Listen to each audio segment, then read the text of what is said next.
Hey guys. This is Fiction Life. How are you all? Please support to subscribe this channel for watching new interesting stories. So in this video, we will see third part, what if Harry Potter forged a dark alliance with Bellatrix Lestrange. Here is short summary. After the battle at the Department of Mysteries, Harry wakes to find Bellatrix Lestrange offering him an unexpected pact. Bound by survival and a shared desire for power, Harry is forced into a dangerous alliance that could either destroy him, or make him stronger than anyone imagined. But before we start, if you want more stuff like this, then be sure to subscribe and like this video. And if possible, share this video with your friends. Now let's start the story.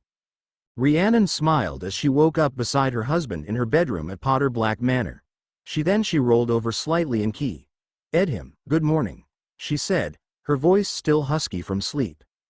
"Good morning to you," Harry replied, returning her key.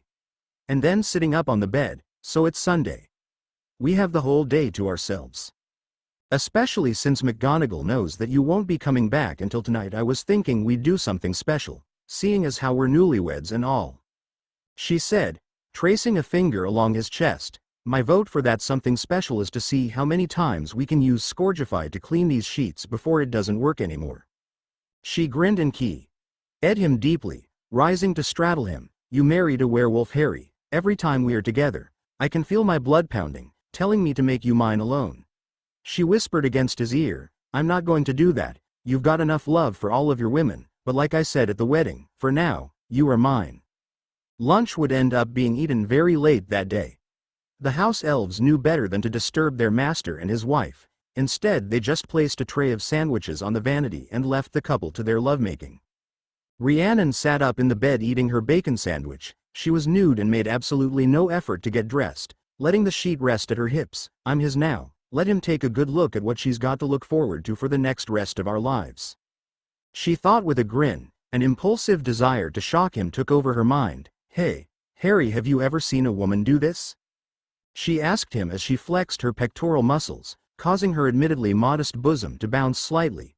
She laughed as Harry flushed slightly. "Come on now, hubby. You've seen more beautiful witches beep than me. And definitely bigger racks. Look at the Delacour women. Appeline's practically got 2 kegs growing out of her chest." She grinned. "I'm king with you, hubby. Well, not as much as I planned to after we finish lunch, but you know what I mean." Harry just took a bite from his sandwich. "You seem in a better mood than you have been," he offered.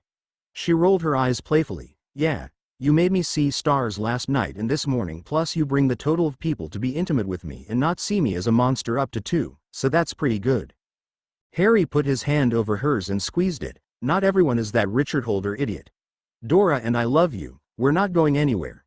She smiled, the joking leaving her eyes as she took in a breath. "I know that, Harry. I know it intellectually, but it's going to take some time still for my heart to know it too. Even now I'm still worried that you'll decide that you'll throw me aside." Harry took his wand from the nightstand. "I, Harrison James Potter Black, vow on my magic and my life, that I will never throw you aside due to being a werewolf. This I vow, so mote it be."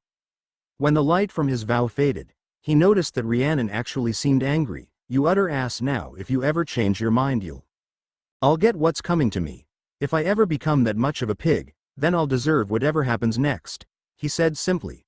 Rhiannon's anger faded and she keyed him, pushing him back on the bed.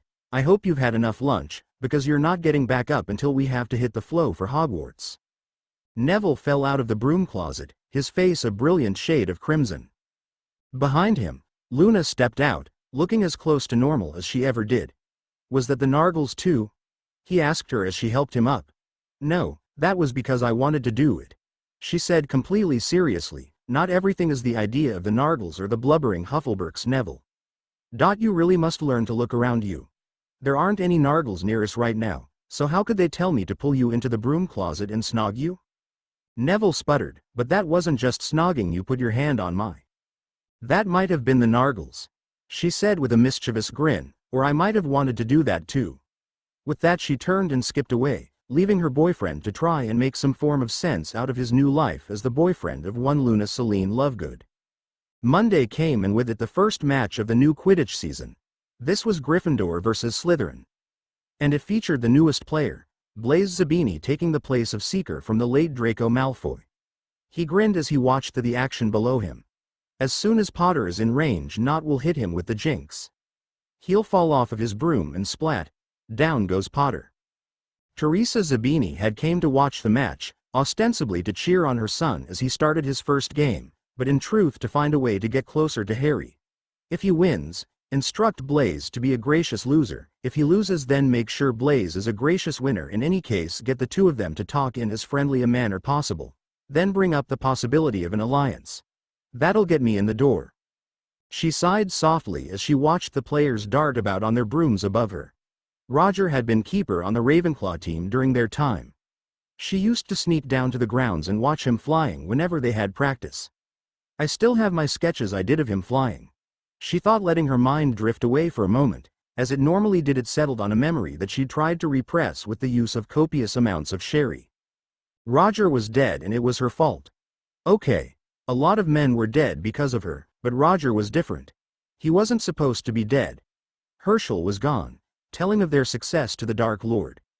Teresa sat in her chair by the fire, her thumb idly playing with the blade of the dagger she used to open letters. The blade was sharp. She felt it slice into the pad of her thumb. She hissed in pain and also relief. Physical pain could block out the mental pain for a little while, she had learned. I could do it, end my earthly misery with one quick stab, she thought as she looked at the dagger. But if I did, what if my hell is an eternity being forced to watch Roger die at my hands over and over again? Or worse, what if my punishment is watching him get married to that bi.ch again? What if it was him telling me that he hates me for an eternity? I deserve it, but that doesn't mean I want it. Teresa put the dagger back down and poured a glass of sherry. If she wasn't ready for the quick death, then the slow poison of alcohol would be enough for now. Lost in her mind, she almost missed the shout. Blaise was dangling from his broom, a broom that was shaking furiously. Harry was under him, trying to catch his shaking legs. She could see Harry shouting something to her son. Then it happened. The broom finally bucked Blaise off and her son began to fall. Then she saw Harry grab him and force Blaise onto his own broom. The combined weight began to force them down. Harry did his best to steer them to safety, but in the end both Blaise and Harry fell onto the ground. With that, Teresa rose and began to cross the distance to the field. Madame Pomfrey was already on the field when Teresa arrived. Lady Zabini, your son is fine, he's got some bruises, but nothing serious. It seems, sir. Harry here took the brunt of the fall. He'll be spending the night with me in the infirmary while he keeps weight off of his broken leg, she said, more to Harry than Teresa. You saved my son's life? For the first time in a very long time, Teresa did not know how to proceed. Her son, the literal only good thing to come out of her marriage to Herschel Zabini, was safe thanks to Harry. When Harry nodded, all Teresa could think to do was hug him tightly. Thank you so much, she whispered against his ear.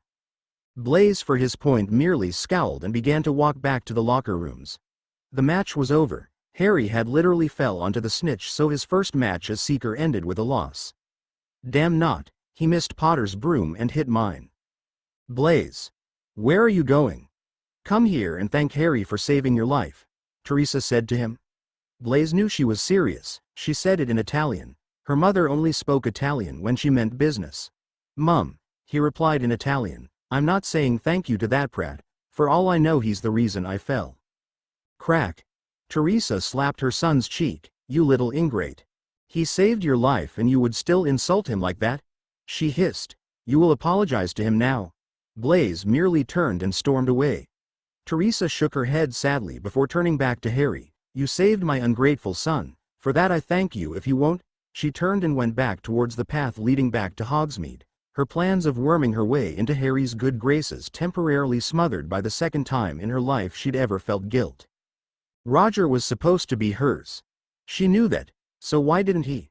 Why did she have to resort to notice-me-not charms and sneaking gifts into his trunk? Why couldn't she just tell him that she was Teresa Marconi and that she was the witch he was supposed to be with? She was across the pitch watching Hufflepuff versus Slytherin. There among a sea of gold and black sat one solitary bit of blue. Her Roger was watching that bi.ch. The bi. Chess little friend Jane got hit by Amicus Caro.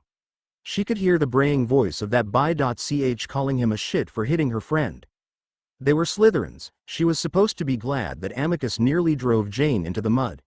But no, she was in his face, and down below them, Teresa could see her Roger cheering for that bi.ch. Teresa apparated back to her home once she hit the ward boundary. She needed to make her plan. First, a letter to Harry apologizing again and offering to join his alliance. Then we'll see what happens. Peter and Genevieve Lalaurie. Peter couldn't help but smile as he woke up beside his wife of 2 days. The wedding had been a quick affair in the Davis house, with Doris and Constance acting as his witnesses. Beatrice had embraced them both tearfully, instructing them to write or call as often as possible. Beside him, Genevieve muttered softly, a lazy smile tracing her lips as she slept. This was the one day she would be able to sleep in. Starting tomorrow, Minister Bones had arranged for her to work alongside Director Lemmel to root out Voldemort's French followers. As far as Peter knew, she would merely be offering names to the director, but Genevieve had a better idea. She would act as a point of contact to the ones she knew that weren't willing servants. They had nowhere to be today though, so Peter was content to just lay beside his wife and rise when she woke up. In London, Rita Skeeter found the Daily Prophet in turmoil as she stepped onto her floor.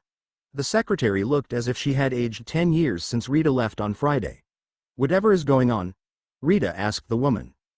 Oh, it's terrible, Ms. Skeeter. Mr. Cuff was removed from the building by the new owner. Now the staff's being replaced. I've been sacked. You've probably been sacked as well, the woman said as she finished packing her things into her purse, leaving an empty desk. Maeve has been here since before I graduated from Hogwarts. They've sacked her and Cuff is gone. This isn't good. Ah, Rita Skeeter, I'm so glad you're here. It saves me the expense of sending an owl.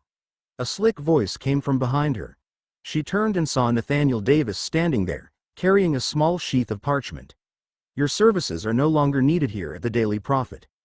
We will be taking this newspaper in a better direction, and your seeming worship of Harry Potter is not part of that direction. You can't sack me. I'm the top draw this newspaper has. Rita spat, drawing herself to her full height. You sack me and you'll be lucky to keep 1/10 of the readership you have now. Nathaniel Davis smirked. I'm sure you'll be a great loss. Whatever will we do without the most hated name in Wizarding Britain that doesn't start with a V? The discussion was not a productive one, sadly. Rita managed to get her final salary, but that was all. An hour later found her at the ministry. She needed to speak with Narcissa, and she knew this was the best place to find her. Let's see. Wizengamot Chambers. Ah, Potter Black. Here we are.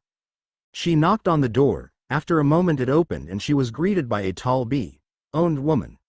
May I help you? She spoke in a slight accent. Rita thought for a moment and then placed who she was. You must be the Lady Delacour. Is Lady Potter Black available? I need to speak with her regarding our current arrangement. Apolline paused for just a moment. I will see if she is willing to take an unannounced meeting. Ms. Skeeter, please step inside and have a seat. With that, Apolline turned and stepped into the private office, leaving Rita alone in the foyer under the watchful gaze of Fleeman Potter and Phineas Black. Lord Greengrass has taken over the Daily Prophet and has removed you, along with, Narcissa began before Rita interrupted her, nearly everyone. He's moving in some rookies. He can pay half our wages and get them to cover double the beats. My celebrity columns, the runic puzzle, and the sports scores are all being handled by one person. So, where does that leave you? Narcissa asked. Rita sighed. I've got enough interviews with Harry to make a short book, but that won't pay my bills right now. Narcissa thought for a moment. I'll arrange an interview with Zeno Lovegood. Perhaps he needs some help at the Quibbler. That rag, Rita said. Surely you don't think. I think, Rita, that since you don't have many options right now, you should be polite and thankful for what help I can offer you. I'll also speak with Harry about arranging some more interviews with you. Narcissa interrupted her, reaching for a scrap of parchment to make some notes. I should have something for you by the end of the day. Until then, do try not to alienate anyone else. Fleur smiled as she stepped through the flow into Harry's quarters at Hogwarts. She had been working with Gringotts making sure that the basilisk parts were sold for a fair price. Now that was finished and she had the receipts for Harry. She also had a surprise for him beyond that. That surprise she hurried to put on. Harry is in the Great Hall having dinner. I'm sure that since he got my owl this morning, he'll come straight here for dessert. Sure enough, Harry opened the door and found Fleur sitting on his bed wearing a sheer gown. "Hello, my love," she said softly. "I feel like I haven't seen you in ages." Harry chuckled and sat down on the bed beside her, putting his arm around her. "We danced at the wedding. Rhiannon said that I should dance with all of my wives, not just the one I married that day." "True," she said, pouting cutely, "but that was at the manor, surrounded by others. I haven't been alone with you in far too long." She ed him then, pushing him back onto the bed. "You owe me a date this weekend, Mr. Delacour," she said softly, using his title as head of her house. "Well then, Lady Delacour, I am at your disposal," he replied, to which Fleur grinned and flicked her wand at the lights of the room. "You already were, Ari," she whispered before covering his lips with her own. In her dreams, Fleur saw those three little owned girls again. They were older now, the same age she had been when she first attended Beauxbatons. Sabine was busily doing her summer reading in charms, while Dominique and Victoire were playing with a fourth girl. This one, Fleur didn't think was one of hers. This girl had straight dark hair, different than any of the other wives. "That is Evangeline Lalaurie," a familiar voice said from behind her. Fleur turned and saw Jean-Luc Delacour standing beside the window, watching the girls with a fond smile. "She is their best friend, and she swears she'll end up marrying James Cygnus Potter Black one day." "Papa, I've missed you so much," Fleur began, only for her father to step forward and embrace her. "I've missed you too, Flower. But it isn't so bad being a guardian angel for my family. I get to watch Harry step in and give your mother the love she needed to heal, madam as well for that matter." "Gabby wishes to join the coven as well," Fleur said, watching her father chuckle softly. "She's been in love with Harry since he pulled her from the lake. That won't change any time soon." "So this is we are in France?" she asked him. Jean-Luc nodded. "Yes, Flower. Harry splits his time between both manors. As you wished your daughters to have the same education as you did. After all, Beauxbatons has hosted more villa than Hogwarts." "I don't stay in France, do I?" she asked. Her father shook her head. "No, the girls come with you to England during the summer and holidays." Fleur awoke with a smile. She looked down at her stomach. Could it already be happening? Could there be life within me? Mon Dieu, Harry could have 5 pregnant wives and 7 babies. She smirked, looking at her slumbering husband before shifting so she could cuddle into him. "Like my dream with Hecate said, he'll get used to it." In the ministry holding cells, Camilla found herself tied to a chair. This wasn't unusual. At this point she was tied to chairs more often than not. The unusual part was just whom it was that sitting across from her. Bellatrix smiled with a false sweetness that terrified Camilla, though she did her best to hide it. "Camilla, did you know that the Black family teaches their children the skills of a legilimens by the age of 16? She asked. "I doubt that you would. It's not something we tend to let be known. Besides that, your family isn't quite up to the task of running in Black circles. The point is, I know what you were thinking, so do not try and lie to me during our little conversation." "What do you want from me?" Camilla said, doing her best to sound as if she wasn't currently doing her best to keep her robes dry. Bellatrix scratched her chin with the end of her wand as if in thought. "Nothing." "Nothing?" Camilla repeated, watching Bellatrix practically giggle before her. "Well, not nothing. I had a little thought, one that might keep you alive." "And what would that be?" Camilla asked, trying to keep the interest and dread out of her voice. "You are useless as far as information goes, and your dear cousin Theodore has already taken a nasty spill into the Vale, so he's of no use. But if you were to sign over your vaults to the ministry as a donation to the war effort, I think I could convince Amelia to let you stay in a Dementor-free cell at Azkaban. Otherwise I believe that you are facing the key. Today." The key? Oh Maeve, no. Camilla thought, unable to hide the shudder this time. Bellatrix's smile grew wider then. "Yes. Your funds could be taken by the ministry, and will be should you refuse, but if we do it as a donation, then we can tell people that you felt contrite about the actions of your cousin. Call it the Lucius Special." "Fine." Camilla spat. Bellatrix pushed a piece of parchment and a black quill to her. "Standard form authorizing the ministry to transfer your funds to its vaults. Don't mind the blood quill, it's just goblins wanting magical blood for their records." A few scratches with the quill and it was finished. Camilla winced, pushing the parchment back. Once she did, the enchanted ropes that currently were only around her waist rose, covering her arms as well. Bellatrix looked at the parchment and smiled. Perfect. Now one final thing. Avada Kedavra. She cast the killing curse, removing Camilla from the mortal world before rising and leaving the holding cell. She was met at the door by Amelia and Diana. I don't like the way you did this. Amelia began. Is it any different than how you treated Snape? Bellatrix asked. She was a traitor to our world and the Muggles.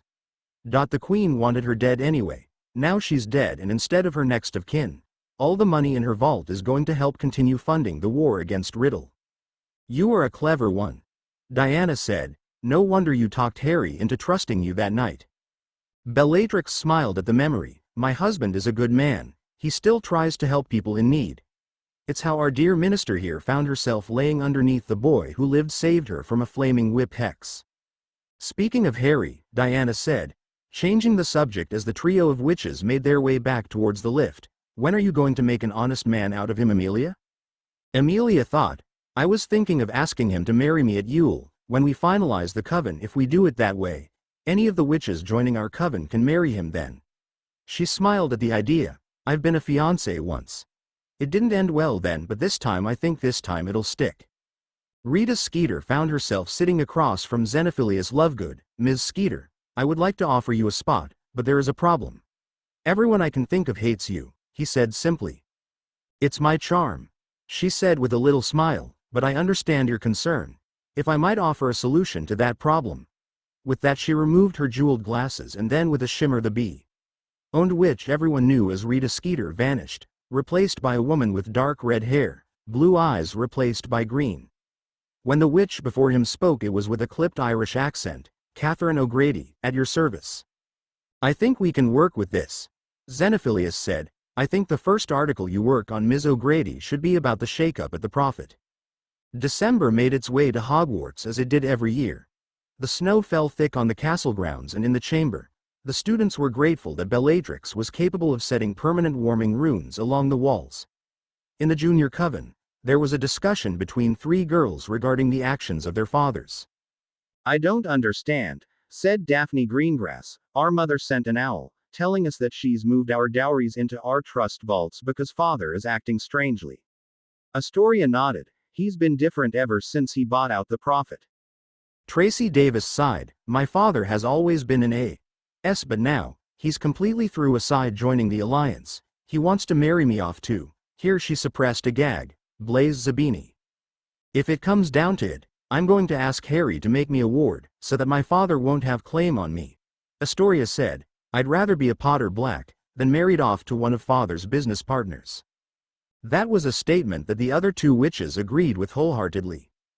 Bellatrix was not in the chamber at the moment. Instead she was upstairs, laying in Harry's bed. There was a little over 2.5 months left before she would bring their son into the world. She rubbed her stomach softly as she watched Harry working on his essay for Transfiguration. Do you need any help? She asked him, sitting up in the bed. Transfiguration was always my best subject that didn't involve cursing people. Harry chuckled at that and then shook his head. No, thank you though. I just want to finish it before we leave for the manor tomorrow. Bellatrix stretched before rising from the bed. She walked to his side and sat down, taking the parchment from him and looking it over. Not bad, but you made a mistake here. You reversed the letters in the third syllable. If you say it that way, instead of turning a bottle cap into a beetle, you'll just make an explosion. Harry felt himself flush slightly, before he took back the parchment and fixed the error. Okay, I take back what I said. If you want to look it over, please do. Bellatrix just grinned and keyed him. No, dear husband. You said you can do it, so by all means. I'll go back to the nice warm bed and wait on you. She rose again and shrugged off her nightgown, laying down in the bed. BPD. Don't keep working too much longer, dear. Harry finished his essay in record time. Nathaniel Davis poured himself a glass of brandy and toasted his reflection in the mirror. Here's to us, old boy. Thanks to the Imperious, Greengrass bought the Prophet and made me its editor.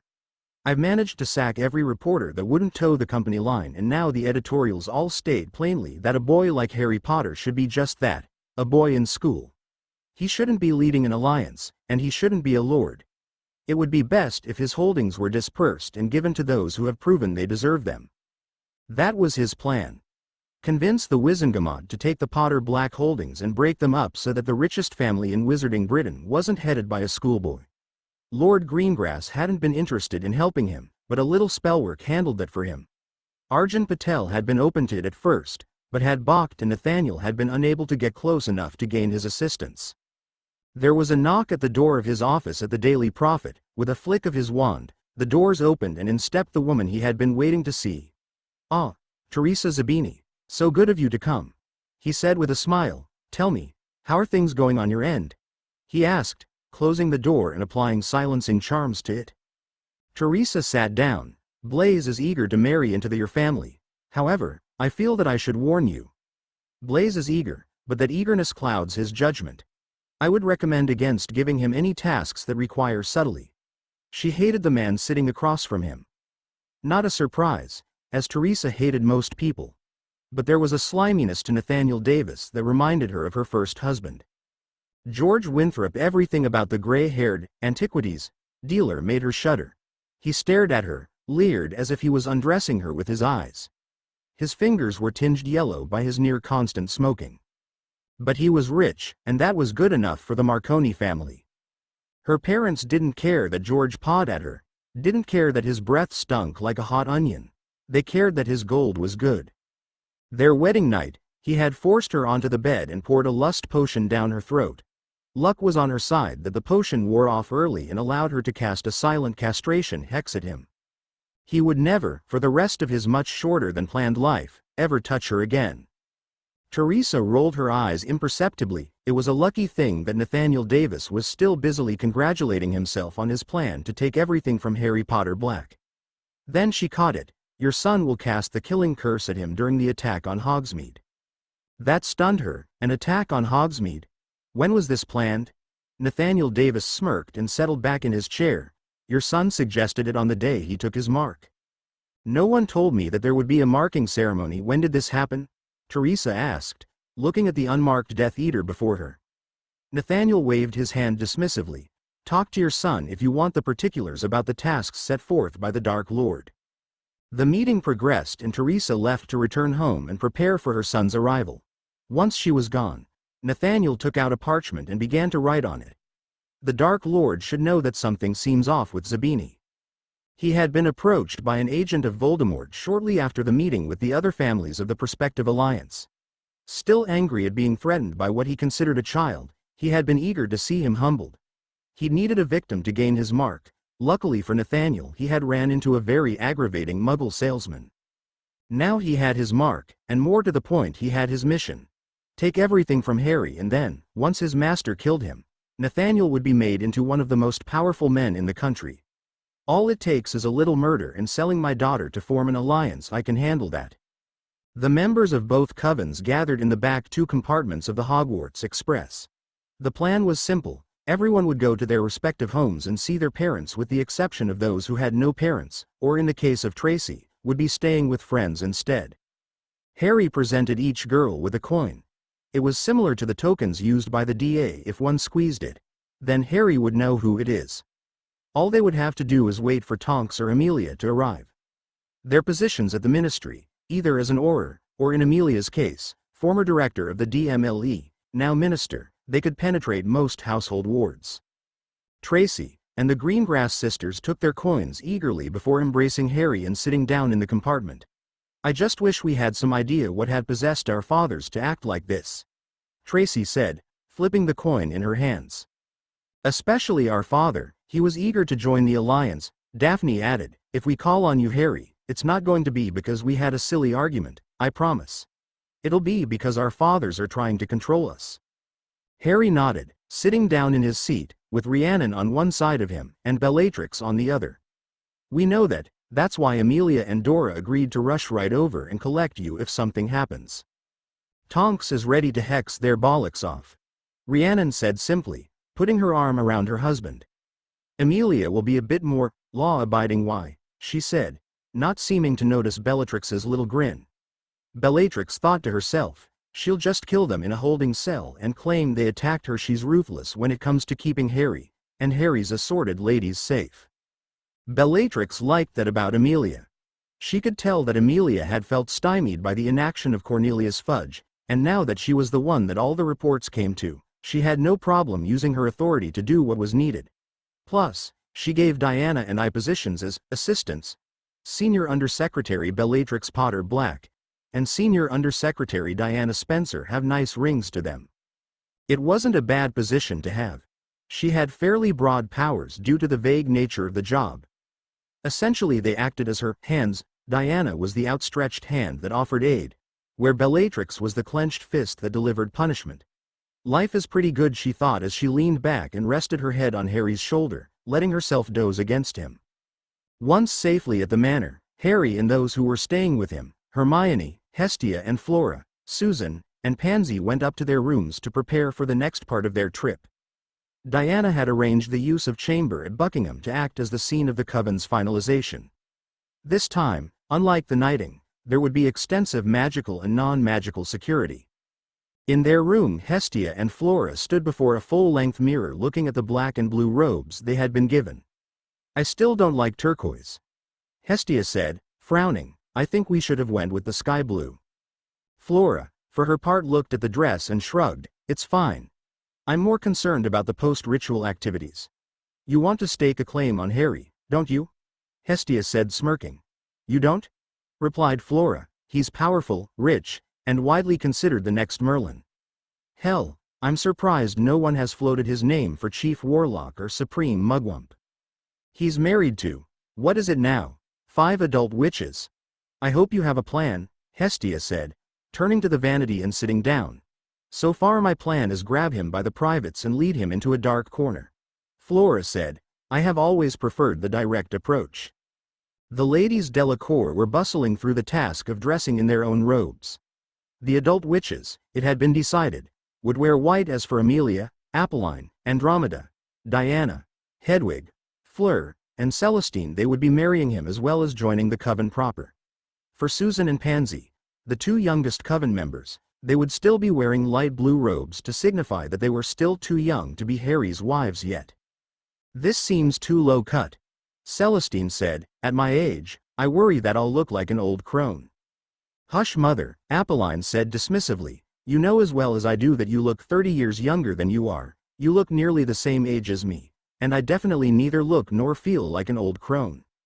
Fleur, for her part, swayed as she looked at herself in the mirror. The charm confirmed it. "I am carrying our children, Harry," she smiled at her reflection. "I will return Maman, Grandmere," she said before walking out of the room and going to find Harry. Harry was in the study, practicing one of the charms he had learned during the first part of the term, Aguamenti. He shouted as a spurt of water arced from his wand into a pot he had placed for target practice. He heard a soft clap and turned. Seeing Fleur there, he smiled. "I'm not sure how I'll use this charm, but it seems fun to play with, especially when it gets hot again. Imagine casting it, and then applying a freezing charm. Or even a eating charm to turn the water into steam. Any charm can avenue applications for combat if you come at it with the right mindset," she told him, walking to his side and ing him. "Congratulations, Lord Delacour. You, avenue brought forth the next generation." "The next generation? Is this about the dream with Jean-Luc?" Harry asked. She nodded. "I am pregnant. And if my dream is anything to go by, we will, Avenue 3 little b. Owned girls running around, air soon. 3 of them. Oh Merlin." Harry thought, "Well, at least by the time you're due I'll have had some experience with newborns." He said, taking her hand, "How are the preparations going for the trip to the palace?" "Maman and Grandmere are dressing. Grandmere is concerned that she looks old, so make sure you grab for me," Fleur said with a smile. "Give a little squeeze so she knows that you still find beautiful." Harry traveled with Tonks and Rhiannon into Diagon Alley. He was on a mission. He and Amelia had spoken once he'd arrived back at the manor. His adult witches wanted to formalize their bonds to him. "Merlin, this is going to be a weird trip," he thought as he walked into the jewelry store. "Ah, Lord Potter Black, welcome to Bangles and Baubles," the proprietor said as he hurried to greet his customer. "What can I do for you?" I need rings, wedding rings. 7 of them. I also need promise rings for 12 girls, he said. I see, replied the man, galleons practically dancing in his eyes. Any particular style? White gold wedding rings with a Celtic knot inlay, and for the promise rings gold. Harry answered. The man nodded and went to the back of the shop. That's a lot of jewelry, Tonks said, as she stepped up to his side. Rhiannon nodded. I know I said I didn't mind being married to you and Tonks at the same time, but this is a lot of other women. I'm going to have to make sure I pull you into every broom closet I can find. She teased, dotting him softly. Harry returned the key, and then took Tonks' hand, squeezing it gently. She looked over to him. What's on your mind? He asked. You seem distracted. I'm not, it's just that. I don't know, I think Teddy is making me all hormonal. I keep thinking about the number of wedding and promise rings. Hearing it out loud like this, it's. Will you have time for me? She asked him. Harry drew her into his arms. I love you, Dora. You are important to me, more than I can probably ever say. Tonks' hair changed from dull brown to soft pink and she smiled to him. Thanks, Hubs, I don't know. He smiled and ed her again. It's all right, Dora. No matter what, I promise that I will always do my best to make sure that you know how much I love you. Teresa Zabini found herself writing a very different letter to Harry than the one she had originally thought she would be writing. This wasn't a letter attempting to entice him into a relationship, it was a letter of warning. Lord Potter Black, I have received information that there is to be an attack on Hogsmeade. I fear that Blaise has been lured into this by Lord Davis. Please, use your connection to Minister Bones and stop this. Do not let my son hurt anyone else. Teresa Zabini. She looked at the letter sadly. She rolled the parchment up and drew her wand to apparate away. That was when she felt her wards thump. Someone is here, she thought with some trepidation. Peering out her window, she felt her heart drop as she saw Nathaniel Davis walking towards her door. Shit, she thought as she shrank the parchment and stuck into a hidden pocket in her sleeve. She heard the knock on her door and attempted to apparate. Damn it. Wards against apparition, casting a disillusionment charm on herself. She watched as Nathaniel unlocked her door with his wand and stepped inside. Teresa, are you here? He called out, his voice fairly polite, considering that his wand was still out. Please be too stupid to know how to reveal invisibility, Teresa thought. Damnation. She must be gone. No matter. The Dark Lord wants her dealt with, so I'll just leave her a little present. Perhaps an explosive rune under her chair. He grinned and traced his wand, doing just that. There we go. The next time she sits in her chair, it'll blow her through the ceiling. Well, most of her, it'll leave her legs on the floor. He chuckled and then left, relocking the door behind him. Once she felt him leave the ward boundary, Teresa released the charm.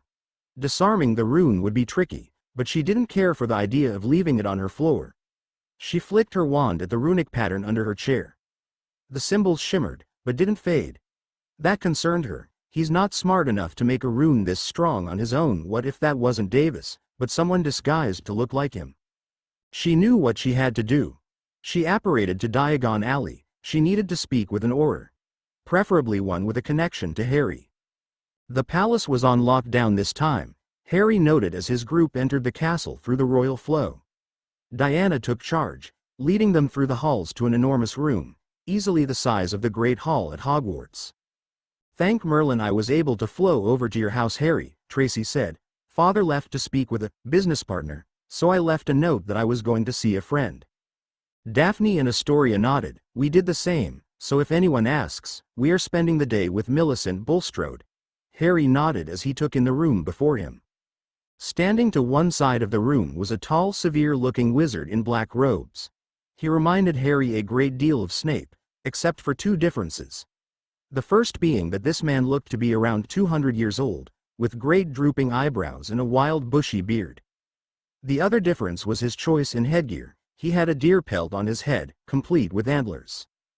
Harry, this is Archdruid Kelburn Colcannon, Amelia said, offering an introduction. He is the man the ministry seeks out for Hayes and Fidelius charms. As a courtesy, he has offered to serve as the binder for our coven. Lord Potter Black. The man said in a thin, reedy voice, the spirits have spoken and led me to this place. Please ensure that your wives and consorts are in a ring surrounding you. We will bind the primary coven members once you are prepared." The witches did as requested by the archdruid. Harry stood in the center of the circle. Each witch is to draw her wand, speak her desire to join the coven, and then to focus on a positive emotion. As I understand it, 3 of you have already formed the coven, so we will skip over those witches. Fleur came first. "You, Avenue, saved me time and again. You, Avenue, loved me, made me feel safe, wanted. I wish to bind myself to this coven, and to you for the rest of my days." Fleur held her wand at Harry. Next came Apolline. "I do not know how to explain the feelings you have put inside me. You make me feel whole again. I wish to bind myself to this coven, and to you for the rest of my days." Then Celestine, "You are the first man to touch my heart in decades. You have given me a comfort I cannot explain. My heart, my magic, my soul is yours. I wish to bind myself to this coven, and to you for the rest of my days." It was Rhiannon who spoke next. "You look at me and you see a woman, not a monster. You love me when I'm miserable and moody. You love me when I'm flirting with Tonks instead of you. You love me. I wish to bind myself to this coven, and to you for the rest of my days." Amelia spoke next. "I have not loved a man like I love you since the days of Harry Fox. You have given me a future beyond my place in the ministry. I love you, Harry. I wish to bind myself to this coven, and to you for the rest of my days." Andromeda cleared her throat. "You made love to me when I was convinced I would never be happy again. You have given me a second chance to love and to be loved. I wish to bind myself to this coven, and to you for the rest of my days." Then it was Hedwig's turn. "I was your owl and you loved me for it. I found my real self again and you comforted me as I regained memories. I wish to bind myself to this coven, and to you for the rest of my days." Diana was the final adult witch. "I didn't expect to feel a connection to someone so young. But I do, and it frightens me. But it also intrigues me. I wish to bind myself to this coven, and to you for the rest of my days." Pansy held her wand. "I first fell in love with you when we met on the express. Then I lost myself for a time, but even as I was held in thrall by a potion, I still tried to connect with you. I may not marry you today, but one day soon, Mr. Potter Black, there will be Pansy Potter Black. I wish to bind myself to this coven, and to you for the rest of my days." Susan was the last to speak. "You saved my life. You saved my aunt's life. How could I not fall in love with you? Like Pansy, I might not be Susan Potter Black today, but it will happen." She smiled softly. "I wish to bind myself to this coven, and to you for the rest of my days." Each witch closed their eyes and focused on the feelings they had regarding Harry. There was a warmth that seemed to flow through themselves and into Harry. The connection strengthened the bond between Harry, Tonks, Bellatrix, and Narcissa, and then flowed through each woman. Then the warmth faded away. It was over. They were connected now. Magic flowed through each of them as the binding of the coven established itself. "It is finished." The archdruid stated, "May no man tear asunder that which magic hath brought together." Harry went to each of the witches that did not already have a ring. Starting with Celestine, he placed a band on her finger and then key at her hand. When he reached Susan and Pansy, he placed the promise ring on their finger.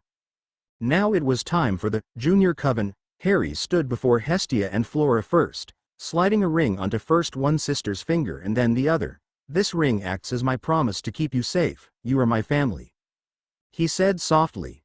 Hestia grinned and pulled the front of his robes, bringing him up to her face.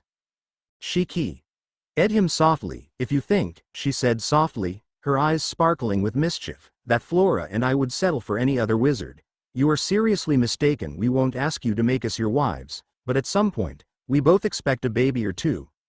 Harry shook his head softly and then smiled. "Bella said that you might want that. If you wish to become consorts rather than wards, then we'll work out the details after you graduate." From one set of twins to the next, Padma and Pavarti accepted their rings much more demurely than Hestia and Flora. There were no demands of children at the moment. Instead, they merely smiled, dark brown eyes promising that at some point they would ask for just that. It was the same with the others until finally he came to the youngest member of the junior coven. Gabrielle smiled as the ring sized itself to her finger. It would grow with her, a useful thing considering she still had a lot of growing to do. Harry looked at her. "You've been so ready to marry me since the tournament, but I hope you know you can't marry me until you're an adult." She looked up at him. I know that, I can wait, besides when I am of age, the others will all be old. She grinned, I will be the youngest and the most beautiful wife. Harry chuckled and stroked her hair softly. Your sister, your mother, and your grandmother are all older than you now, and they are incredibly beautiful. In fact, Harry said, stepping away from Gabrielle and walking to Celestine, there's something I've been meaning to do today. He keyed at her deeply, his hands wrapping around her waist, before traveling lower to squeeze her bottom firmly. When the key broke, he looked into her eyes. You are incredibly beautiful, Celestine. Never let anyone tell you any different. She went to respond when suddenly a silver lynx stepped through the wall and spoke in a familiar voice. Harry, Amelia, and Tonks. You three have a visitor at the ministry. Teresa Zabini wants to talk to you about a possible attack. Come soon. Harry left with Tonks and Amelia to go to the ministry once the others were back at Potter Black Manor. Amelia led them to the bullpen, where Kingsley met them. Minister Bones, Tonks. Harry, Mrs. Zabini is waiting for you in interrogation room 5. He said, leading them to the hallway containing the interrogation rooms. The one at the end, number 5, had a pair of aurors standing guard. Inside the room sat Teresa Zabini, looking much paler and more haunted than she had the day of the Quidditch match. Mrs. Zabini, Amelia said, I understand you have some information for us. She looked from Amelia to Tonks and then to Harry. Lord Potter Black, you must stop him.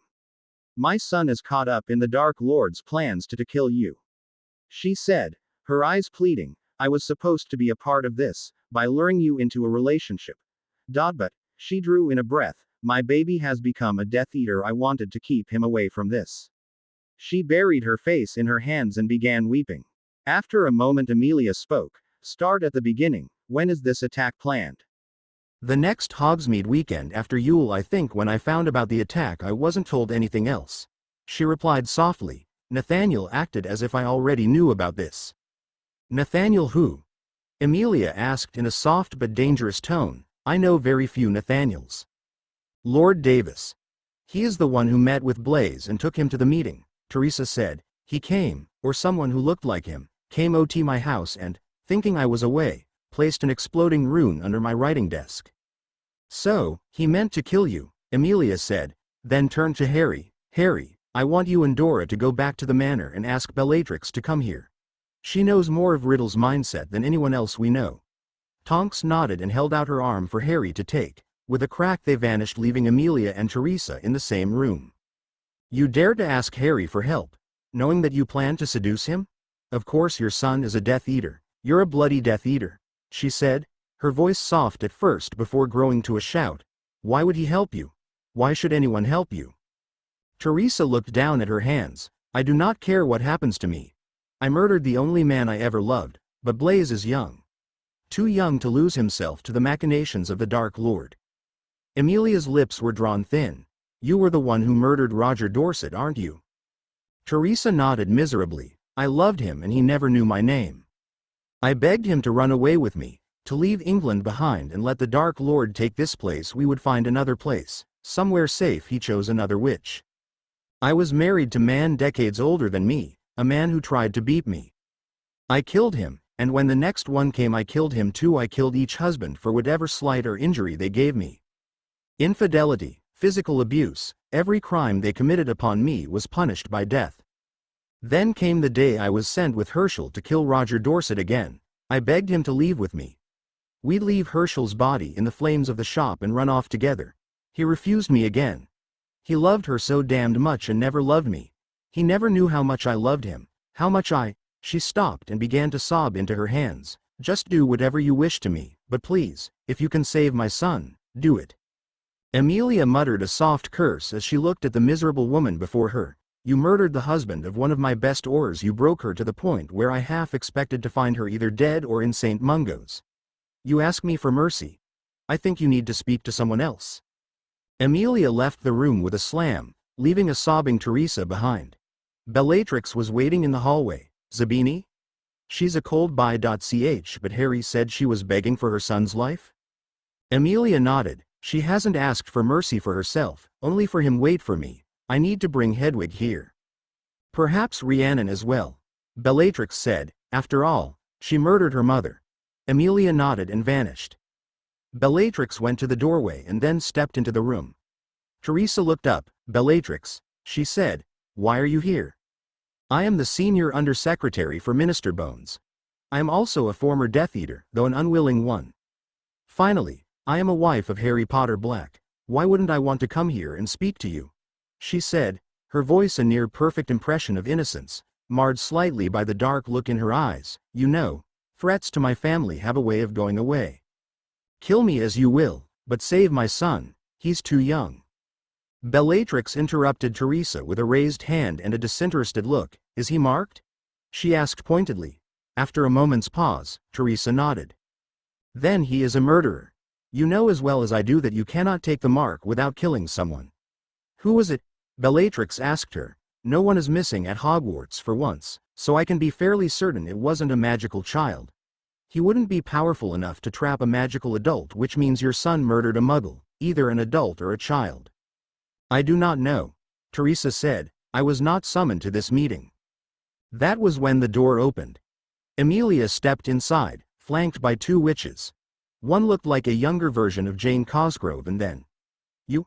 Teresa managed, as on Amelia's left side stood Alexandra, the one person in the world she had hated above all else. She remembered Teresa Marconi now, smaller than the other students in their year. Wild dark hair flowed around her like mucky water, large brown eyes. She peered from around the corner as Alexandra and Jane talked with Roger, another first-year student. Second year, Roger and Jane helped her practice charms with tinned peaches they had gotten from the kitchen. From the corner of her eye, Alexandra thought she saw angry black eyes watching her as Roger smiled when she cast the charm.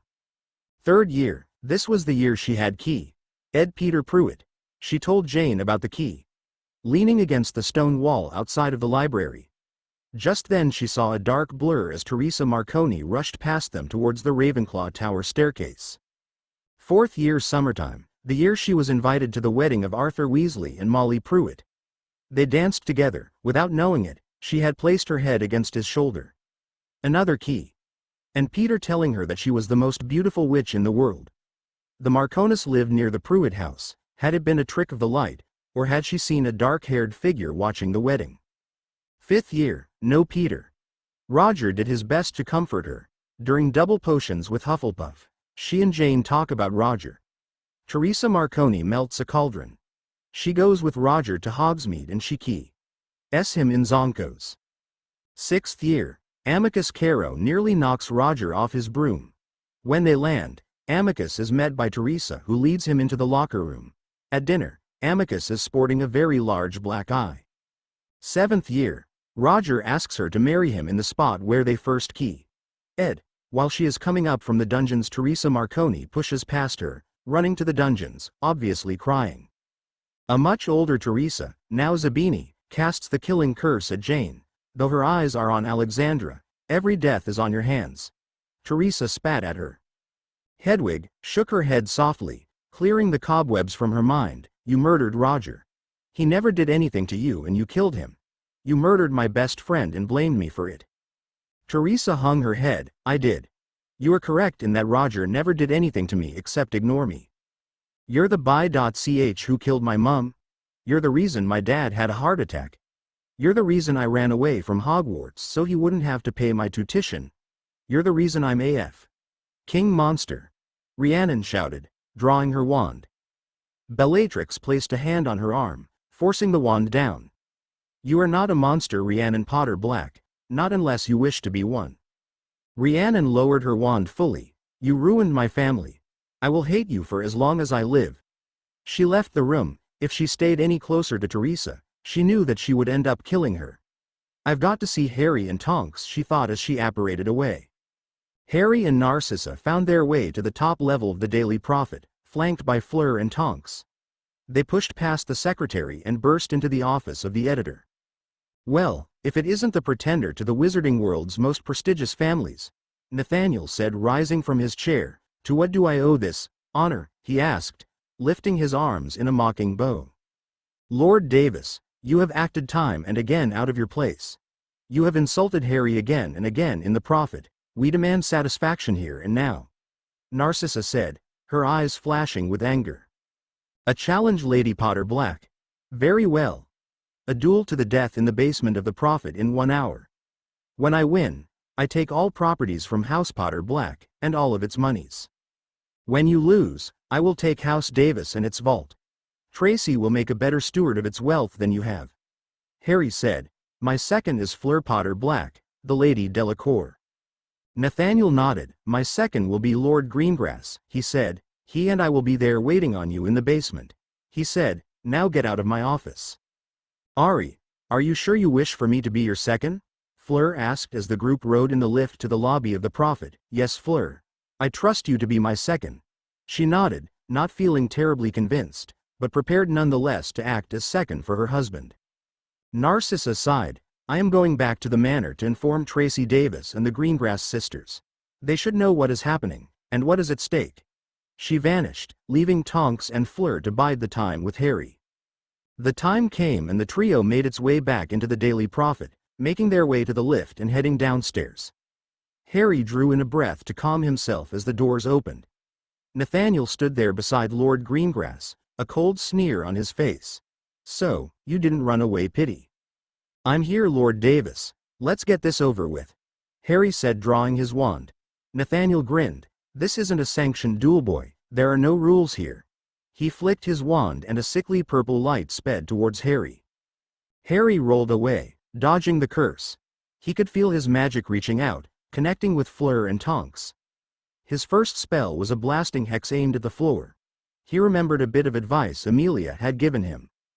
Blasting hex to make a hole, augmenti to fill the hole with water, and them incendio to turn that to steam. Chain those together and you'll scald an inattentive wizard. He did just that. Through the haze of steam he saw Nathaniel jump back, casting a quick gyrate at him. He pushed the steam towards the wizard. He heard a hiss as Nathaniel took a steam burn to his wand hand before he could put up a shield. Nathaniel growled and sent out a killing curse towards Harry. When he saw Harry dodge, he sent out another curse. Hot white light sped towards him. Harry conjured a stone to absorb the white curse and then moved forward, chaining the water-making charm and the freezing charm, sending a spear of ice towards the older wizard. Come on, Harry, Tonks thought as she gripped the file cabinet beside her. She watched the duel with wide, anxious eyes. Please, let him win. I can't lost him. Not Harry, we've lost so much already, I can't lose him. Please, Papa. If you are there watching over us, protect him. Fleur said in silent prayer. She closed her eyes for a moment, concentrating on Harry. She could feel their magic singing together. She tried to push of her magic into his own. When she did, just as the freezing charm hit the jet of water, the ice spear seemed larger and sharper as it pierced through the shield and then Nathaniel Davis, pinning him to the wall. Edwin Greengrass blinked slowly, his head clearing from the fog of the imperious curse. That bastard, he made me buy this place and then turn it over to him. That's about the size of it. Unless you're lying, Tonks said, leveling her wand. You mind giving us an oath on your magic that you were under his control? I, Edwin Marcel Greengrass, swear on my magic that I was under the imperious curse of Nathaniel Davis. This I swear, so mote it be. A light came from his wand, signifying the oath had been accepted. He then swept his wand in a V formation, causing a light to appear. There, I assume the Lumos charm is good enough proof that I still have my magic? It is, Lord Greengrass. Welcome back, Harry said from his place, inspecting the arm of Nathaniel Davis. He has the mark. Dora, will you please get Amelia? She'll want to see this. When Harry and the others returned to the manor, Rhiannon was waiting. She threw herself into his arms, hugging him. I just went face to face with the woman responsible for the death of my mother, she said against his shoulder. If Bellatrix hadn't stopped me, I would have killed her. There wasn't anything Harry could think to say, so he just held her. Tonks placed a hand on her shoulder. She can't hurt anyone anymore, love Amelia, and Bellatrix won't let her leave. Rhiannon sobbed softly against Harry. He squeezed her gently. Come on, Rhi, let's go upstairs, he said softly, leading her up to the bedroom she shared with Tonks. Once in the bedroom, he eased her onto the bed, sliding in beside her. Laying on the bed, she was able to curl into Harry, crying against his chest. I never thought I would be face to face with her if she hadn't. Rhiannon drew in a breath. My mother would still be alive, Hedwig would still be Alexandra, and she'd be my godmother, and her husband would still be alive. And I wouldn't be AF. King Werewolf. Harry stroked her back softly. She did all those things, and she has nothing to show for it. He pressed a key to her hair. We love you, Rhiannon. I love you. I love our baby. No matter how hard she tried, she can't take that love from us. I wish my mother could meet our baby. Rhiannon said softly. I wish she could meet you, and give me shit about marrying someone so much younger than me or marrying someone with more than one wife. She smiled weakly. I wish she was here. Harry pressed another key to her hair. She's looking down us from wherever it is we go her. My parents, Hedwig's husband Roger, Sirius, Dora's dad, Fleur dad, probably even Remus. They're watching us fight to make this world a place where our child, and all their brothers and sisters can have a good life.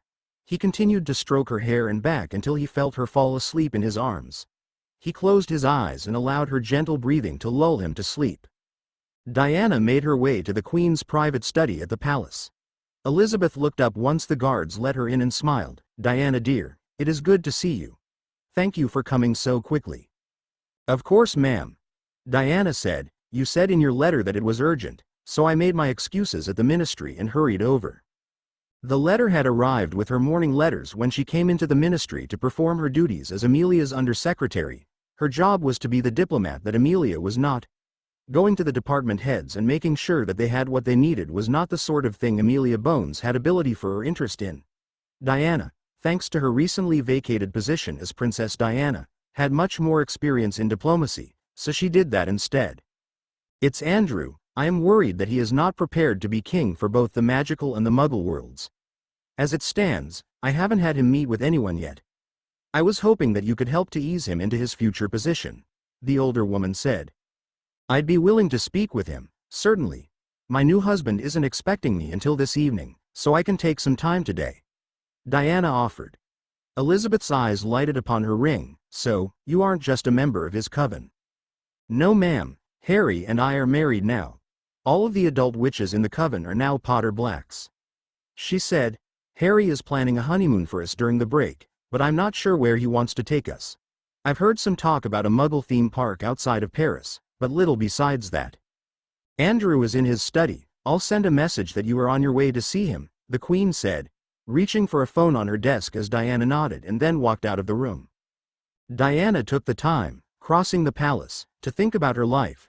She was married to Harry Potter Black, the current hero of the wizarding world. She found that she rather liked the idea of being his wife. It's been more fun than being Princess Diana. And I definitely like the idea of having his children than I ever would have wanted Froggy's. But that left her with a conundrum. She hadn't been with him intimately yet. In fact, barring Hedwig, she was the only adult witch in the coven who hadn't been with him. I'll have to fix that, and soon, she thought as she turned the corner and found herself at the door to Prince Andrew's private study. Teresa had been moved from an interrogation chamber to a holding cell. Amelia had claimed it was for her protection while her house was being seen to, but she didn't believe it. She was prepared to spend whatever life she had left in a cell. Now she lay on a thin mattress looking up at the ceiling. Slowly she closed her eyes and began to doze. She knew this tree. This was her tree. It was the one she liked to sit under and watch Roger fly during Quidditch practice. It was a beautiful day in early summer. For just a moment, she closed her eyes and smiled at the feeling of warmth on her face. Nice weather, isn't it? She froze, not willing to open her eyes. She knew that voice. It taunted her every sober, waking moment. She felt a gentle pressure on her shoulder, a hand resting there. Teresa, you can open your eyes. His voice was amused. I'm not going anywhere, and I wasn't sent here to yell at you. It took all of her strength to open her eyes. There he was, Roger Dorset, looking just as he had that day in their 7th year. He sat down beside her. So I guess you probably didn't think you'd see me. Roger, I am so sorry for what I did to you. If I could take my life back to this day. She said before the guilt she felt overtook her and she began to sob into her hands. His hand went back to her shoulder. She knew that she shouldn't take comfort in his touch, that this was just a dream, but she couldn't help it. She threw her arms around him, sobbing into his neck. You were dealt a bad hand. You were hurt by nearly everyone you came into contact with, even me, though my hurt came from my not knowing how you felt. He said softly, for my part, I am sorry I never paid attention to you. Please do not apologize to me, Roger. I murdered you in cold blood. Teresa said miserably, when you refused me the second time. I lost myself to my rage. I should have set you free regardless of your answer, but I wasn't strong enough that I could love you no matter whom you loved. You are strong. Stronger than you know. You've survived so much pain, and you are still here. Please, stop being so eager to see what is waiting for you in this place. He said softly. She awoke before she could respond. She saw up on the mattress and looked out at the room her cell was inside. She didn't know what was coming, but she knew that wherever her path was leading her, she would find a way to save her son, even if it was from himself. There was a screech as the door leading out into the bullpen opened. Amelia walked in, flanked by Kingsley and Tonks. Madam Zabini, I have a proposition for you. If you are willing to submit to Veritaserum, and to act as an informant for us when dealing with Death Eaters, I am willing to write a conditional pardon for your actions after the murders of Jane Cosgrove and Roger Dorset. It will keep you out of the Vale and safe from the key, though you will still go through a trial in front of the Wizengamot. Minister Bones, I will do as you ask, but I have a condition. Please, help my son. He is too young to know what taking the mark means, she pleaded. I will do anything you wish, just don't let my son follow down my path, please. Amelia thought for a moment. I will consider your request. But I can't promise anything at the moment. If your son can be stunned and restrained rather than outright killed, then we will do our best to do just that. That is all I can offer you. With that, she allowed Kingsley and Tonks to guide her back to the interrogation room. Hedwig practiced the summoning charm again. The goal was simple. Harry would banish a quaffle and she would summon it. Repetition would lead to mastery. She remembered one of her professors told her that, but she didn't remember which one. She had more Alexandra memories now than she had ever had before. She still felt more like Hedwig than Alexandra. As she practiced, she supposed she always would. I was an owl for so long that human memories still feel weird to me. It wasn't so bad being a human again. She had rediscovered her old love of coffee, and now each morning found her sipping a cup, watching the winter sunrise. Idly, as she waited for Harry to send the next quaffle flying, she wondered if she and Roger had ever sat and watched the snow falling as the sun rose. Probably she thought it's the kind of thing married couples do. Will Harry and I watch the sunrise? She was his wife now, well, one of them. She didn't mind sharing him. She still had trouble dealing with her emotions as a human. The distance she got when he was with the other wives gave her the time she needed. At some point in the near future, however, she would find the time and the place and they would sort through these emotions. Who knows? By then I might be more Alexandra than Hedwig. All right, Hedwig, here comes the next one.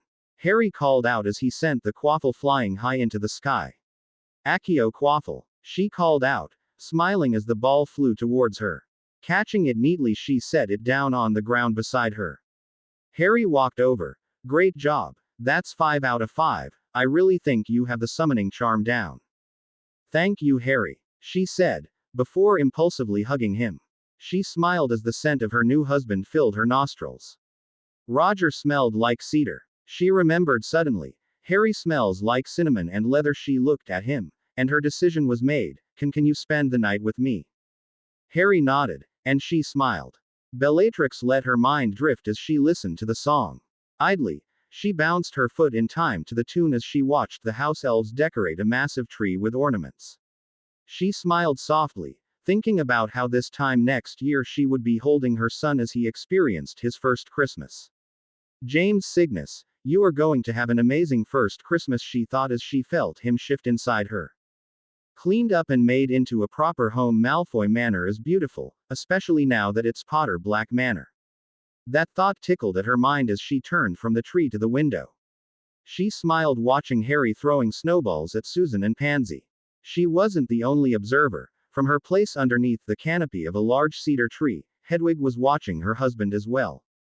I slept with Harry last night, Hedwig smiled as she watched him throwing snowballs at the two girls. She'd only ever had 3 men in her life, Peter Pruitt, Roger, and now Harry. Her key with Peter had been young love. Maybe they would have made it. Maybe they would have had their own little swarm of children, or maybe they wouldn't have. She didn't know. She and Roger though, she had enough of her memories as Alexandra now that she knew they would have made the distance. They had loved each other enough that she was certain they would have overcame any petty issues they would have faced. But now she was with Harry. Harry was different than either of her first loves, but remarkably similar at the same time. Like her first key. With Peter, there was a youthful energy to him. When he keyed her, it still felt like it was his first time dotting a woman. But like Roger, when they were together last night, it wasn't a race to the finish line. They paused during the act when the sweat on their stomachs had made a squelching sound as they pressed together. For a moment they had just looked at each other, and then they began to laugh. That moment of laughter, more than anything else, had told her that this marriage would survive. That, like Roger before him, Harry would be her husband for the rest of his life. She liked that, she found. Diana was not having a good day. Her meeting with Andrew had left her with a splitting headache. First he didn't get the memo that I wasn't dead, then he actually tried to poke me to see if his hand would pass through him. This idiot is not ready for prime time, so I really hope Elizabeth is feeling strong and healthy for the next few decades. She rubbed her aching temples as she used the royal flow to return to the ministry. She found Amelia and Rhiannon in her office. Rhiannon was red-faced with rage, while Amelia was holding her hands up in a placating gesture. You want me to be the witness to a magical oath that lets that by.ch out of her cell. Knowing what she did to my family. She murdered my mother. Yes, and for that and the death of Roger Dorset she will face trial. She's not getting off scot-free, Amelia said. I want you as the witness because you are the one that the magic looks to in order to set the terms of the oath. You decide what counts as breaking the oath. Rhiannon instinctively patted her pocket for her pack of cigarettes and then growled in frustration. Not having cigarettes, she began to pace, working her hands through her hair. I can't do this, Amelia, I hate her. I hate her so much that thinking about her name makes my chest ache. I can't look at her without wanting to throw a killing curse at her. She took in a deep breath and stopped pacing for a moment. I'm sorry, Amelia, I can't do what you want. At least not until I've spoken to Harry. Maybe after I talk to him I'll feel better. But right now, if you put me in the room with Zabini and I have a wand on me, she'll end up on the floor with a hole in her head. Rhiannon left the office, making her way back out to the apparition point. She needed to see Harry again. When she was with him it was easier for her to talk her way through things. Intellectually she knew that she needed to at least be open to Amelia's offer. After all, Amelia was a sister wife. Rhiannon knew she could trust her. But could she trust herself? Trusting herself had been the biggest stumbling block of her life. She had trusted herself that leaving Hogwarts was a good idea. She had trusted herself that telling Richard Holder the truth was a good idea. She had trusted herself that joining Greyback was the best choice for her at the time. She had trusted herself so many times and each time it had failed. You trusted Tonks and that turned into finding the man and woman you love. You trusted Harry and he gave you his heart, not to mention his last name. That little voice in her mind aggravated her just as much as it comforted her. Shaking her head to try and banish these thoughts, she vanished from the ministry and appeared at the manor. Looking around she found Harry in the kitchen drinking a mug of hot cocoa with Hedwig and Bella flanking him. Harry, can I talk to you about something? She asked him. He nodded and shifted from his chair. As he crossed over to her, he took her hand, letting her lead him upstairs to the bedroom she shared with Tonks. What's on your mind? He asked once they were inside. No talking. Not yet. Get BPD, she said as she swiftly began to pull off her clothes. She pushed him onto the bed, dotting him furiously. Not that I'm complaining, but he was interrupted by her key. As she sought to silence him. When that key broke, she spoke quietly, in a near growl. Amelia offered me the chance to be the witness for the oath of Zabini. But I can't seem to shake how angry she makes me, she admitted. I need you right now. I can't think straight and part of me wants to go back and say yes just to prove to myself that I'm better than Zabini. The other part of me wants to go back and kill her. I need you. You make me feel calm. He held her against his chest, letting her take deep breaths of air, slowly coming down and calming herself. They didn't end up making love, but they did end up sleeping together. In the dreamscape, Rhiannon saw her mother laying dead on the ground. She'd seen this exact scene hundreds of times. She hadn't been there when her mother died, of course, but in her dreams she saw it. Over the crumpled body of her mother stood Teresa Zabini, gloating as she turned and slapped a bound Hedwig. "This is your fault, you little whore. Roger was supposed to run away with me. I let you have him for a time, but when I came for him this time he was supposed to leave with me. But you had to keep your grubby hands on my man. You made me kill him.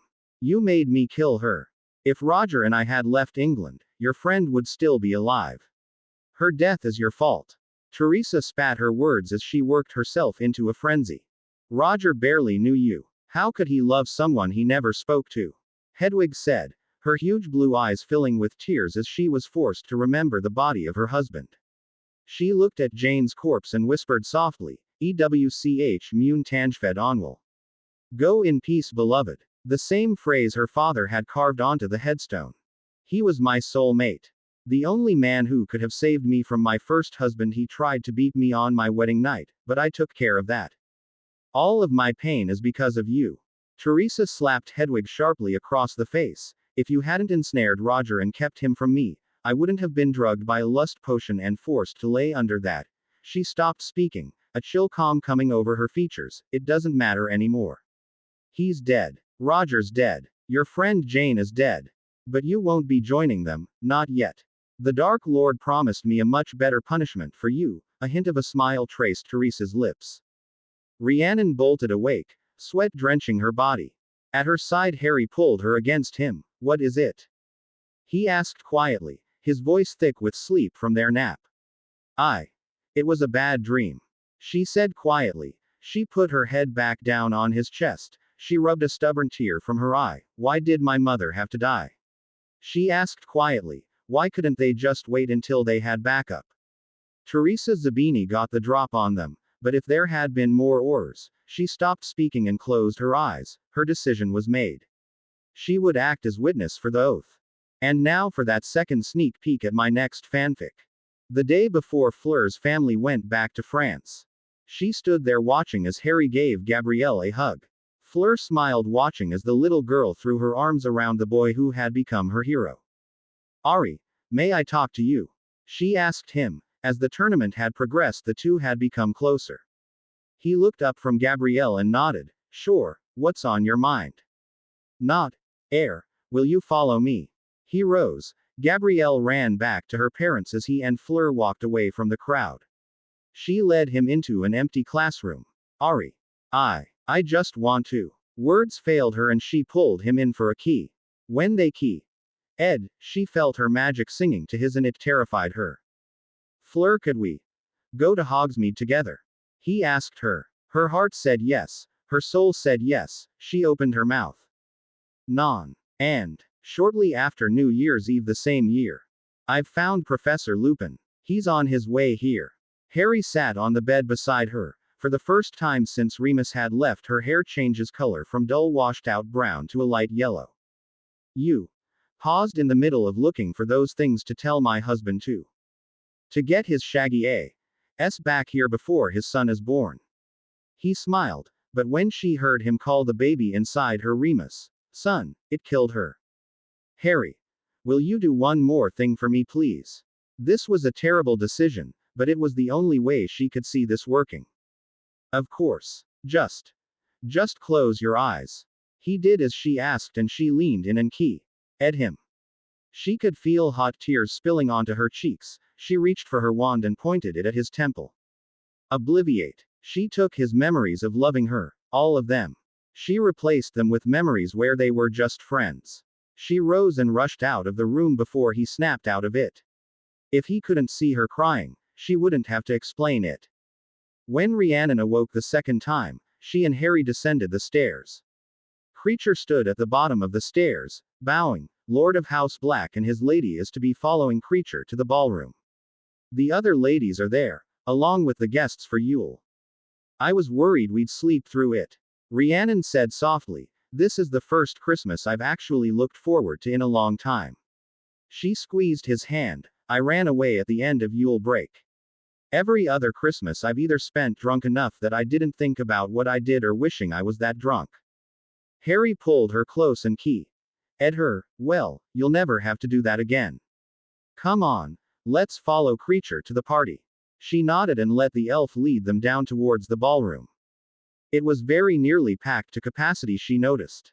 Between the wives, the wards, the junior coven, friends, and family, there was nearly 50 people. Blimey, we have a small army here, she thought, her hand going to pay her wand holster out of habit. I don't think anyone is going to attack us here, but you don't just stop being paranoid. The house elves had been busy. 2 long tables stretched out, each one groaning under its load of puddings, canopies, and punch bowls. Tonks came up to them. Harry noticed that she had one side of her hair red and the other green. She smiled, dotting each one. Good to see you're both up, come on, I've got something for you, she said, grabbing Harry's hand and leading him over to a small table at the end of the ballroom.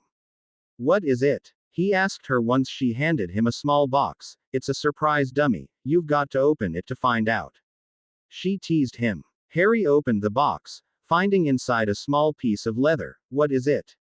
Harry asked her. Tonks smiled. It's an official Auror-style wand holster. Amelia got me permission to get one for you. Normally only Aurors get this style of holster. It has a few spells that the ones you can buy at Ollivander's doesn't.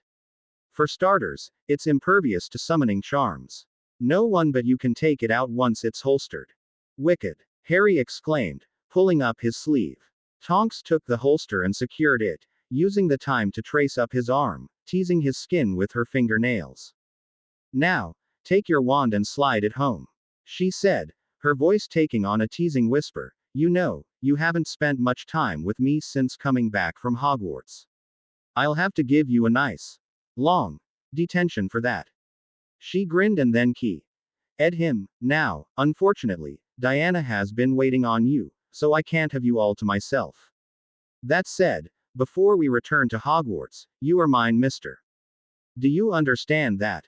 When Harry nodded, she ed him again and then rose, going to find Rhiannon, who was talking to her father. Diana sat down beside him. Happy Christmas, Harry, here, this is for you. She handed him a small box wrapped in blue paper. Harry opened it and found a small silver token with a crown embossed on it. This is a wardstone that lets you visit the palace whenever you want. I'm going to be working with Amelia to get Prince Andrew up to snuff with our world, and that means I'll be staying my old quarters for a few weeks. I'd like it if you'd come see me during one of your weekends. If you have this stone on you, and say, Royal Flow, Buckingham Palace, it'll open up for you. If you say, Gimlet, afterwards, you can travel through the flow. She explained to him. So when will you be leaving for the palace? He asked him. She frowned. The day after New Year's. That's why I was hoping we could spend tonight together. I haven't had much time with you since our first date. Harry nodded. All right, we can spend the night together. He smiled softly. I like the idea of spending more time with you. If my aunt could see me now, she actually had a full set of commemorative plates from when you had your fake marriage with Prince Charles. Diana rolled her eye. Those things. I bought a set myself. I used them to practice my blasting hexes. She grinned and looped her arm around Harry. Now, go mingle with the others, I'll be waiting on you. She ed him softly before letting rise and make his way over to where Fleur and Apolline were talking to Peter and Genevieve. Ron and Ginny were not at the party, though Arthur and Mafalda Weasley née Hopkirk were in attendance. They were at the Burrow, and Ginny was Ning her father's choice in second wives. She's moved everything. All of Mum's books on potion brewing are gone. Ginny cried, as she flopped down onto the couch. I wanted to get a backup batch of Amortentia ready for when we get back. Ron sighed and thumbed through a copy of Quidditch Through the Ages that had stopped being current shortly before the First Muggle World War. It's not that bad. The house is cleaner than it was when Mum was here. She was a terrible housekeeper. Somewhere in East London, a red-haired housekeeper felt slighted for a reason she didn't understand. She's our mother, and now she's somewhere in Muggle London, along with Professor Dumbledore. Ginny said, throwing up her hands. Why are you still acting like everything is fine? Everything is not fine, Ronald. Ron didn't answer. The truth was, he was starting to feel slightly conflicted about what he was doing. Admittedly, he still hated Harry for being wealthy, and married to so many beautiful witches, but he didn't know if he really wanted to hurt Fred. Fred and George had came to visit their father and stepmother. Mafalda had been unhappy about their choice to remain dropouts from Hogwarts, but was nevertheless very proud of what Potter's prank palace had become. The little shop they had bought at the back end of Diagon Alley was already becoming too small for what they needed. Fred was eyeing the site that Zonko sat on in Hogsmeade for a second branch. When George had teased their brother, claiming that he wanted that spot because then he could see Hermione more often, Fred had looked uncharacteristically serious. "Hey Dad, can I ask you something?" Fred had said once it was just the two of them in the kitchen. "Of course, son. What's on your mind?" Arthur asked, taking a sip of the tea he had just brewed them. When you proposed to Mafalda, did you do anything special?" Fred asked quietly. "It's just. I know she's still in school, but you love Hermione Granger, and you want to marry her when she graduates." Arthur finished. Fred just nodded. "I love her," he said simply. Neither man saw Ron listening in. Ron sighed as he turned the page. Dimly he could still hear Ginny ranting about how awful the newest Mrs. Weasley was. But he was still lost in his own thoughts. In charms, he had been partnered with a girl he had never worked with before. Romilda Vane was in many ways very similar to Hermione. She was smart, and she was very driven to be the best. So, upon being partnered with Ron, she had impressed upon him that if she was going to be the best in the class, then he needed to be the best with her. "You will study these notes, Ronald. If you do not, then I will show you the curses my mother showed me before I started at Hogwarts. Did you know I could have every hair on your body turn into writhing snakes?" "I do mean every hair," she said, not in a threatening tone of voice, but rather one that someone would use in describing the color of a white wall. She terrified him. But for some reason, the idea of studying with her wasn't as scary as it should have been. Fred patted the pocket of his robes for what was probably the 9th time that evening. Across the way he saw Hermione talking animatedly with her mother and Alice Longbottom. He smiled to himself, and then taking a breath to gather his nerve, crossed over to her side. "Hey, my own, can I steal you for a second?" he asked her. Hermione smiled and nodded. "Mum, Mrs. Longbottom, I'll be back in a little while." She said as she was led to an alcove, away from everyone else. "Fred looks more serious than I've ever seen him," she thought as he reached into his pocket and pulled out a small box. "Happy Christmas, Hermione. I hope you don't mind, but this is the kind of gift that I have to open first." He popped open the box, revealing a small diamond ring. "I know that you will say no, if I asked you to marry me before you graduate, but I don't mind waiting until you have a perfect score in your NEWTs. Hermione Jean Granger, will you?" He was stopped when Hermione nearly knocked him to the ground by the force of her hug. "Of course I'll marry you after I've graduated." She grinned madly before dotting him, "And to think, all I was going to give you for Christmas was a razor with a permanent sharpening enchantment." Emma Granger saw two things when she looked over at the couple. She saw Fred opening a small box, and Hermione hugging him. She could hear a faint yes. She smiled and turned to Alice Longbottom. "My little girl is, if I'm not mistaken, engaged. Now I get to introduce Mr. Weasley to a Muggle tradition known as scaring the piss out of the future son-in-law." Alice snorted. "You want to really get him? Ask Harry to come over and make them think that you two are together. Her best friend is a possible stepdad. It would give them both fits." Emma let the idea play in her mind. "That's actually not a bad idea at all." Alice smirked. "Well, while his father might have been one of the best pranksters in his year, I was pretty damned good at catching him in the act." Emma excused herself and went to find Harry.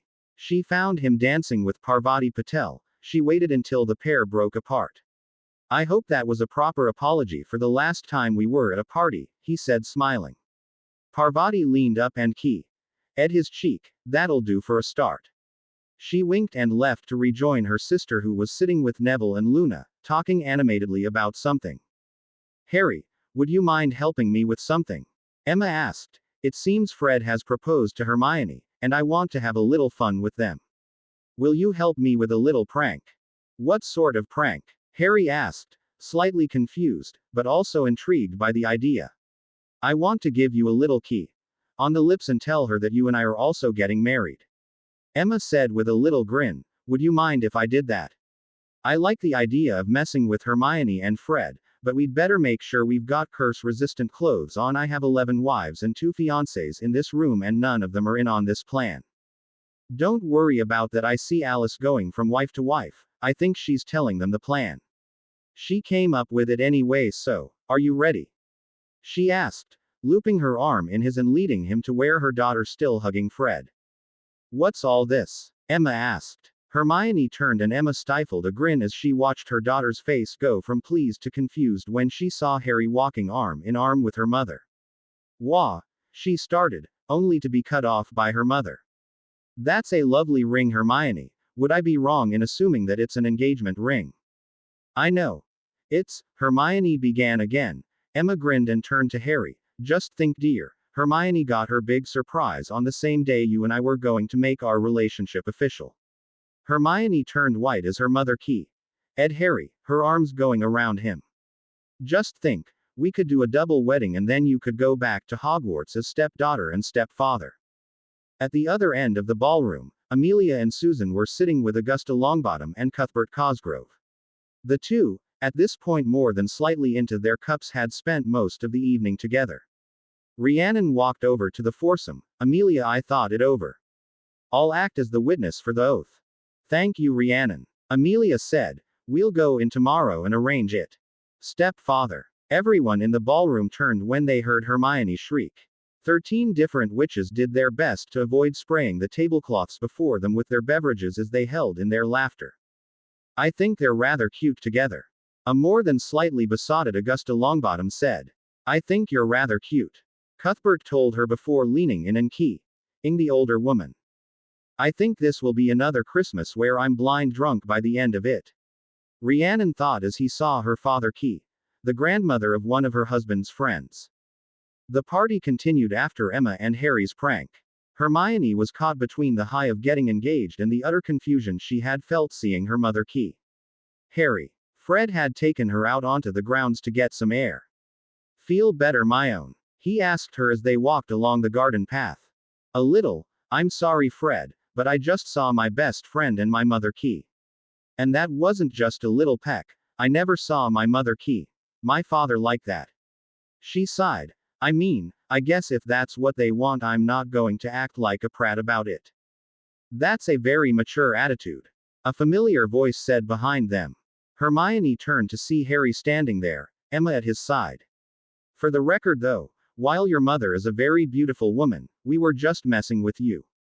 He's handsome. Maybe I could have a boy toy, but for now, Hermione, he's just your best friend, and not a future stepfather, Emma said. Maybe later though. That was a very nice Harry added. You two mean you arg. Hermione grabbed some snow from the ground and threw it at them in frustration. I feel as her fiancé that I should help my lady love in her time of need. Fred said as he made his own snowball. Harry looked at Emma for a moment. So, for our first date should we? Emma was already balling up some snow. Cream my daughter and her future husband. You read my mind. She grinned, and with that the battle was on. From her vantage point by the window, Bellatrix watched her husband once again having a chance to act like the teenager he was. She smiled fondly as Harry and Emma overturned a bench, using it as a crude barricade as they hurled snowballs towards Fred and Hermione, who had used their wands to turn a nearby bush into a waist-high wall. She laughed softly, drawing the attention of Narcissa. They seemed to be having fun. Narcissa stated, if he wanted to win, Harry would use a duplication charm on the flying snowballs though. It's not about who wins, sissy. For a little while, our husband isn't the boy who lived, or the chosen one, or whatever nonsense they've decided to call him, he's just Harry. Bellatrix smiled. It's moments like this where I can see him in 5 years playing with our children. Narcissa joined her in that smile. Lilith Ann has been doing a lot of moving lately. I think she's just as eager to meet her father as James Cygnus has been for you. Narcissa thought for a moment, I've nearly finished something I want to show Harry before he goes back to Hogwarts. He is Lord of 13 houses, through either birth or conquest. I believe that he should revive those houses. With each of us acting as lady of that house, it would provide Harry more chances for allies in the form of vassal houses. See, Sissy, this is why it worries us when you are quiet. Most witches get a book, or maybe take up knitting. You just go off and create entire power structures for our husband. Bellatrix said quietly. That said, I think it's a great idea. Do you have any ideas for who should be where? I have a few. You, for example, should be Lady Potter. You are after all the wife with whom his heir is currently gestating. I would either take my old place as Lady Malfoy, or Lady Black, Narcissa said, reaching into her pocket for her notepad. She tapped it with her wand, bringing it to full size, and then did the same with a quill. I think Dora would be better suited to the role of Lady Black, either her or Andy. Bellatrix suggested. Fleur is already the Lady Presumptive for House Delacour. Narcissa nodded. Were she not, I would suggest Lady Ravenclaw, but as she is already claimed, so to speak, I am thinking about Hedwig for Lady Ravenclaw and Andromeda as Lady Slytherin. I know she was a Hufflepuff, but I think Rhiannon would make a good Lady Gryffindor. Harry always likes to remind her of how brave he thinks she is. Bellatrix thought. Amelia would work as Lady Peverell, seeing as Susan as the Lady Presumptive for House Bones. The two sisters continued to make notes on possible placements as the others milled about. Rhiannon found a quiet corner of the ballroom for her and Tonks. I got you something, Tonks, she said, handing her a small, poorly wrapped package. Tonks opened it to find a small stack of letters. What is this? They're my letters. Each one, I wrote, planned to send to you, and then froze. I didn't have the nerve then, but I do now, she said softly, watching as Tonks opened the first one. Tonks, by the time you've gotten this, you are probably aware that I'm not at Hogwarts. If you weren't already aware, then you are now. My dad can't afford to keep sending me, not with his medical bills. So, I'm not coming back. I spent Yule break trying to find a job, and I did. I love you, but I'm not telling you where I am working, because I know that you'll skive off to come find me. Maybe when you graduate I'll tell you where I am and we can see each other again. Until then, I key. At the bottom of the letter, you can key that, and if the charm I put on the paper works, I'll know that you still love me, even though I ran away. Yours. Rhiannon felt a warm on her lips. Looking back at Tonks, she saw her mouth moving from the paper, a little smile on her lips. Of course I still love you, you idiot. I loved you then, I love you now, and I'll love you when you do the next idiotic stunt. She drew Rhiannon into an embrace. But if you ever think that the best idea is to run away from me again, I'll find you. Clear. Crystal. Rhiannon said before dotting Tonks again. Rhiannon squeezed Tonks gently, as ever mindful of the two babies inside them. Harry is going to be spending the night with Diana, so that means we have our room to ourselves. I say we ditch the party, grab a few treats from the dessert table and have our own party, she whispered against Tonks' ear. Tonks smirked. I'll get the treacle pudding, you grab the trifle. At their own table, Neville and Luna were in the middle of a discussion with Xenophilius Lovegood and the newly minted Catherine O'Grady. This was how I spent my time at Hogwarts.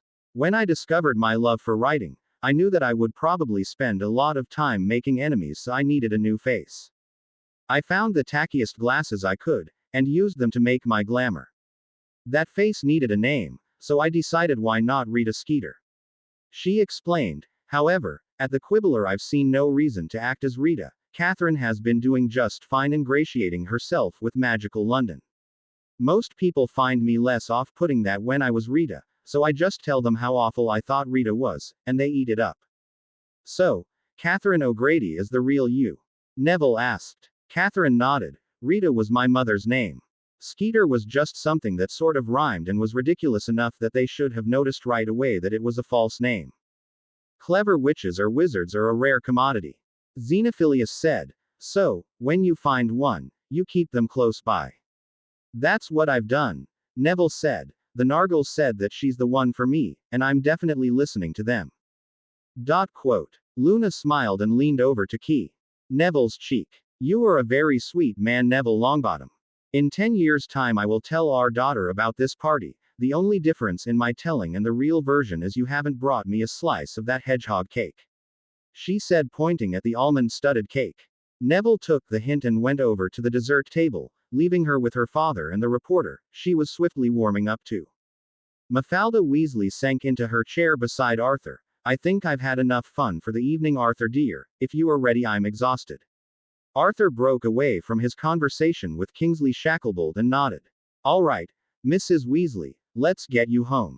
Rising with Mafalda, they made their way out of the ballroom towards the flow. I will say, you do seem a bit peaky, Mafalda.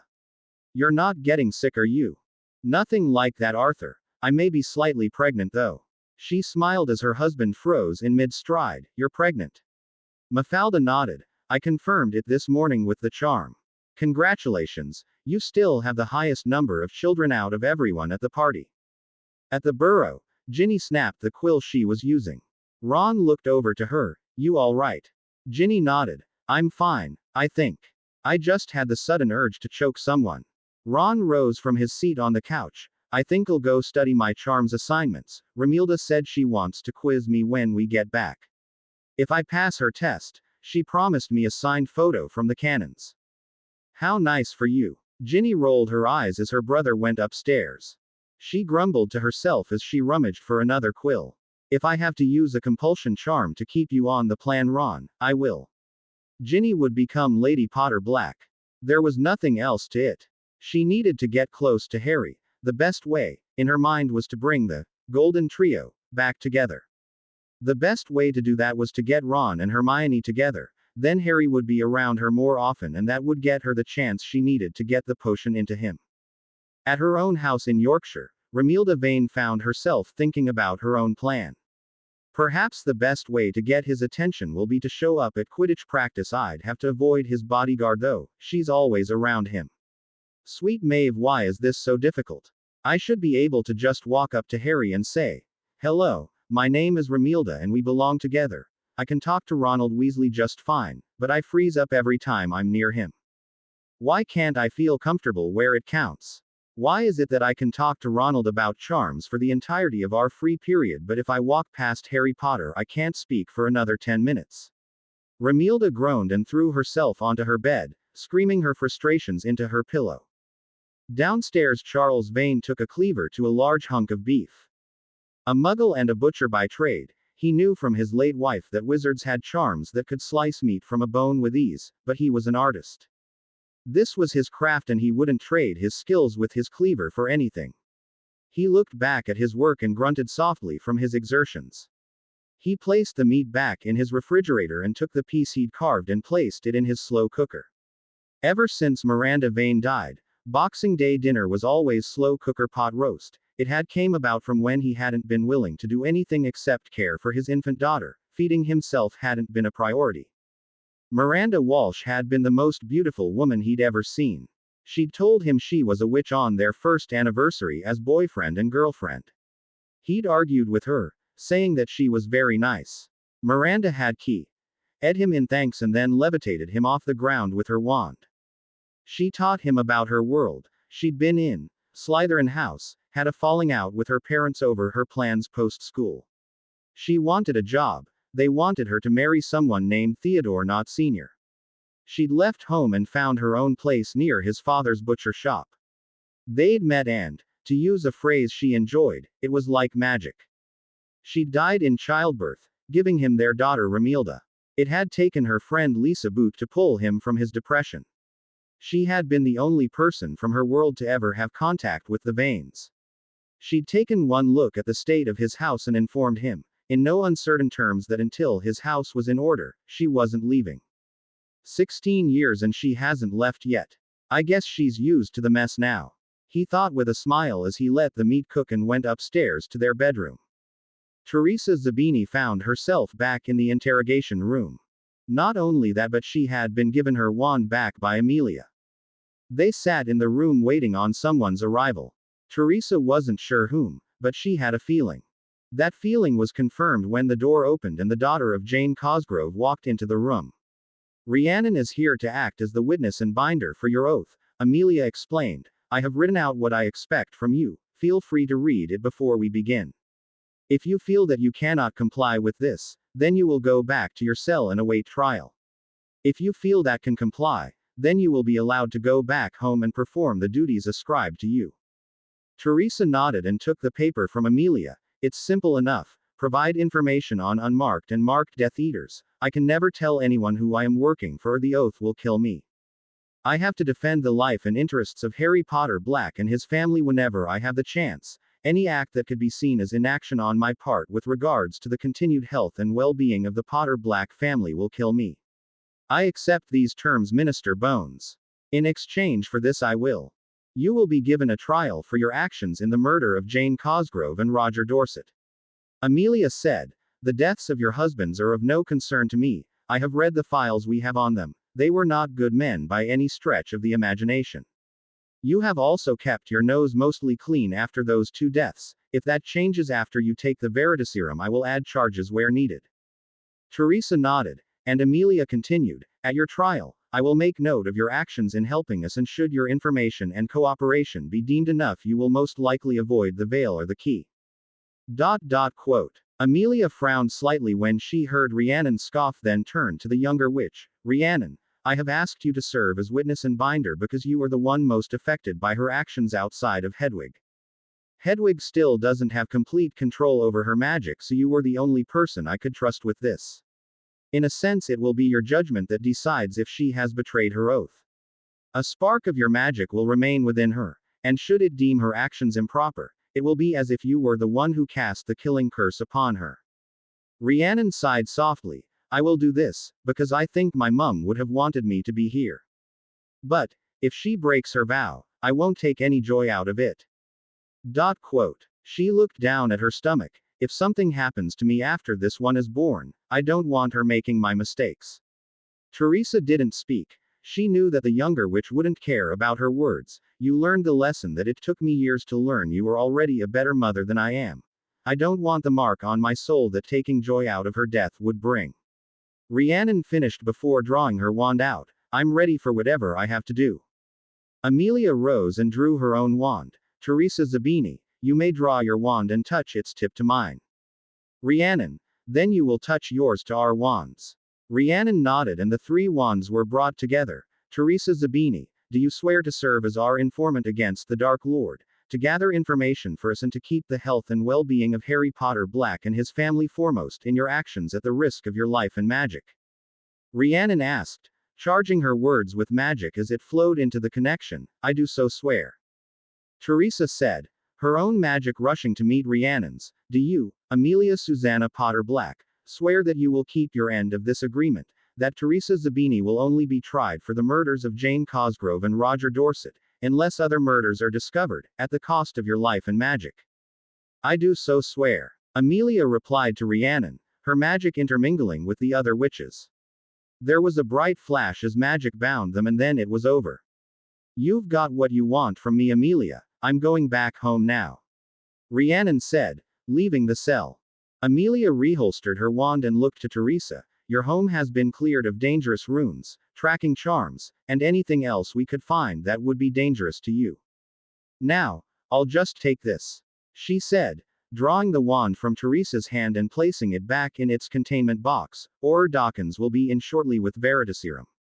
Sure enough, the door opened and an Auror bearing a small silver bottle stepped into the room. Auror Dawkins, please administer 3 drops of Veritaserum to Madame Zabini and then prepare to record the interrogation. Mafalda was at the burrow preparing lunch for herself and the 2 youngest Weasleys. Soon it will be the 3 youngest. She thought, smiling to herself. She was excited but also terrified of the fact that she was pregnant. Excited because she was carrying a new life within her, a gift given to her by the man she loves, but terrified because of what she hadn't told Arthur. Pregnancies had never went well in the Hopkirk family. She was an only child because of the risks put upon her mother. Miscarriages and stillbirths were common, as were deaths in childbirth. Still, it would do no good to tell her husband and let him worry about it. She would speak to the healers to confirm what the charm had told her. Ginny watched her from the doorway with narrow, hate-filled eyes. This bi.ch thinks she can waltz into my home and take my mother's place. The only thing that had kept Mafalda from being the recipient of the worst curses Ginny knew was that Arthur had locked hers and Ron's wands away at the start of the break. Mafalda was a stickler for the rules regarding the use of magic, as that was her department after all. Ron made a final mark on the charms work Romilda had asked him to complete. He wanted that picture of the cannons. More than that, he found that he wanted to see her nose crinkle when she smiled looking at his work. He'd noticed that little quirk when they were working at Hogwarts on their shared assignment. He'd gotten lucky when he'd suggested a different wand motion and had produced a bouquet of purple flowers by mistake when he'd meant to duplicate the plate of biscuits in front of them. He'd handed her the flowers, mostly trying to get them out of his own hands when he noticed that smile. It had only been there for a moment, but he'd seen it. Ginny wanted nothing more at this moment than to have her wand. She wanted to take that little condescending smirk off of Mafalda's face. Mafalda smiled as she stirred the curry she had made. This smells wonderful. Thankfully it's too early for the little one to express any opinions on my choice in food. She was surprised to hear a sound from the flow. Turning, she saw Arthur dusting himself off. Arthur, I didn't know you would be back from the ministry so early. She said smiling as she keyed. Ed her husband. Arthur returned the key. My meeting didn't take that long. I did stop by and see Percy. He sends his best. He was a good clerk when he interned in my office. I'm glad Minister Bones has found a place for him. Mafalda said, though I suppose it's Minister Potter Black now. It is. But as she doesn't want to spend the galleons to change any of the papers going out, she hasn't complained if anyone has called her Minister Bones. Arthur replied, neither of them noticing Ginny growing pale. Another one. Another damn witch taking my spot from me. Ginny held the scream she wanted to let loose. Then she saw her father touch Mafalda's stomach. How's our little one? He asked her quietly. Ginny's eyebrows shot up. What? Little one? She thought in growing horror at the possibilities.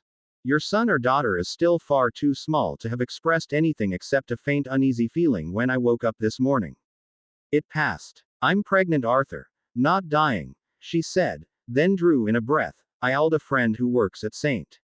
Mungo's. She is prepared to see me next week for my first prenatal checkup.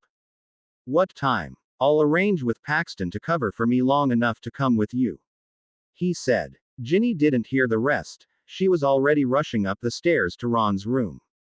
She threw open the door, finding Ron rolling up his charms paper. That whore is pregnant. She spat. Who's pregnant? Ron asked. That whore out there. The one who stole our mother's place in this house. She is pregnant. Ginny shut the door behind her. I'm going to find the key to open Daddy's trunk.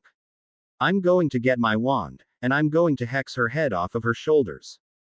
Or, you could not do that. You could calm down. Ron said, holding up his hands in a placating gesture. You sound like a Death Eater right now. I sound like someone trying to get our house back into order. Our mother is somewhere with the Muggles. I can't bring her home if that bi.ch is here. She has to be out of our house so Mum can come back. She can't come back, Ginny. She doesn't remember us, she doesn't have her magic. As far as she knows, she's always been a Muggle. Ron argued, I might not like how things have happened, but Dad is happier now than he had been in a long time. You're taking her side, Ginny said, raising her and slapping her brother. Fine then. I suppose the only brother I have left is Charlie.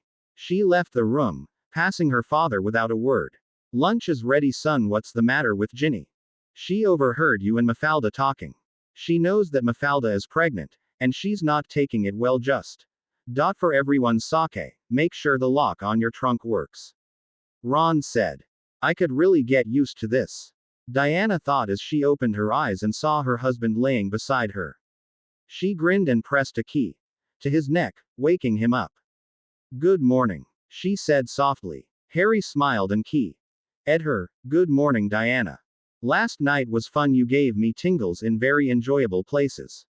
She said with a grin as she sat up in the bed, her arm going around him. Any plans for today? Nothing except looking over some proposal of Narcissus. She wants me to revive the houses I'm in control of. Then, she wants me to name a wife to each house. Harry said, That way, instead of there being 30 or 40 Potter black children starting at Hogwarts in a few years, there is instead a Peverell, a Ravenclaw, things like that. Interesting. I have a noble title on my father's side as a member of the Spencer family, but I don't have anything to claim on the magic side. She told him. So, where on that chart do you think I'll fall? I don't know honestly. Narcissa said she was going to work on that last night, and knowing her, she probably went to sleep sometime after the sun rose. Harry shrugged.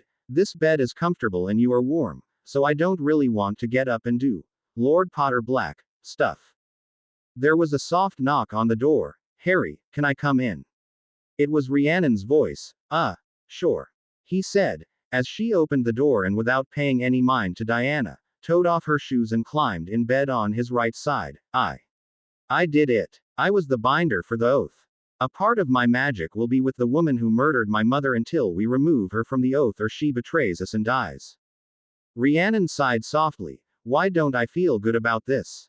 If she steps out of line, it would be like I killed her, and I don't want to kill her anymore. I keep thinking about our baby and I don't want her to grow up with a mother who's okay with the idea of killing someone because they hurt you. Stop people if they are a danger, sure, I get that. That's why I wanted to be an Auror, but it's my magic overseeing the oath. If she breathes wrong, she could die, and that thought is eating at me. She closed her eyes and rested her head on his chest. Why does that thought drive me crazy? Because you are a good person, he said softly, stroking her cheek. You aren't evil, or heartless, you're not a monster, you are good, with one of the biggest hearts I've ever seen.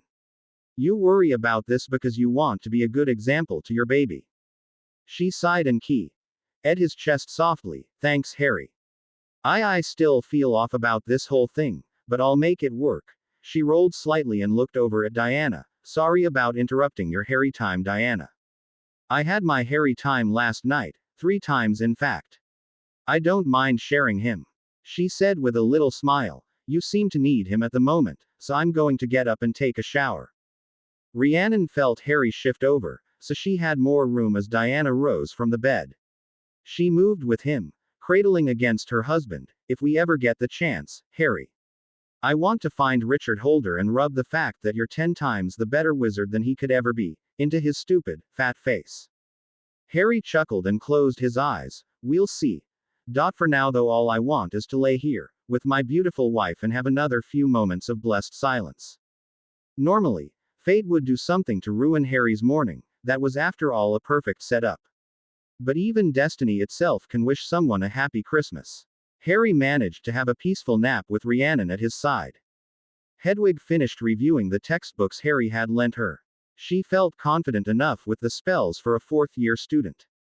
It's not enough to get my place as an Auror back, but I can at least survive a basic duel, she thought as she looked out on the grounds where Harry was walking with Diana. She smiled watching Harry. He was one of the few good things she still could claim as hers in this world.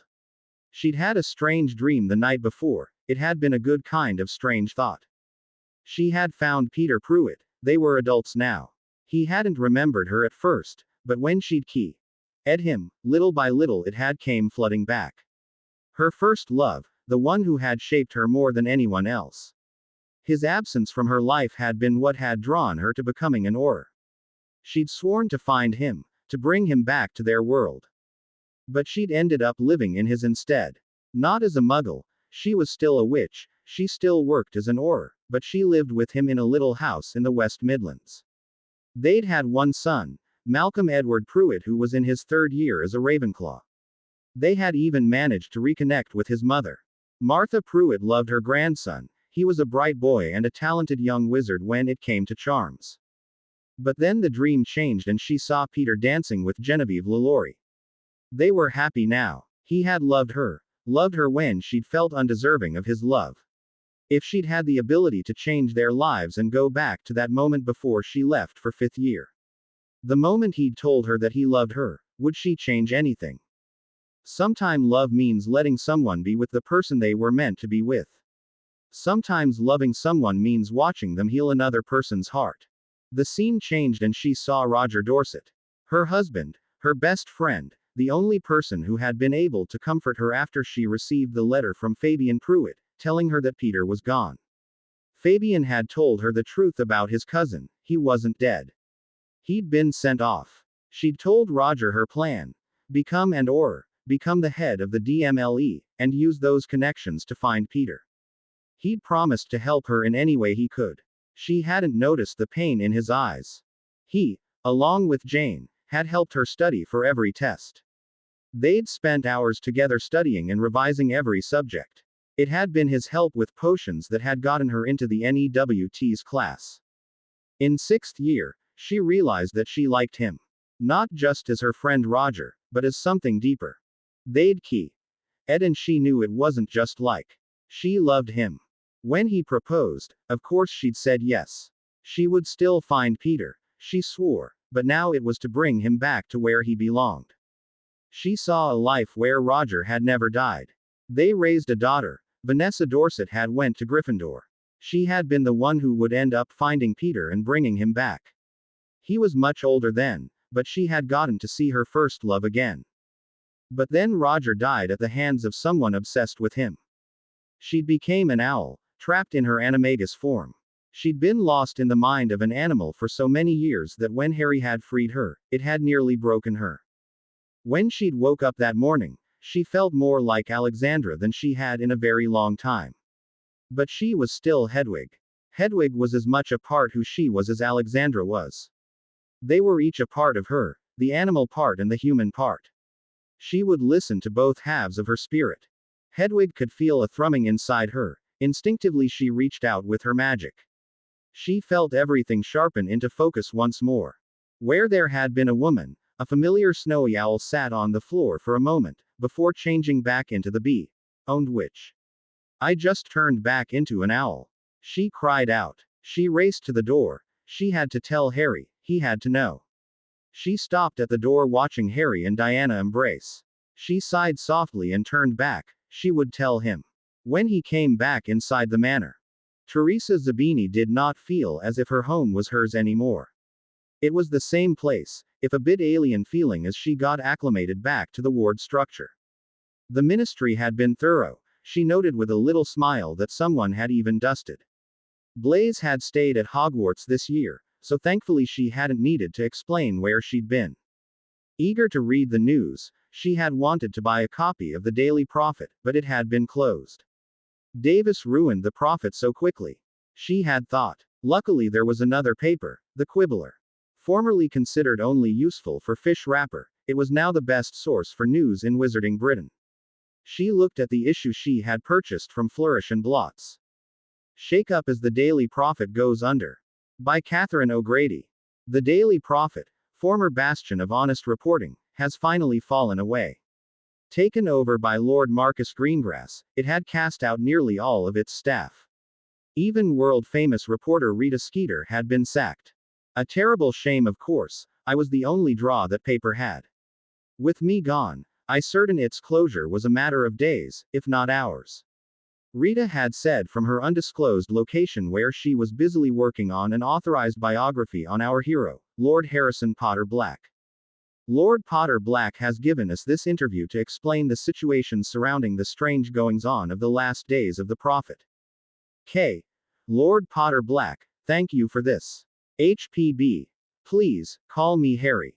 K. Very well, Harry. Please explain why the Prophet dedicated its editorial columns to disparaging you. HPB. Well, it seems that Lord Greengrass had been manipulated via the Imperius by Lord Davis. Lord Davis was jealous of House Potter Black and so took the Prophet and used it, along with his connections in the Wizengamot to try and take my holdings from me. I confronted him, and he challenged me to a duel. K. Needless to say you won that duel. HPB. Laughs, yes, I won the duel, and in doing so I freed Lord Greengrass from the control of Davis. Lord Greengrass has sworn fealty to me as reward for saving him. K. What are your plans now? HPB. To prevent something like this happening again, someone trying to convince the Wizengamot to break up my holdings under the guise of protecting a boy who was too young to understand what he had. My primary wife, Narcissa Potter Black, has assisted me with reviving my conquered houses. I have named a wife to each house and we will be making an announcement for that in the future. Exciting things are afoot, dear reader. For more information on the particulars of the duel between House Potter Black and House Davis, please turn to page 5. So, that's why Davis hasn't contacted me. Harry killed him in a duel. The boy is powerful. If I don't find some way to prevent this, he'll destroy Blaze. She sighed and set down her paper. It wouldn't do any good at the moment to dwell. She needed to write to her contacts. She would send the owls to Bulstrode and Mercer first. They were greedy and stupid, very handy traits in people she wished to manipulate. Especially Philip Bulstrode, the way he's always staring at my Easts. I have half a mind to let him become husband number 9. Perhaps if he's still alive after all this, I'll do just that. She smiled at the thought. She hated Philip Bulstrode, but she knew that he lusted after her. That would make it easy to wed him and then murder him later once she had his money. Millicent is a sweet girl. From what I've heard, I would leave her with half of the Bulstrode vault. Narcissa had not slept well. She had in fact slept in her chair in the study. A fact that Harry, when informed of this by Creature, had not taken well. He had in fact carried her up to her room and put her in bed, instructing her, in no uncertain terms, that she was to sleep for at least 3 hours before attempting to leave the bed. Now, she was awake again, and with Harry at her side, she went over the parchment. I was thinking that Nymphadora would be Lady Black, Bellatrix would be Lady Potter, Fleur will be Lady Delacour, Rhiannon would be Lady Gryffindor, Lady Ravenclaw would be Hedwig, Lady Mentures would be Celestine, Diana is already Lady Spencer, Susan is the heiress presumptive for House Bones, so Amelia could take the role of Lady Peverell, Andromeda could take the spot of Lady Renard, I would take Lady Slytherin, Pansy is the future Lady Parkinson, and Apolline is the current Lady Delacour. She finished, looking to Harry, who nodded. That works for me, love. Have you spoken to the others? She shook her head. Not yet. I wanted your input first. After all, these are your houses. Yes, and you are my wives. I value your thoughts a great deal. Harry said, taking her hand. We'll go to Gringotts and arrange everything before the end of break. He told her. Narcissa nodded and squeezed his hand gently. Narcissa had never expected this. The best a Black daughter could do would be marry well. She had done that, at least according to her mother's wishes, when she'd married Lucius, a man whom she'd hated. Her mother would have despised Harry, practically on principle, but he had treated her better in the few months they had been together than in the entirety of her marriage to Lucius. That love, the knowledge that he put his feelings for them above his own safety, it humbled her. Harry would willingly give his life for his wives, so of course they would all do the same. It had taken the formation of the coven, when he was dying from the curse cast upon him, freeing her from her first marriage, but she had found the man she would die for. He had given her a daughter, Lilith Ann Cassiopeia Potter Black. Shortly, probably less than a week after Bellatrix's son was born, she would bring their daughter into the world. She placed her hand on her stomach. After a moment she felt Harry cover her hand with his. Is she moving? He asked her quietly. No. Narcissa said. I just like letting her know that her mother is here, and that she loves her. The next day found Harry sitting at the foot of his bed rubbing the feet of Bellatrix. She'd unfortunately ended up being the one who suffered the worst when it came to their ankles and feet. She had taken to going to bed earlier and sleeping in later. Harry looked up from his task and noticed that Bellatrix had fallen asleep thanks to his ministrations. He slowed his motions only for her eyes to snap open. You are not finished, Mr. Potter Black. I would suggest that you keep it up. It's your fault that my feet are so sore. She motioned to his face with one foot before putting it back down. Get back to rubbing. If we're all going to Gringotts, then my ankles need to be much thinner in order for me to slide my boots on. You could put on slippers. Harry said, smirking as he continued to rub. I could also hex you. She said evenly. I could turn you into a frog and then feed you to Fox. The phoenix in question trilled as if laughing. Harry looked at the bird. Traitor. Hardly. He is my familiar, not yours. Bellatrix said, smirking, finally closing her eyes again. That feels good. This time he didn't stop until he heard the soft snoring coming from his wife. He gently set her feet back down and then moved to slide into the bed at her side. At that motion, her arms went around him, resting her head against his chest. Where are they? Narcissa said, frowning. Harry and Bella should have came down by now. Calm down, sissy. Judging by the sounds I heard when I went past her bedroom, she's sleeping. Knowing our man, he is probably sleeping beside him. Andromeda said, leaning against the wall. There was a flash of green and Tracy Davis came through the flow. Are we ready? She asked Narcissa. Very nearly. Harry and Bellatrix are indisposed. When you say like that, it sounds like they're shagging. They're taking a nap. Bella has been feeling poorly, so she's been sleeping more. Rhiannon said, I can't blame her. I don't know if I can stomach becoming Lady Gryffindor, why not I think you'll be great. Tonks replied, her arm going around the other woman. Thanks. But, I don't know. It's stupid and it's probably just the baby sitting on my kidneys wrong making me say stupid stuff, she muttered, leaning into Tonks slightly. You're just being silly. Tonks said, her voice soft against Rhiannon's ear, you are going to be a great Lady Gryffindor. He's right, you are one of the bravest people I know. Rhiannon felt a small amount of heat touch her cheeks at the compliment. Tracy looked to Narcissa. I thought about it. I don't want to be the heiress of House Davis. After what my father did, I don't want to be connected to that house anymore. Narcissa nodded. I can understand that. I take it then you wish to become a ward of one of the others. Tracy nodded. I don't even care which one, anything is a step up from being connected to my father. If you don't wish to be a Davis, you're welcome to become a Spencer. Diana said to her, I will warn you, you'll probably be going into the Muggle world more often as one. Lord Spencer, my father, is a Muggle. He got a fun surprise the day my mother levitated a pitcher of water off the kitchen table as her way of explaining who she was. Finally, Narcissa had had enough. She went up the stairs and knocked on the door. Not getting an answer, she opened the door and looked inside. She found Harry curled up with Bellatrix, his arm resting just below her stomach. They were both sleeping peacefully, but they had an appointment to keep. Narcissa stepped in, shaking Harry's arm until he opened his eyes. Harry, please wake Bellatrix. We need to leave for Gringotts. She turned and left the room, leaving Harry to wake his wife. He turned and went to put his hand on her shoulder. Touch me and I'll smack you. I'm awake, she said. Help me up. She asked him. Harry rose from his side of the bed and put his glasses back on. Then he went to her side and let her grab his hands to pull herself up.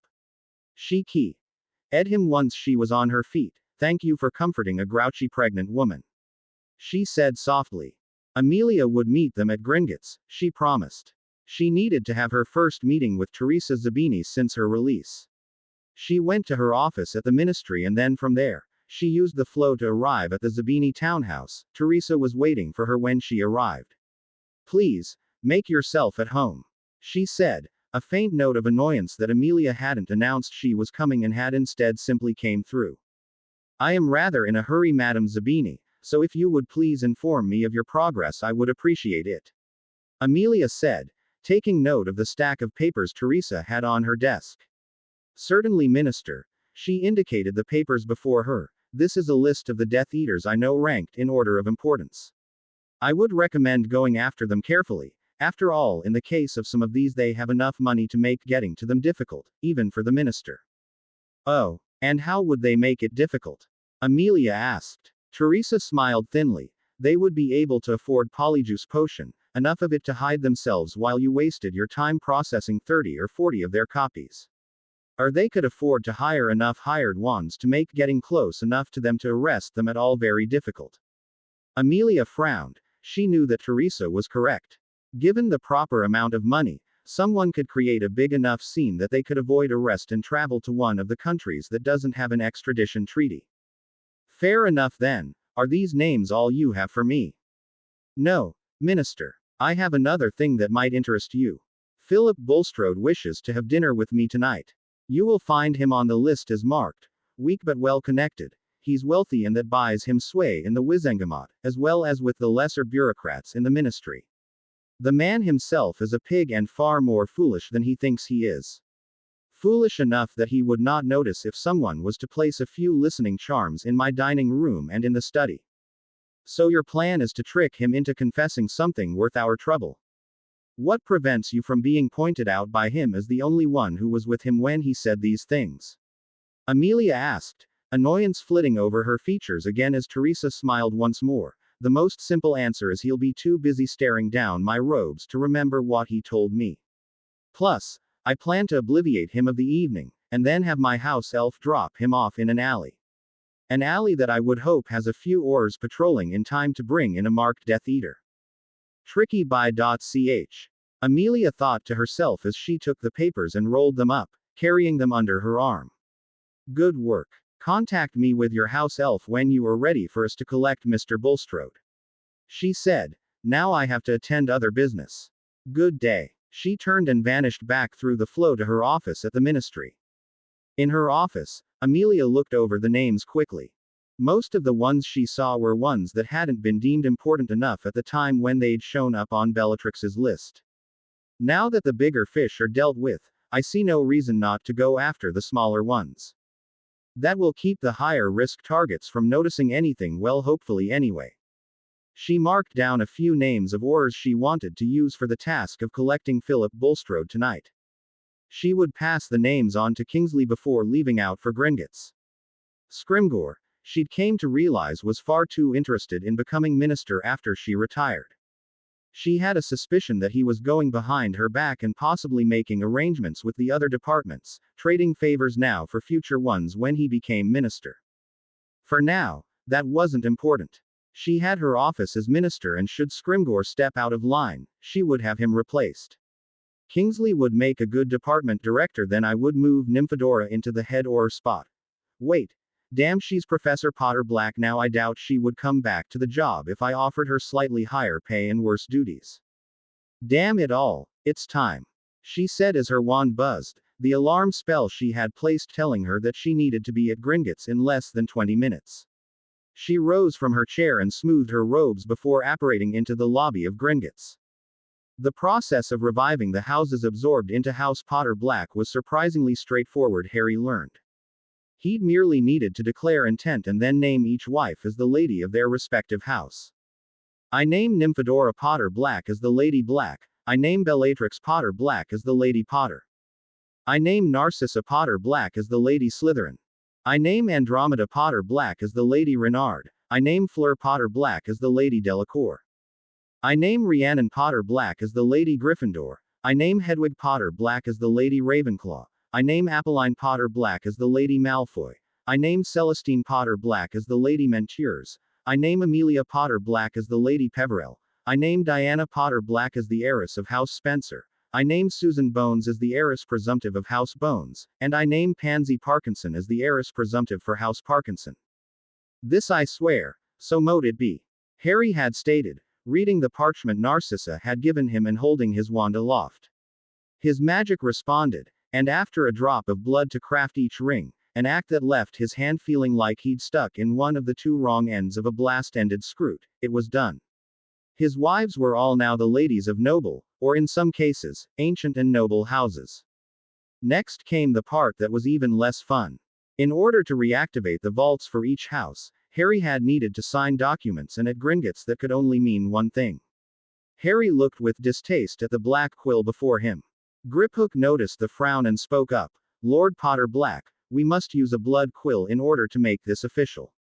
You need to assign trust vaults to your wards, and prepare a path of inheritance for each house.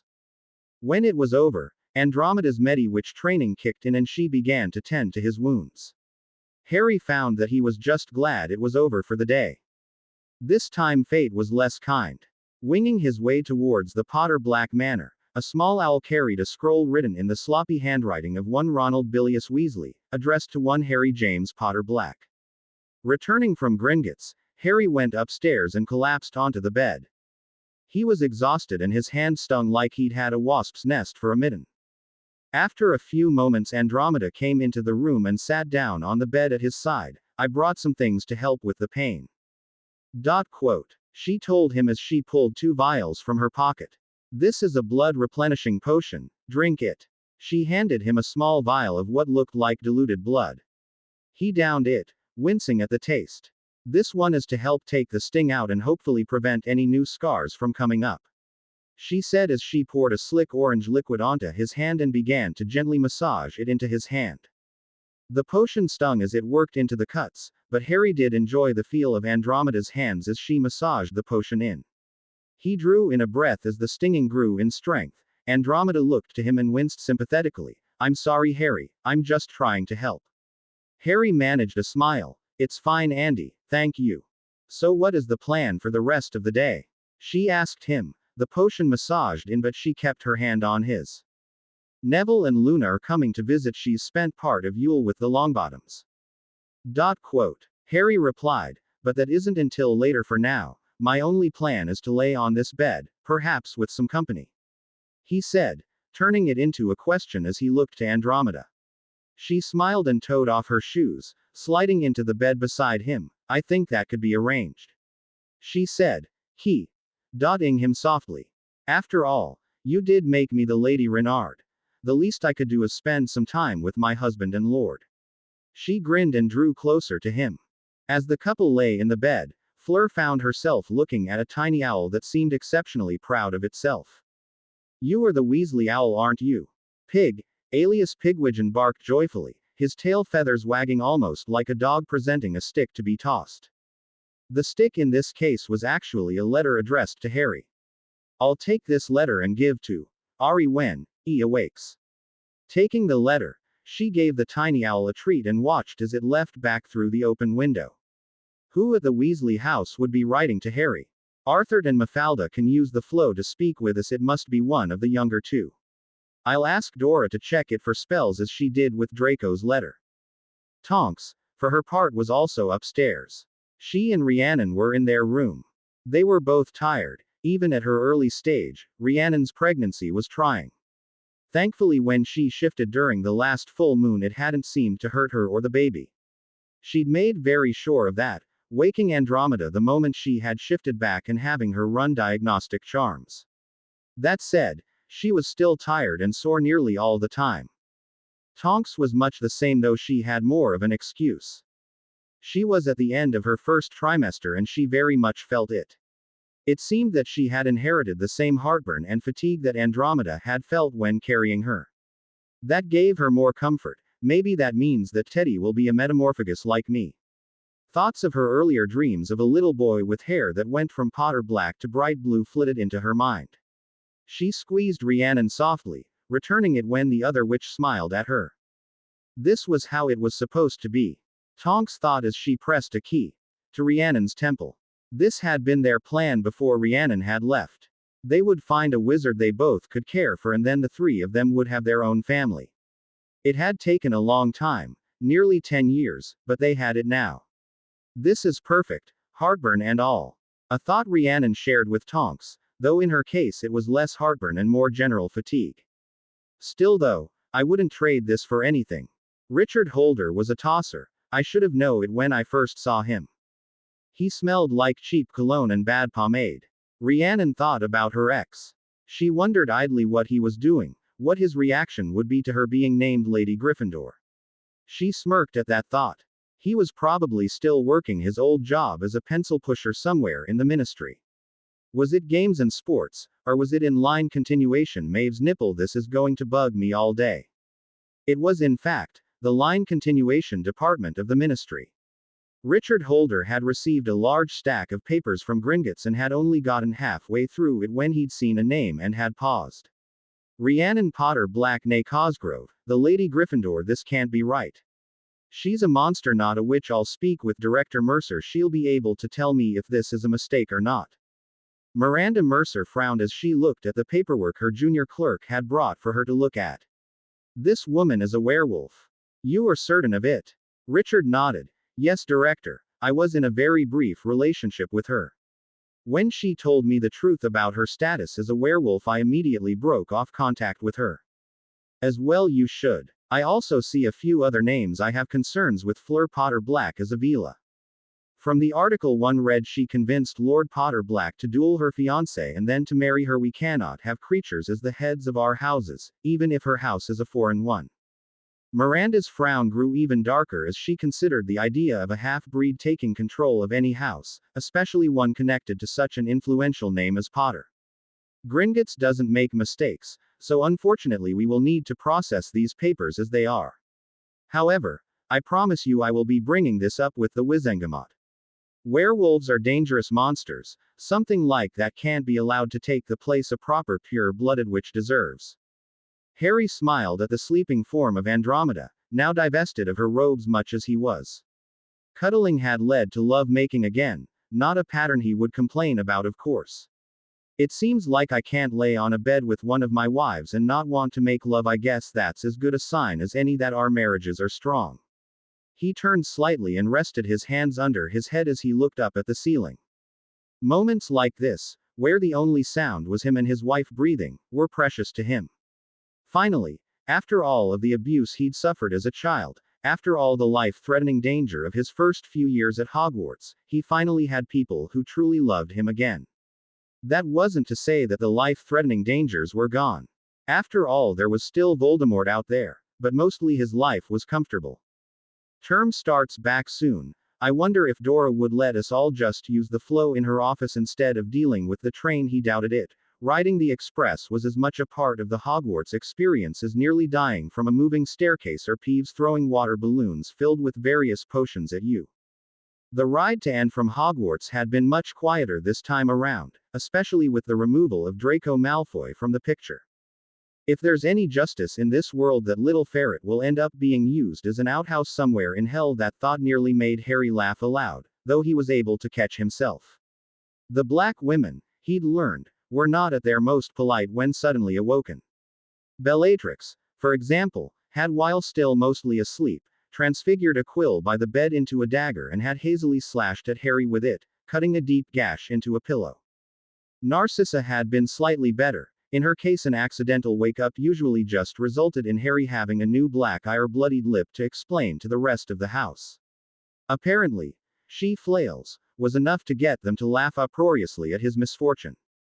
Andromeda, thankfully, was the calmest of the three. She had merely cracked open one eye and glared at him until he'd settled back down and took her back into his arms. Not wishing to chance that glare being only the first level of her anger, Harry was content to lay there until she was ready to rise. "Welcome to my home, Lord Bulstrode," Teresa said as the hulking form of Philip Bulstrode made his way into her house. She hated this man, possibly more than anyone else she'd known in a very long time. The way he leered at her, at nearly every woman really, the way he always seemed to think anyone's ideas were his for the taking. He disgusted her, and that was why he was the first person she wanted the oars to take. "Thank you, Teresa. I'm glad you finally took me up on my offer. I think a partnership between your businesses and mine would be most enjoyable for all parties concerned," Philip said, his eyes not leaving the area between Teresa's cleavage and her cheeks, not once bothering to look at her eyes. Philip Bulstrode was not a man blessed by good looks, a winning personality, or even intellect. He was, as Teresa had referred to him several times before, a troll of a man. Still, Teresa knew how to perform in this role. She left Philip remove his cloak and hang it up while she got their refreshments. For each of them a glass of brandy, and for Philip 3 drops of Veritaserum she had bought from a Nocturne Alley potions shop. She avoided potion shops where she could. For the first few years after Roger's murder she refused to go into any for any reason. It had taken Blaise getting sick to get her to change that. Still, she felt ill whenever she went inside one, each time she would get an image of how life should have been for her. Teresa Dorset, co-owner of Dorset Apothecary, loved her life. She and her husband had a good life. When he had agreed to run away with her in their 7th year, she had sworn that she would do everything in her power to make him happy. The first step had been to give her their daughter. Blaise Dorset was a beautiful girl. Like her mother, she had thick black hair. She had her father's blue eyes though. They contrasted with her olive skin in a way that made her seem exotic to the British wizards she came into contact with. It hadn't all been perfect, of course. The Marconi family had abandoned her the moment she married Roger. The Dorset family didn't have much, but what they did have they had shared with their son and new daughter-in-law. That had been what bought them their shop and the tiny flat above it. That flat was now Blaise's, while Roger and Teresa lived in a small house outside of London. That was why she had avoided potions shops for so long. The smell of dried herbs made her think of Roger, made her think of her mistakes. Her only hope was that by doing all of this for the Potter Black family, she could somehow help Blaze avoid her path. That brought her mind back to Philip Bulstrode. Would you like your drink now? Philip leered to her. I have a better idea for how we can unwind. Quote. His hand went to her east, the meaty paw groping her. Teresa saw red in that moment. She very nearly killed the man. Instead she blasted him back against the wall. How dare you touch me, you troll? You will not touch me. No one will ever touch me unless I say so. She stifled a shudder as memories of waking up under her first husband, the lust potion wearing off, filling her mind. She held her wand on Philip, grabbing his head with a free hand and pouring the potion drink down his throat, watching as the Veritaserum took effect. Then I will take the businesses and close them, sell the inventory and put the money into my vault, then a few fires, with the dark mark flown above them, and I'll not only be able to hide the money, but I'll also be able to style myself as a victim of the Dark Lord. Philip Bulstrode said in a monotone as he continued to confess everything to Teresa, who, using a self-writing quill, had been taken notes for her. Thank you for this information, Philip, Teresa said softly, drawing her wand. Obliviate. Teresa used her spell to remove the past hour out of his memories, replacing those with memories that he had been drinking all night in a pub, before summoning her house elf to drop Philip off in the predetermined alley for the oars to pick up. Harry looked at the letter. It had been tested by Tonks and pronounced safe to open. He knew that awful handwriting. Why would Ron send me a message? Part of him wanted to toss the letter unread into the fireplace. But, no matter what, Ron Weasley had been his first friend. If the letter was safe, then he would read it. At the worst, it would just be the final nail in the coffin of their former relationship. Harry, I know I have no right to ask this, but it's Ginny. Something is wrong with her. Ever since she found out that Mafalda is pregnant, she's become obsessed with opening Dad's trunk and getting her wand. She said she wants to hex her head off her shoulders. Can you please send someone to check on her? If I asked Dad, he'd have to get an order, and right now I'm just hoping she's being an idiot. I don't know what to do. Ron, what do you think? Tonks asked him. I guess I could go over to the burrow disguised as Arthur and get a feel. We could use your cloak to get someone else to come with me. I will accompany you. Celestine said, I have seen this Ginny in Harry's memories.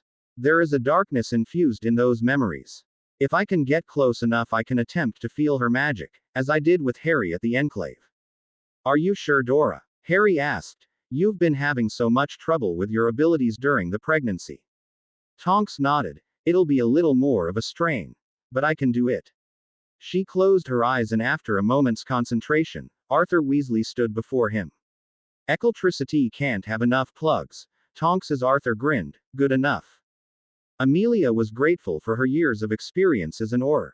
Those years had taught her how to control her emotions. Tears, or screams of rage, were for private time. When she'd lost her baby, she'd cried in the home she shared with Harry Fox. When her fiancé had died, she obliterated the training dummies at the ossuary. She was feeling much closer to obliterating things with fury at the moment than she had in a long time. The cause of her anger was a memorandum, written by Miranda Mercer of the Line Continuation Department. 2. Minister Amelia Potter Black Nay Bones, the Lady Peverell. Line Continuation, Non-Humans. Minister, as you are no doubt aware, I have received the paperwork from Gringotts and the majority of them have been processed without errors. I do have complaints with the following. Rhiannon Potter Black Nay Cosgrove, the Lady, Gryffindor non-human werewolf. Fleur Potter Black Nay Delacour, the Lady, Delacour non-human Vila. Appeline Potter Black, the Lady, Malfoy non-human Vila. Celestine Potter Black Nay Dubois, the Lady, Mentures non-human Vila. Minister, we cannot allow creatures to have the ability to lead houses, especially our ancient and most noble houses. A feral beast cannot lead Gryffindor into a new generation. A Vila cannot control its impulses to seduce wizards. It cannot be allowed to have the same rights as a proper pure-blood lady, such as yourself. To that end, I have the following suggestions. Dispose of the creatures in a legal manner. Have your husband marry 4 proper women and make them ladies instead. Should he wish to keep his menagerie, then they can be concubines instead. Until I hear back from you, I will keep these 4 lines from being processed, to spare you the trouble of changing the paperwork once it's already been finalized. Yours, Miranda Mercer. Department Director. Line continuation.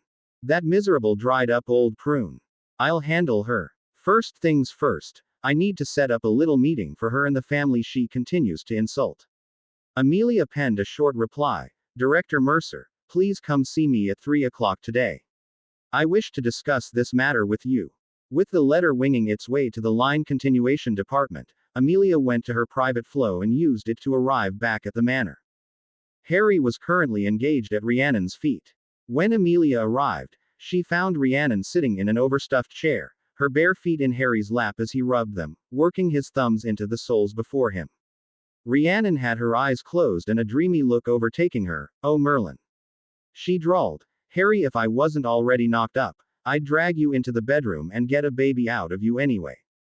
I'm glad you're enjoying it, Harry said, pressing a soft key to the top of her left foot, the act making Rhiannon giggle softly. Amelia, what are you doing home so early? At the sound of his voice, Rhiannon opened her eyes sleepily. Hello, Amelia. Rhiannon, Harry, I'm glad you're both here. Where is Fleur, Apolline, and Celestine? Amelia asked, dusting the soot from her clothes. Celestine went with Dora to the burrow. Why? Harry replied, slipping Rhiannon's shoes back on and tying them for her. We have an issue with the line continuation department. Director Mercer is holding up. Amelia began, only to be stopped by Rhiannon, who frowned. Wait. Mercer. That was Richard's boss. Well, then I know who told her that you were a werewolf. Amelia said, that's why I'm here. I want to deal with this, and I want you there for it. Harry slid Rhiannon's feet from his lap and rose. I'll get Fleur and Apolline, he said, leaving the other 2 witches as he took to the stairs. Amelia looked evenly at Rhiannon. Tell me about this Richard, please. Rhiannon sighed. I thought he'd be the one. We had a good time together. We dated for a while and I thought I could tell him the truth. So I did. And he called me a monster, said I'd end up killing any kid we'd have. Things got bad after that and I looked down the end of my wand a few times. That was when I found my way to Greyback and his pack. She looked down at the ground. He had me convinced that no one would ever love me, so I went to the pack for protection. Amelia nodded. Well, he was wrong. You have a family. Harry loves you. We all know Nymphadora loves you. She can barely keep her hands off your bum whenever you're together. You're married to one of the most famous wizards in the modern world. You're carrying his baby. I'd say this Richard can go soak his head. Rhiannon smirked at that thought. She would respond, but the arrival of Harry, Apolline, Fleur, and Gabrielle paused her words. Miranda Mercer tapped her wand to her mark, hiding it with a silent charm. That task done, she slid a long silver dagger into her backup wand holster. She'd been carrying the dagger ever since she'd been informed of the presence of a monster in the ministry. If that cow Skeeter was still around, I could make a fortune selling her that story. She thought before looking down at the reason she had drawn out her knife. She'd used it as a letter opener, taking out a response to her memo from Minister Bones. She wishes to see me. She probably thinks she can talk me out of holding up these documents. I'll take Holder along with me. If she balks, I'll make sure that he goes to the press. If the minister is found to be circumventing my office in order to allow a mongrel like that werewolf or those Vila into our noble houses, the scandal will take her out of office quicker than you can say. Bodruckle. She rose from her desk and exited her office. In the main chamber of the line continuation department, she saw the usual buzz of activity as clerks milled about. She spotted the clerk she wanted and made her way to his desk. Richard Holder was putting the final mark on a paper merging the Shaw House with the McLaren House when his department head arrived at his desk. Madam Mercer, he said in greeting. Clerk Holder, I need you to come with me to speak with the minister. It's about the issue you brought forth to me earlier. Miranda explained. He rose and began to follow her. She's not going to allow those things to take ladyship for the houses, is she? He asked as they exited the office and made their way to the lift. Miranda tapped the button with her letter from Amelia. the magic in the paper authorizing her to go to the minister's floor. Hopefully not, but that's why you are here. I want you to tell her what you told me about the werewolf. Then, if she's not convinced, I will contact a few people I know in the Wizengamot, while I want you to go to Witches Weekly and tell them the latest gossip that werewolves and Vila are now considered appropriate heads of house. I have a friend who works there. She'll get that story out. Amelia was waiting for them in her office. Come with me, please. I want to use my meeting room for this, she said, guiding them into the large private meeting room Amelia used when hosting departmental head meetings. Sitting at the table, each one wearing a frown, was Harry, Rhiannon, Fleur, Apolline, and Gabrielle.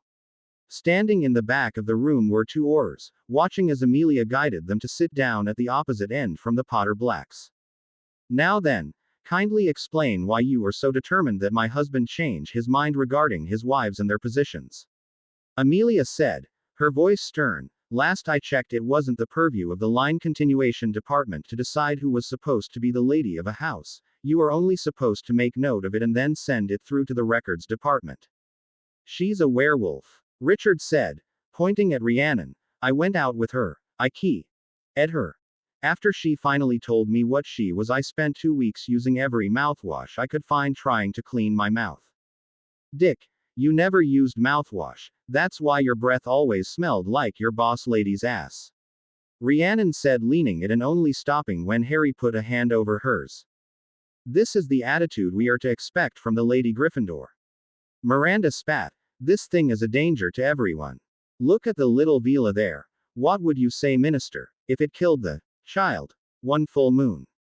Her name is Rhiannon and you will use it. Gabrielle, Harry said, motioning to the youngest occupant of the room, is her name. They are both ladies, so I'd start using she and her. Look, kid, no offense, but they're only here because you're rich. I remember when she had me convinced she was a witch. All she ever talked about was sending money home, Richard said derisively. Galleons to tarts, she's been sending money to some other bloke instead. She's been paying for her lovers on your galleons. Rhiannon actually smirked at that. Well, he's not altogether wrong this time. I did use your money when Tonks and I went to that Muggle nightclub before I got pregnant. Harry allowed his own smile. I am aware. My 2 wives made sure they took plenty of pictures of themselves with BPD men who aren't me. We are getting distracted, Amelia said. Director Mercer, you will process the paperwork or you will be dismissed. Clerk Holder, you are dismissed from your position effective immediately. Or Clark, please remove him from the building. Richard drew his wand and aimed it at Rhiannon. You buy.ch, you've ruined my life every time I come into contact with you. Rhiannon rose swiftly from her spot and punched him, her fist connecting with his jaw and sending Richard to the ground. She came around the table and placed a kick into his groin. The punch is for calling me a monster, Dick. The kick was for breaking up with and leaving me the check at our lunch. Harry went around the table and took Rhiannon's hand, drawing her into his arms as the Auror dragged him from the office. You seem to have enjoyed that, he said softly, to which she nodded. Miranda drew her dagger and swung it at Rhiannon. This was her chance to kill the werewolf. There were 2 issues that occurred, and had she been an intelligent woman and not a mindless bigot, she would have figured them out before she went for her dagger. The first is that Harry Potter Black played as Seeker and so he had quick reflexes. He spun Rhiannon away from the flash of silver, taking the blade into his elbow with a cry. The second thing she should have planned for was being in a room with 2 adult Vila, both of whom were married to the man she'd just stabbed. It ended up being Gabrielle whose fireball struck her, singing her gray hair from her head. Fleur went with an incarcerous spell, wrapping the woman in enchanted ropes. Miranda Mercer, you are under arrest for the attempted murder of Harry Potter Black. You will be taken to a holding cell in the DMLE until I arrange for someone to deal with you. Auror Wayne, please escort the former director to her new home, Amelia said. As she watched the woman get stunned and then levitated out of the room, a thought occurred to her.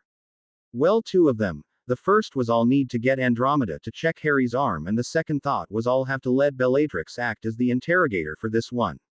This buy.ch just stabbed our husband. Maeve's tits. It's freezing out here. Yeah, I know it's Devon in late December, but I swear Teddy is inside me knitting a jumper. Tonks rubbed her hands together. Well, she rubbed Arthur Weasley's hands together. She was standing in front of the door at the burrow. Behind her, wearing the invisibility cloak, Celestine rolled her eyes and cast a silent warming charm on the pregnant woman. Tonks felt the warmth and smiled. Yeah, I suppose I could have done that, but it was more fun to complain first. All right, time to get this door opened. She pressed her wand to the latch and with a silent unlocking charm, stepped into the house. Ron was sitting at the dinner table studying, keeping her features decidedly neutral. Tonks didn't comment on the sight. Hello, son. Keeping busy, I see. Yeah, Remilda owled me yesterday, said she wants me to review our last charms exam. He said, not looking up from the book. Hey, why are you home so early? Ron asked, finally looking at the person standing in for his father. I wanted to surprise Mafalda and take her to Diagon Alley for dinner tonight, so I skived off work to come home and get changed into something suitably fancy. Where's our Ginny? She hasn't came downstairs. She's been in her room since I got up. I asked her if she wanted breakfast, but apparently I'm not her brother, so she doesn't want to eat with me. Ron seemed genuinely hurt by that, though he tried to mask it by appearing nonchalant. I'll speak to her then before I leave. You just keep surprising the hell out of me by studying. Tonks as Arthur winked at the boy and then went upstairs. Had Ron been paying more attention to his surroundings than to his textbook, he might have noticed that the stairs squeaked twice with each step instead of just once. Ginny was laying on her bed, her hand was idly tracing the wand motions for a cutting curse. There goes her leg and then she'll go down the stairs. Then another one to take off her wand hand. She smiled at the idea of leaving Mafalda Hopkirk in several pieces on the floor. Then, I'll stun Ron, cast Bombarda to blow out the wall, and then if I can find out the spell they used to put the dark mark up in the sky, I'll do that with Ron's wand and then go see Looney. That way when they find the attack, I'll have my alibi. She was surprised to see her father at the door, especially as she had locked it. What are you doing home, Daddy? Tonks as Arthur stepped into the room, leaving the door open as Celestine walked in behind her. There was a flash of red light and Ginny was stunned by Celestine's wand. So, we're just going to stun her? No, hi, just checking to see if you're possessed. Tonks asked the other woman. Celestine removed the cloak. No. I can already feel it, the dark magic on her. It is like the Horcrux that afflicted Harry. The Veela channeled her magic through her allure and reached out into Ginny's mind. The younger girl's eyes snapped open as she broke through the stunning spell. Help me. She shouted before dropping back to the bed. Tonks used her wand to summon enchanted ropes, to keep the girl bound. All right, what do you need? Celestine closed her eyes and concentrated. I will need to borrow some of your magic. Tonks heard the footsteps coming up the stairs. She turned and saw Ron looking pale. Dad, what's going on? Who's that? Tonks let the form drop, revealing herself to the youngest Weasley son. She's going to help your sister. Use the flow and go straight to the ministry. We need Arthur here as soon as possible. At the ministry, Bellatrix sat across from Miranda Mercer with a disturbingly serene look on her face. The heavily pregnant witch looked down at her file and then flicked her eyes up to Miranda's. So, you tried to murder Rhiannon Potter Black, the Lady Gryffindor, and then when my husband shielded her from your murder attempt, you ended up stabbing him in the arm severely enough that he's had the bones in his arm vanished. Tell me why you should live to see a trial. Bellatrix's voice was very soft as she spoke, the same soft tone she'd used when she explained to Narcissa precisely why Draco had died. Miranda did her best to look directly into the eyes of the Lady Potter. You would let your husband sully himself with mongrels and filth. I was doing you a favor. You once knew your place as a pure blood. Why are you tolerant of their kind now? Their kind. Bellatrix's even look took on a subtly mocking tone before it returned to its neutral state. Rhiannon has proven herself as a dedicated and loyal member of our family. The ladies Delacour are capable of ritual magic the likes of which I doubt you could comprehend. They are, any one of them, more powerful than you, Miranda Mercer. More to the point, they do not bend their knee to the son of a muggle and a cross-eyed squib. At that moment, she reached over and with her wand applied a cutting charm that traced the length of Miranda's sleeve. Did you know that Peter Pettigrew was a guest of ours? He mentioned some recent inductees to the inner circle of Tom Riddle's merry band of murderous sheep. The Bulstrodes, the Knotts, a few others including the Mercers. You and your husband, who, I'll tell you now is most likely already in custody and on his way to sharing a cell beside you, have the mark. Do you see any mark on my arm, you insane ch? Miranda said, thrusting the ripped sleeve up her arm, showing the expanse of smooth skin. There is nothing on my arm. Nothing up your sleeve. Except a poorly cast glamour. Bellatrix waved her wand, revealing the mark. So, we have a confirmed dark mark on the woman who tried to murder a wife of Harry Potter, and that same woman temporarily crippled the very same Harry Potter. Oh, I'm going to have fun testing my mind reading on you.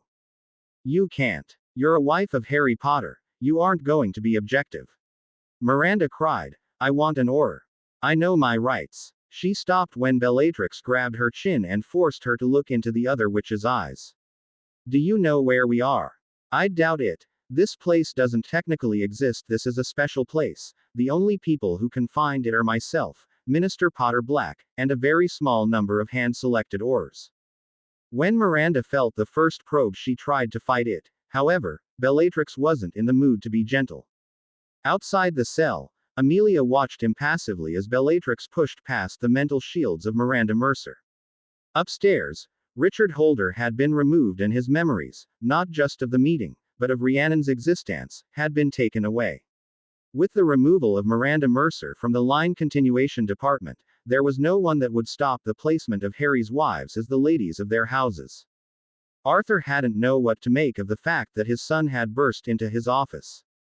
Through gasps and pants, Ron had managed to explain that Tonks, some French woman, was at their house and that Ginny was tied to the bed screaming. Stopping only long enough to collect Mafalda, they had hurried back to the burrow. Blimey, this room is freezing now. Tonks shivered as Celestine continued her work. Ever since Celestine had begun the process in earnest of removing the taint from Ginny's soul, Tonks had felt the room grow colder and colder. Ginny herself was alternating between crying in her usual voice and shouting at them in a man's voice. You ignorant sluts. I'll use this body and kill the both of you. Then I'll find your bondmates and kill them. The man's voice sounded familiar to Celestine, but she couldn't remember why. Arthur and Mafalda appeared at the doorway. Tonks, what's going on? Arthur asked, looking in horror at his daughter twisting in agony on the bed. Daddy, please, you've got to help, Ginny said, locking her eyes on her father. Then she sneered and the man's voice came back. You King blood traitor. Untie me and swear your allegiance to your lord. From what Celestine has been able to tell me, Tonks began, it seems that Ginny's time with that diary might have left an echo of Tom Riddle inside her soul. It's been feeding on her insecurities, anger, whatever negative emotions it can k out of her. What's going to happen to my little girl? Arthur asked. He felt Mafalda take his hand and squeezed it gently. Tonks frowned. Right now she's trying to push the fragment out. But where will it go? Mafalda asked. What's to stop it from attacking us? I'm not going to lie, Mafalda. It might be safest if you left the burrow. Ron's letter said that you were pregnant. The thing might go after your baby. Tonks said, closing her eyes and concentrating on pushing her magic into Celestine. Mafalda did as Tonks asked, walking back downstairs. Arthur saw Ron walking in. His son looked terrified. She'll be all right, won't she? He asked his father. Arthur clenched his teeth as he watched a spasm. I hope so, son. Then the dam broke. Ginny snapped the ropes and held her hand out. Suddenly Arthur's wand was in her hand. Crucio. Ginny shouted as the torture curse flew out towards Tonks. Ron Weasley would not say that he had been a good friend to Harry Potter. Not since the Tri-Wizard tournament the year before. He wouldn't tell you that he was proud of what he'd done. Nor would he tell you that he was proud of listening so closely to his mother. But when he saw the beam of light coming towards Tonks, he was proud of one thing. I can outrun the torture curse. He pushed the pregnant witch out of the way, taking the curse himself. When Ginny heard her brother screaming, she was able to break free from the thing controlling her. Thanks to Celestine's assistance, she pushed back into control of her mind, throwing Arthur's wand against the wall. Celestine could see the darkness inside Ginny's soul fading slowly in the background once more and then vanishing. It's not gone forever, but this is a start. Ginny fainted against her pillows. Tonks looked at the twitching ginger teenager on the floor. Holy shit, I was just saved by Ron Weasley, she thought as she went to help him up. Is she all right? Mafalda was at the doorway. Celestine nodded. For now, but she will require a mind healer to help draw the rest of the taint from her. Mafalda looked at the girl and stepped into the room. She bent down and brushed a sweaty lock of red hair from her eyes. I'll contact a friend of mine at St. Mungo's. Kara's Marin should be able to help us bring your daughter back in time to be ready to meet her sister. Harry and Rhiannon were, once more, cuddling on her bed. His arm was in an invisible cast thanks to Andromeda. She had vanished the shattered bones in his elbow and gave him a dose of Skelligro. Rhiannon, feeling guilty that Harry had been hurt because of her, had decided that she would stay with him the entire time as his bones regrew. She pressed a key to his cheek. I'm sorry, Harry, I should have known something like this would happen, she said miserably. Harry winced as a pain stabbed through his arm before reaching and caressing her cheek with his good hand. They are the ones who made the decision to be bigoted asses. I'm just glad they are dealt with and that I have my Lady Gryffindor. I'm sure my mother would be so proud, a Hufflepuff, just like her, and I become the Lady Gryffindor, she smirked and Ed, her husband. Somewhere in the afterlife a thin brown-haired woman sat watching over her daughter and son-in-law. She smiled and nodded. I am very proud of you, my beautiful brave girl. Kara's Marin looked at the notes she had taken from her first meeting with Ginny. Ginevra Molly Weasley, born 1981. Shows sign of dark magic possession, most likely cause is exposure to cursed object. Object is strongly believed to have been a Horcrux, so it is likely that the soul fragment contained within partially fused to hers. I need another cup of coffee.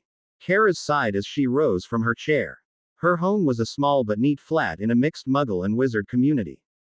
Her floor was the 18 2/3, and was hidden from Muggles through repelling wards.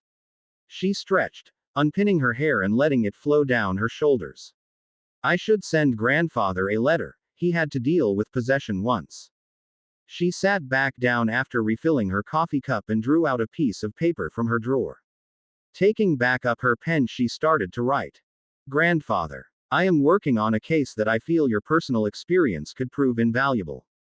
A young lady has been affected by an object that I believe has led to effects similar to the McNeil case. If you could, would you please send me some of the notes about that case so that I can cross-reference them? Thank you. Kara's. It would take some time for her grandfather in New York to receive her letter, but she could continue to work on the Weasley case in the meantime. Luckily, it seems like she has a decent support structure. Her father and stepmother have both taken leave from their jobs in the ministry in order to be at home with her. At the Burrow, Mafalda was sitting in Ginny's room, watching the girl sleep. She'd been having nightmares since she woke up after the ritual had been performed. She trusted Kara's to handle this from the standpoint of being a mind healer, but that didn't mean she was going to be alone. Merlin, I should have noticed something. I thought she was just quiet and a little resentful of me marrying Arthur. Mafalda let out a soft sigh. I promise you, Ginny, I will not ignore you. I will not let you hurt alone anymore. She heard the floorboard squeak. Turning, she saw Arthur at the doorway. He smiled weakly to her in greeting and she returned it before looking back down at Ginny. I wanted to take her straight to St. Mungo's when they brought her up from the chamber that year. Molly said that she'd handle everything and I believed her. Arthur said quietly, I always believed that Molly would look after our children. But sometimes I think Fred, George, and Percy are the only ones who came out with any kind of sense. Ron to Arthur. He pushed Nymphadora out of the way and took the Cruciatus in her place. At her stage of pregnancy, it could have killed the baby. He saved them. She looked back up to her husband. He's a good man. Mafalda rose from Ginny's side and turned to Arthur. I haven't been fully honest with you about the baby. Pregnancies in my family. They don't always go well. There's a chance this will be our only child. Or that the baby will die in the womb. Or that I'll die in childbirth. She rested her head on his shoulder. I'm not afraid for me, but if something happens, please make sure that our child grows up happy.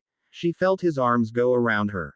Mafalda Dorothea Weasley, you will be here watching our son or daughter grow up. Do you hear me? Arthur said softly, his breath warm against her ear. They will grow up with a mother and a father, and a sister, and brothers who will love them. She didn't say anything, instead she let the sound of Arthur's heartbeat soothe her. Unknown to each of them, Ginny had awoken. She watched the two of them for a moment before closing her eyes again. It's like Ginny turned into Riddle when her voice would shift and she'd get this ugly look. It was well. I started calling her Ginny Mort, in my mind. Tonks explained to Harry. When she'd came in, looking as if she'd been through a battle, he'd been understandably concerned. It had taken her explaining everything to get him to calm down even slightly. She is not inaccurate, Harry, Celestine said. That same darkness I sensed in you was in her, a smaller amount, but it was much darker. The scrap of his soul had time to feast on her insecurities, her jealousies, and her attraction to you. The older woman took Harry's hand. She was in love with the idea of you for a very long time, and that fragment of him used that. I think, had she seen the proper people soon enough, that she would have been a very different witch than the one you've came to know. Harry squeezed her hand as he thought of what to say. Is there anything we can do to help the Weasleys? He asked. Maybe we could offer to cover the costs of the mind healer. Tonks grinned at her husband's generosity. It's been taken care of. The mind healer they are using is a friend of Mafalda's. She's working on her own time with them. The conversation stopped for a time. Harry looked over to Tonks. Ginny Mort. That was what popped into your mind. She nodded. The first few things that came into my mind were along the lines of bugger, shite, and what in the name of Maeve's saggy knockers is going on? Harry laughed at that. I suppose in that case we should stick with Ginny Mort. Arthur sat downstairs with Ron. So, how are you doing, son? He asked. Ron put down the book he'd been reading and looked at his father. I should have said something before now. But I was so jealous of everything Harry had. But he was the only person I could ask to help Ginny. I knew if I told you something and you believed me, you'd call the ministry and they'd have her in St. Mungo's in Neville's parents' old room. Arthur sighed. No, son, I should have been paying more attention to what went on in this house. It shouldn't take my youngest son to see what I should have seen. He placed his hand on Ron's shoulder. You've done a lot of growing since you came back from Hogwarts, son. I'm proud of you. Later that day found Ron outside, laying on the grass on the Quidditch pitch, watching the clouds. I've done a lot of growing since coming back from school. But I haven't done anything different except for working with Romilda. Maybe she's been a good influence on me. Ron smiled at that for a moment, then let his mind drift. Romilda wasn't Hermione. While she did get good grades and Romilda was consistently showing up near Hermione in school rankings, she did it with an air of, you have to have good grades in order to get the things you want from life.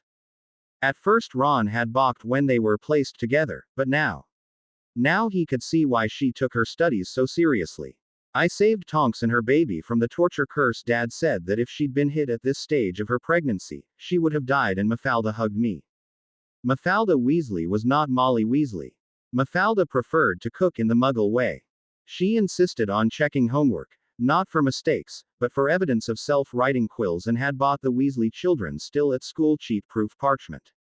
She meddled, but only to make sure that everything they got out of Hogwarts would come honestly. Your good name is the last thing you'll have in this world, and the first thing people will remember. Ron thought about those words. Mafalda had written them on a note she'd packed in the snacks she had given them when they got on the Hogwarts Express. I think it's time I tried to bring back my good name. Ron rose from his place on the grass and went back into the burrow. First step, I'm going to write another letter to Harry to say thanks. Then at Hogwarts, I'm going to apologize to Millicent Bulstrode. Sitting down at the table, he began to write. Upstairs Ginny was awake and doing her best to drink the soup Mafalda had given her. Mafalda sat back, watching Ginny for a moment before she spoke. I was hoping that you could do something for me. She began. I told your father that in my family pregnancies tend to be riskier than they are in other families if something happens. Will you help him look after the baby? Ginny let her spoon drop with a soft clatter. You would trust me with that. I wanted to kill you.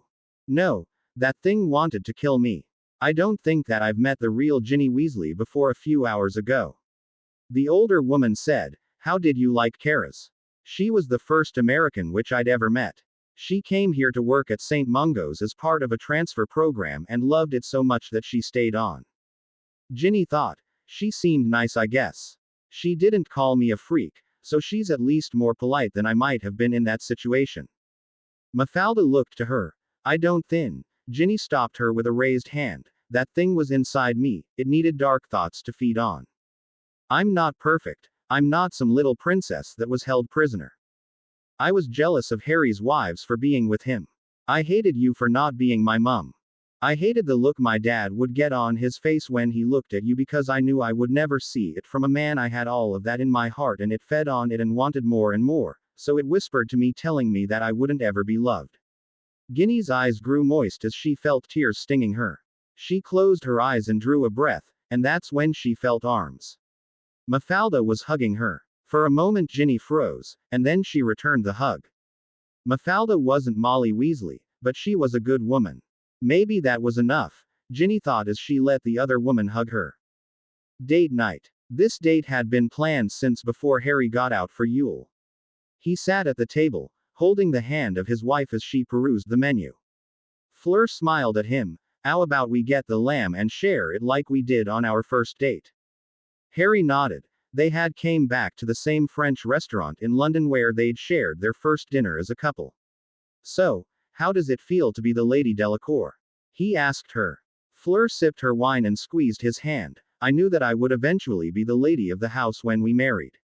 Before that, I would. Haven't you been, Fleur Weasley? Thank you again for saving me from that. I would like a chance to visit France again soon. It would be fun to see some of the girls who teased me when I hadn't developed control over my allure. What would they think of me being married to the boy who lived? Harry grinned. They'd probably be jealous, insinuate that it was your allure that got me to marry you and then offer to let me have a real witch instead of you. Then you would. Foomph. Them. Foomph. She asked, a single white bee-owned eyebrow rising.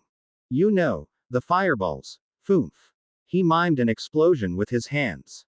Fleur giggled at that. I like your description, my US band. The next time someone attacks us, I will do my best to foomph them. Miranda Mercer sat in her cell watching as the Aurors were discussing something. They were being very quiet, but she could make out a few words. House. And what looks like kind. Or perhaps mind. What could that mean? She was broken from her thoughts when the door opened and Amelia entered the room with Bellatrix and a very familiar wizard. Miranda didn't love her husband. She never had. They had only married when she'd gotten drunk and slept with him. That night had left her pregnant, and in order to keep face in their society, she had forced him to marry her. William Mercer was everything she'd always despised, a Muggleborn and a Gryffindor. Her parents had cast her out when she found herself pregnant. She knew where he lived, she'd slept in his home that night, leaving in the morning before he'd awoken. She'd went back and performed the charm to reveal the life within her.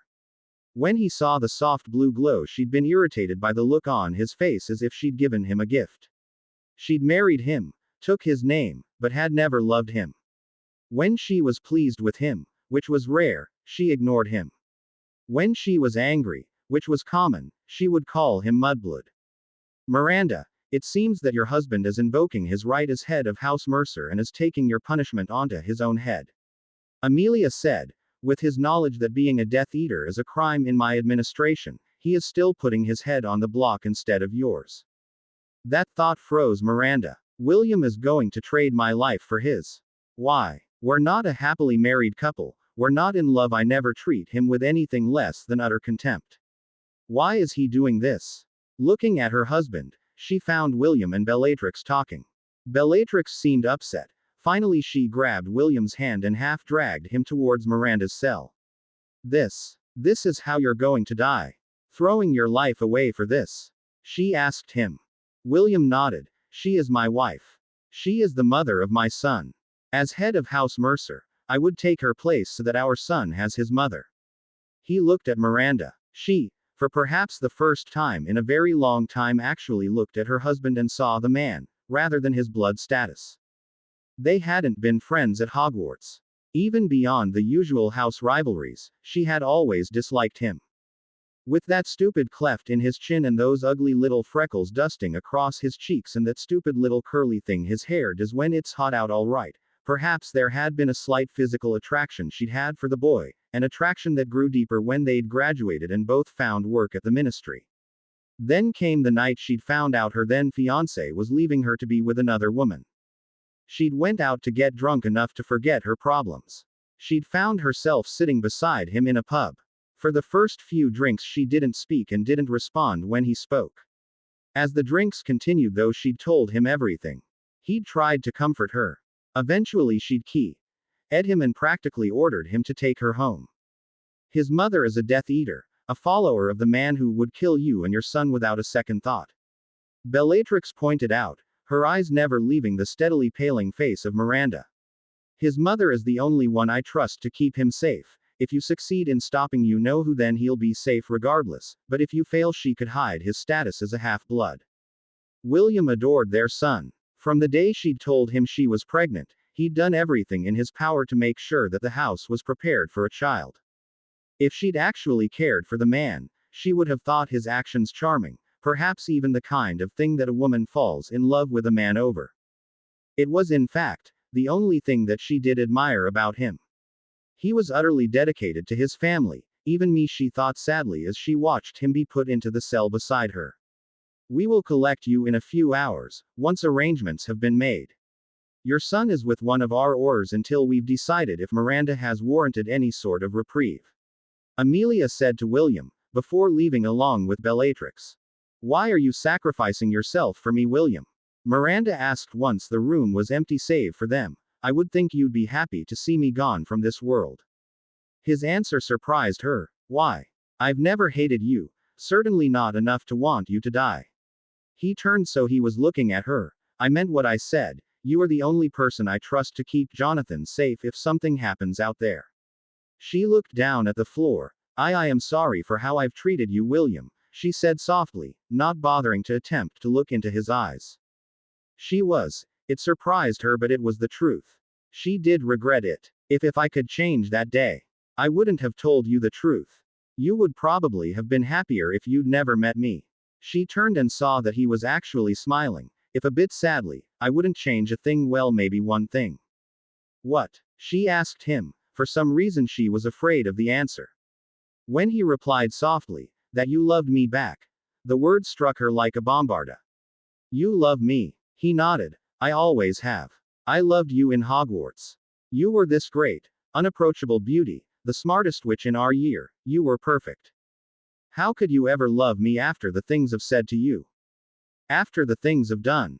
She asked him, the growing horror within her that she'd had someone who'd loved her and she'd been prepared to throw him away. After all, Voldemort had promised her a messy annulment if she'd performed well at the ministry. He reached through the bars and almost against her will, she took his hand. I loved you because when you were raging at me, there was this lost look in your eyes. It was as if you were just repeating the words instead of saying them from your heart. I loved you because it seems like no one else ever has. She squeezed his hand. Tears began to fall now and she made no effort to stop them. I do not deserve your love, William. Please, let me face my punishment. Go back home to Jonathan. Find a witch who will love you and forget about me. If you love me, you will let them kill me and not you. The doors opened and Amelia stepped in with Bellatrix, as ever, at her side. We are ready for you, William Mercer. You have invoked your right as head of the Mercer house and have taken your wife's punishment upon yourself. Do you still wish to do this? He will not die for me. I refuse. Miranda stood up, going to the door. I will not let him die because of me, please. She said, the final word coming out as a near whisper.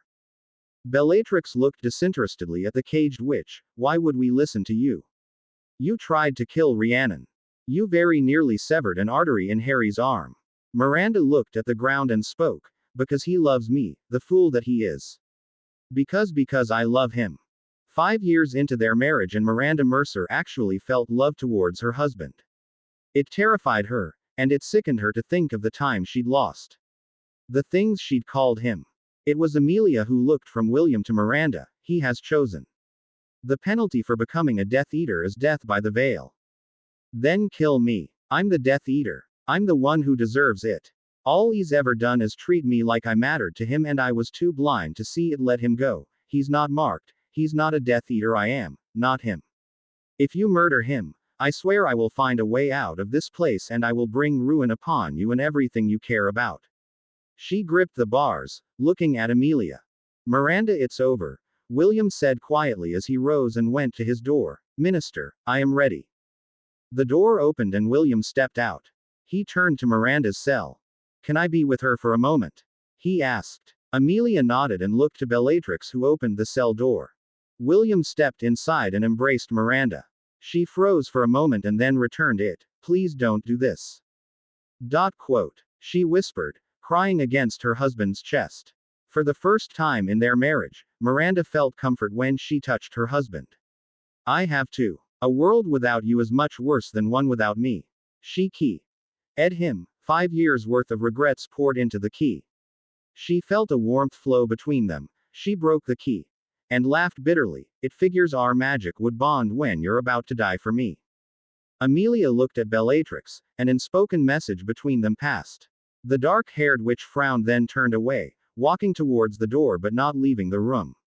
Miranda Mercer, what is worth your lives? What can you give us in our fight against Tom Riddle? I nothing much, Minister. I was inducted into the inner circle to act as a spy. I pass on information regarding potential families for him to send agents to discuss joining him. She said, without this position, I have no value to him. I am not a fighter. I never have been. Odds are good that he will dispose of me the moment I am a free woman. He has his spies in your former department as well.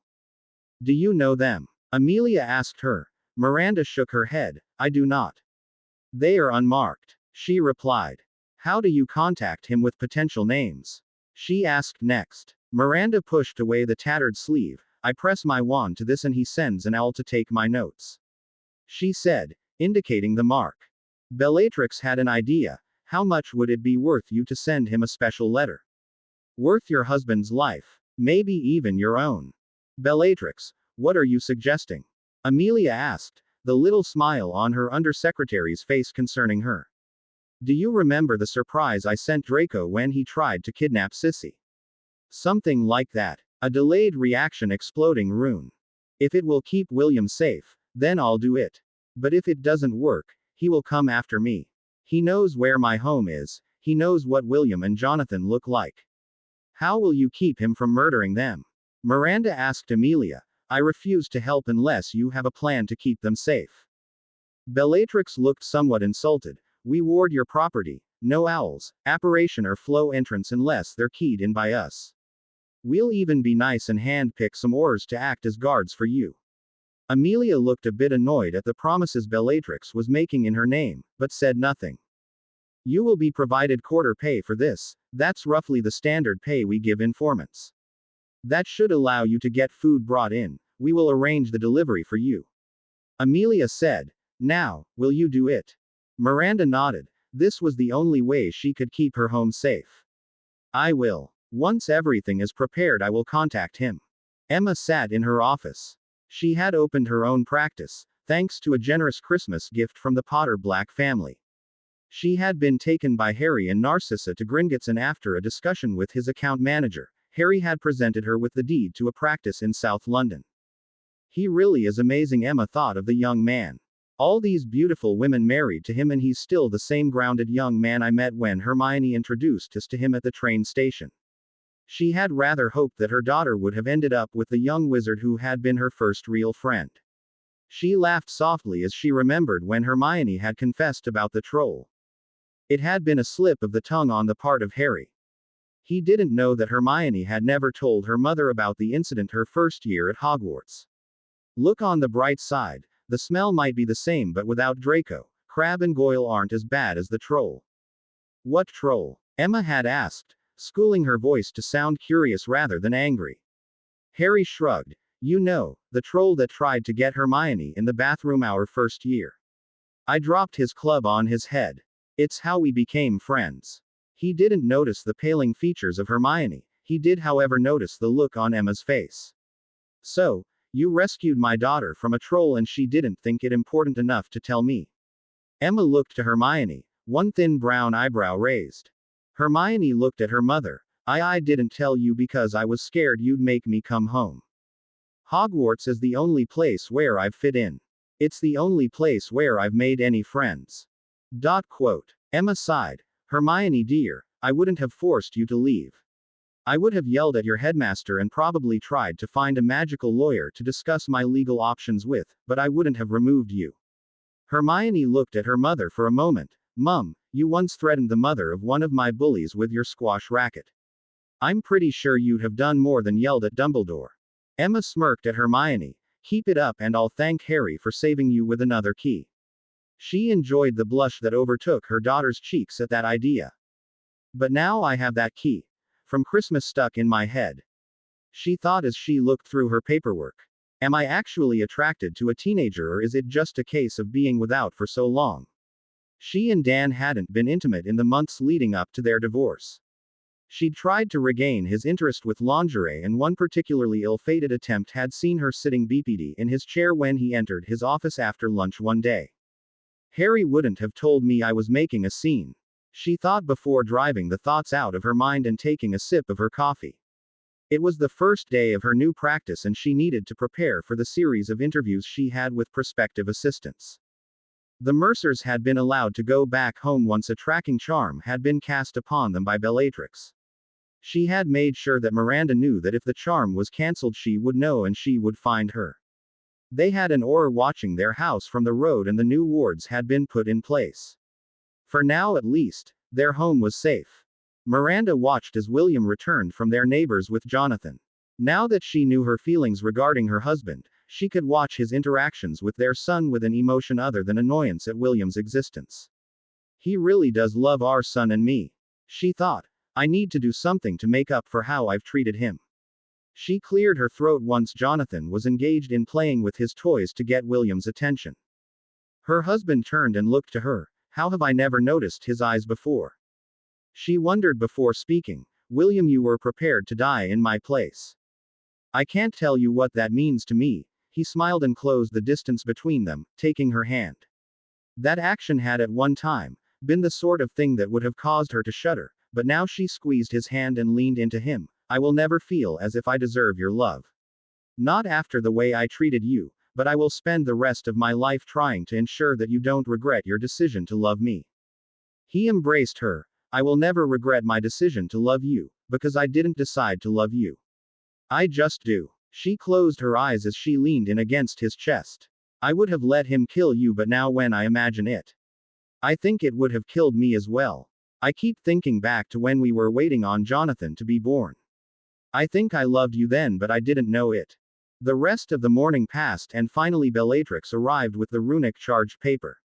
Miranda pressed her wand to the mark on her arm. He knows now that I am trying to contact him. He will send an owl soon.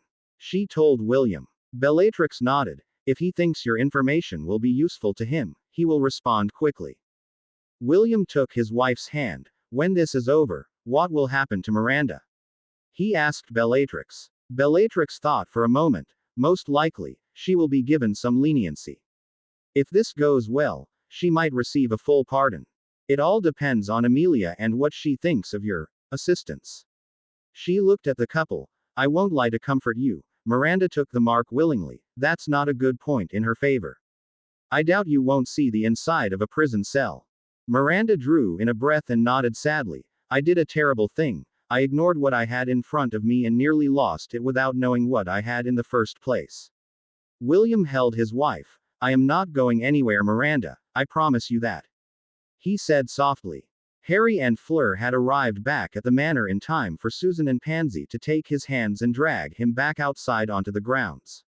You owe us, Harry, Susan said. You haven't taken us anywhere, so we've arranged it for you. Pansy finished. Rhiannon and Hedwig are going to escort us into Muggle London and you're taking the two of us on a date. Harry found himself pressed into a trip to watch a movie. Romeo and Juliet had to be the worst thing Harry had ever sat through. His 2 wives and 2 girlfriends, however, were all sobbing to various degrees as the movie continued on.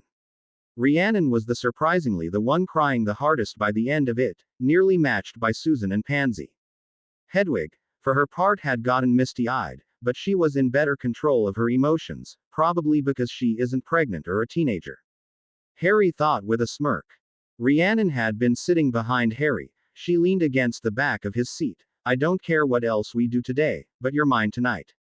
She said quietly. I just sat through a movie that reminded me of just how crushed I would be if something happened to you or Tonks. After the movie came dinner. The group made their way to a small cafe near the theater. Dinner was a noisy affair as Susan and Pansy talked animatedly about the movie. They, like many teenage girls, had found Romeo very handsome.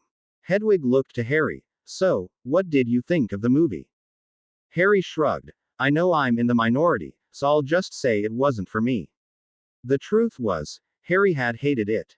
He had never been into Shakespeare in the first place, but Susan and Pansy had both loved it.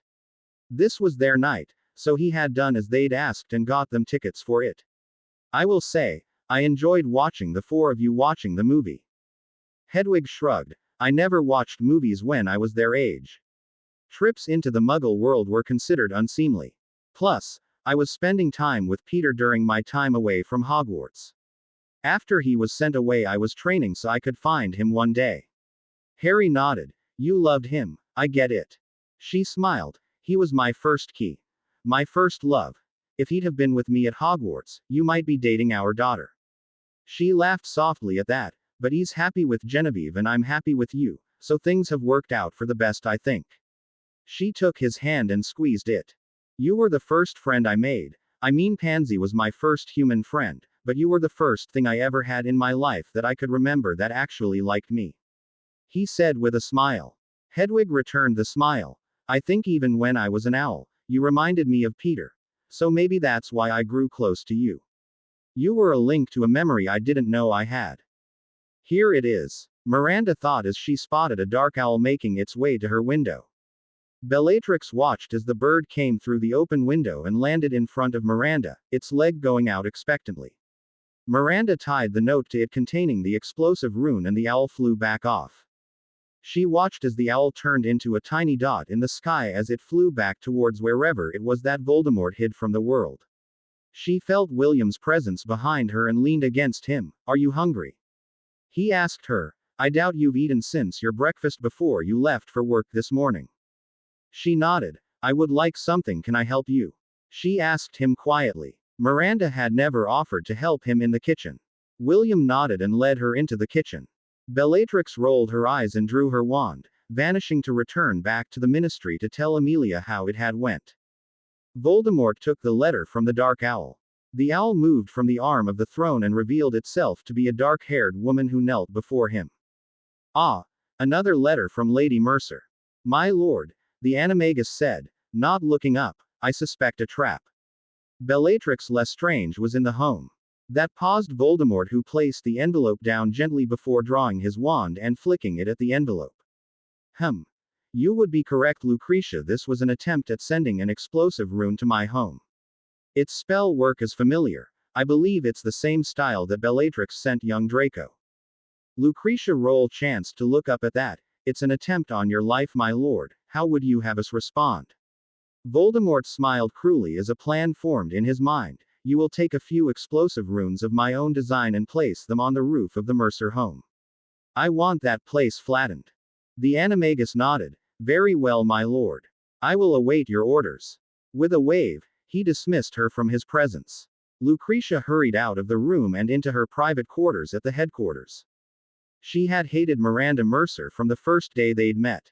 The woman had always had dreams of goals far beyond her actual means. She had even proclaimed that one day she would be minister for magic.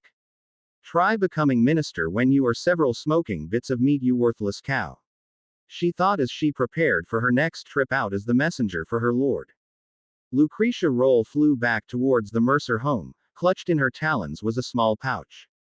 Inside of the magically shrunken bag were a collection of explosive runestones. Each one would cause a small explosion. Put together they would level the small townhouse. When she grew closer, she saw a red-robed figure sitting on a bench across the street, an Auror no doubt here to act as a bodyguard. She landed on the roof and shifted back into her normal form. Casting a disillusionment charm, She began her work of resing the bag and setting each runestone in its place. Or Bertram was puzzled to say the least when he felt his wand vibrate. Someone breached the ward barrier. But I don't see anyone. He lifted his wand. Hominum revelio. He said, looking towards the house. He was looking down at the ground, and so he missed the black-garbed woman who shifted back into an owl and flew off. Confused as to why he sensed someone breaching the wards, he came closer to the building just in the time for the explosions. At the same time Lucretia was setting up the exploding runes, William and Miranda were watching their son sleep. William's arm went around her, letting her lean against him. I never thought we would have moments like this. Miranda admitted, looking to her husband. We've missed so much time. William smiled and pressed a key to her temple. Then we won't miss a second more. That was when the explosion shook the house, throwing them apart. Miranda struck the wall with a sickening crack. Through a painful haze, she saw William hit the doorway, his leg landing under him and twisting the wrong way. Jonathan was thrown from his bed onto the floor. She tried to rise, but was unable. This is it. She thought helplessly. This is how my family dies. She saw William force his good leg to hold him up as he went to Jonathan. Luckily it seemed their son wasn't injured badly. All she saw was a cut on the side of his head.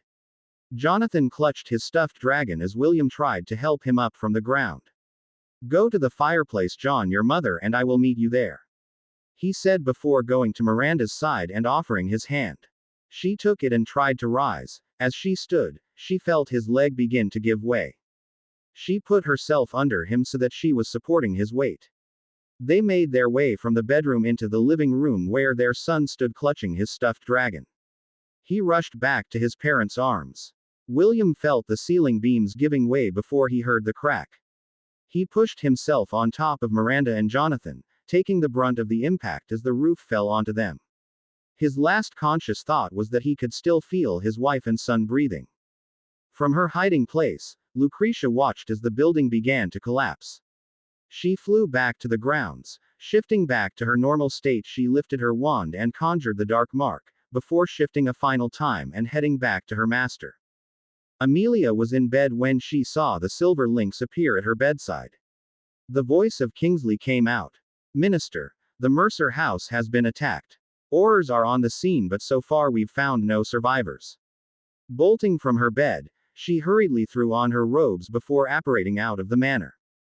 When she arrived, she saw a team going through the wreckage trying to make their way into the house proper. Report, she said to Kingsley, who stepped forward. Ma'am, we have gotten as far as what would have been the entrance hall. Auror Bertram Hawkins is the only confirmed casualty at this time. Amelia frowned. She went to speak before one of the other Aurors called out, We've gotten into the living room. We've found them. Amelia turned to Kingsley. I'll go inside, send for obliviators, have their neighbors charmed to believe that it was a gas explosion. Kingsley nodded and vanished with a crack as he headed back to the ministry. Amelia stepped into the house. On the floor she saw the still form of William Mercer, kneeling over his wife and son. Amelia knelt, feeling for a pulse. She cursed softly when she didn't find any sign of life. She heard a low moan, and then pushed the corpse of William Mercer away. Miranda was still alive, though judging by the blood trickling from the corner of her mouth she had internal bleeding. Minister, you promised us that no one would. She said softly, her eyes not looking at anything. Miranda coughed, a small bubble of crimson touching her lips. Jonathan is still alive. Please, keep him away from this, she said softly, closing her eyes. Amelia looked at the young boy who gazed up at her with wide tear-filled brown eyes. Gently she took his hand. Come on, Jonathan, I'll get you out of here. The little boy refused to move from his parents. What about my mum and dad? He asked her, clutching the stuffed dragon close to him. Amelia looked at him. This is Susan all over again. At least she was a baby when her parents died. They will watch over you. Come on, it's dangerous to be in here, she told him, a statement that proved true when the ceiling began to creak ominously. He allowed her to lead him outside. There was a buzz of activity as the Aurors worked to contain the damage and control the onlookers who had gathered. She took out her wand and vanished with Jonathan back to the manor. Andromeda took immediate control of the situation when they arrived. While she saw to the relatively minor wounds Jonathan had sustained, Amelia spoke with Bellatrix in the study. How did this happen? Amelia demanded. We had wards up for everything we could think of. I don't know, replied Bellatrix. They couldn't apparate in to set off any explosions, they couldn't use the flow, the guard detail would have seen someone try to enter the building. I don't understand it. She began to pace. How could someone get through the wards? Andromeda came to the door. He is resting now. I've seen to his wounds and given him a calming draught and a draught of dreamless sleep. She sighed. He didn't remember anything. He was sleeping when he was thrown from his bed. Does he have any family? Bellatrix asked Amelia. Amelia shook her head. Not that I'm aware of. I did some preliminary background checks on the Mercers. Both sets of parents are dead and neither had any siblings. She replied. We should keep him here. If word gets out that he's still alive, he could be in danger. Andromeda said. We can try and find his relatives while he's here. Amelia nodded. He'll stay here then. In the morning, I'll head in to get the report from the DMLE. Bellatrix, I want you to go to the records department and see if there's any close relations to the Mercer family. Harry came downstairs to find a little boy sitting between Andromeda and Apolline. The boy looked up and gasped, You're Harry Potter. My dad bought me a bear of you. Then he looked down, tears starting to fill his eyes as Andromeda put her arm around him. Apolline noticed the look of confusion in her husband's face and rose from the side of the boy, going to Harry. His mother and father were killed last night in a Death Eater attack. She whispered to him, Amelia brought him here, he had nowhere else to go. Harry nodded. He broke from Apolline and went to sit down beside the boy. What's your name? He asked him. Jonathan sniffled and gave a very soft, Jonathan Mercer. Harry didn't know what to say. He knew that Miranda Mercer had been given the chance to act on their behalf in order to gain leniency. I know it hurts. I lost my parents when I was a baby. Harry said. Tell me about your mom and dad. My dad always told me that mom didn't mean it when she yelled at him. But she yelled at him a lot. When they came back yesterday, though, she was smiling and hugging him. Jonathan blinked back tears. Ms. Andromeda said that they were hurt by a bad wizard.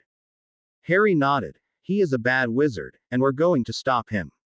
He said quietly. Breakfast was a quiet affair as one by one the others came downstairs.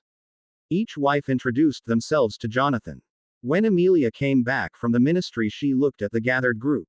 Gabrielle, will you please take Jonathan upstairs while a little bit? We need to discuss some things.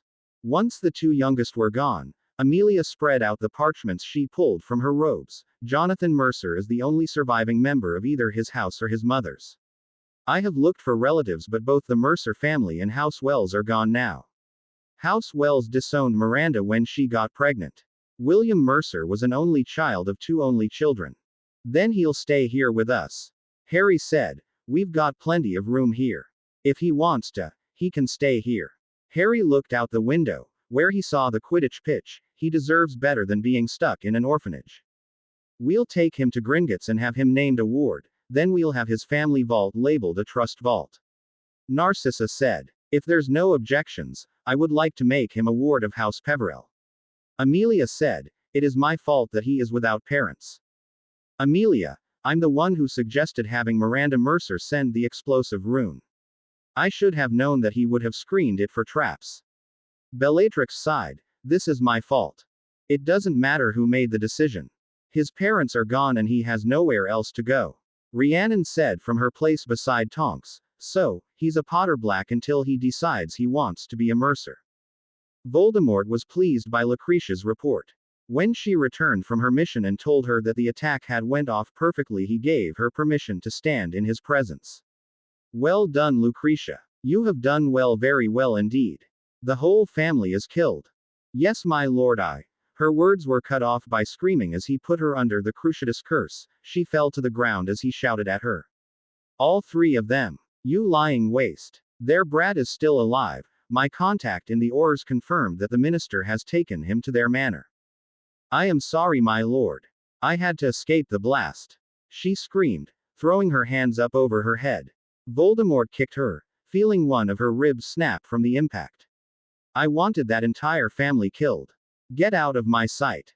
Why, yes, my lord. Lucretia scrambled to her feet and ran from the chamber. Voldemort blasted H.'s throne with a wave of his wand.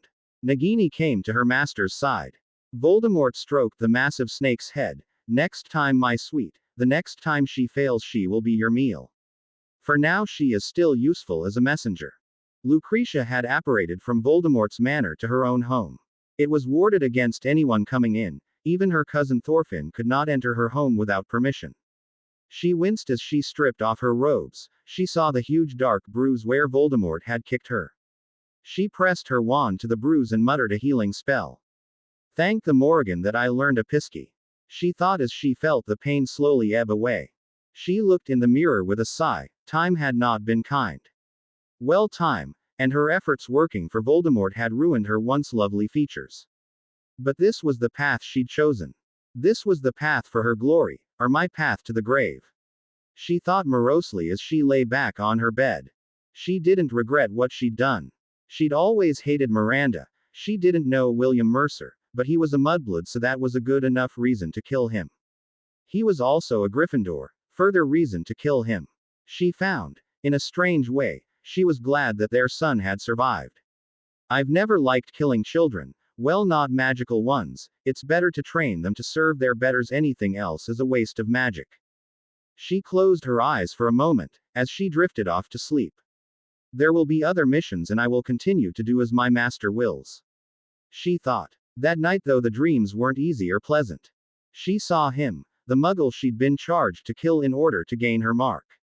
Her first kill and the hardest one. He'd begged for mercy, but that was hardly unusual. She'd flinched for a moment, but she'd performed her duty and gained the honor of receiving her mark.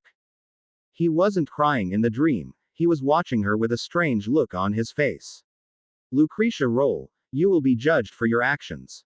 He said simply, before touching her forehead and leaving a mark on her skin with his finger.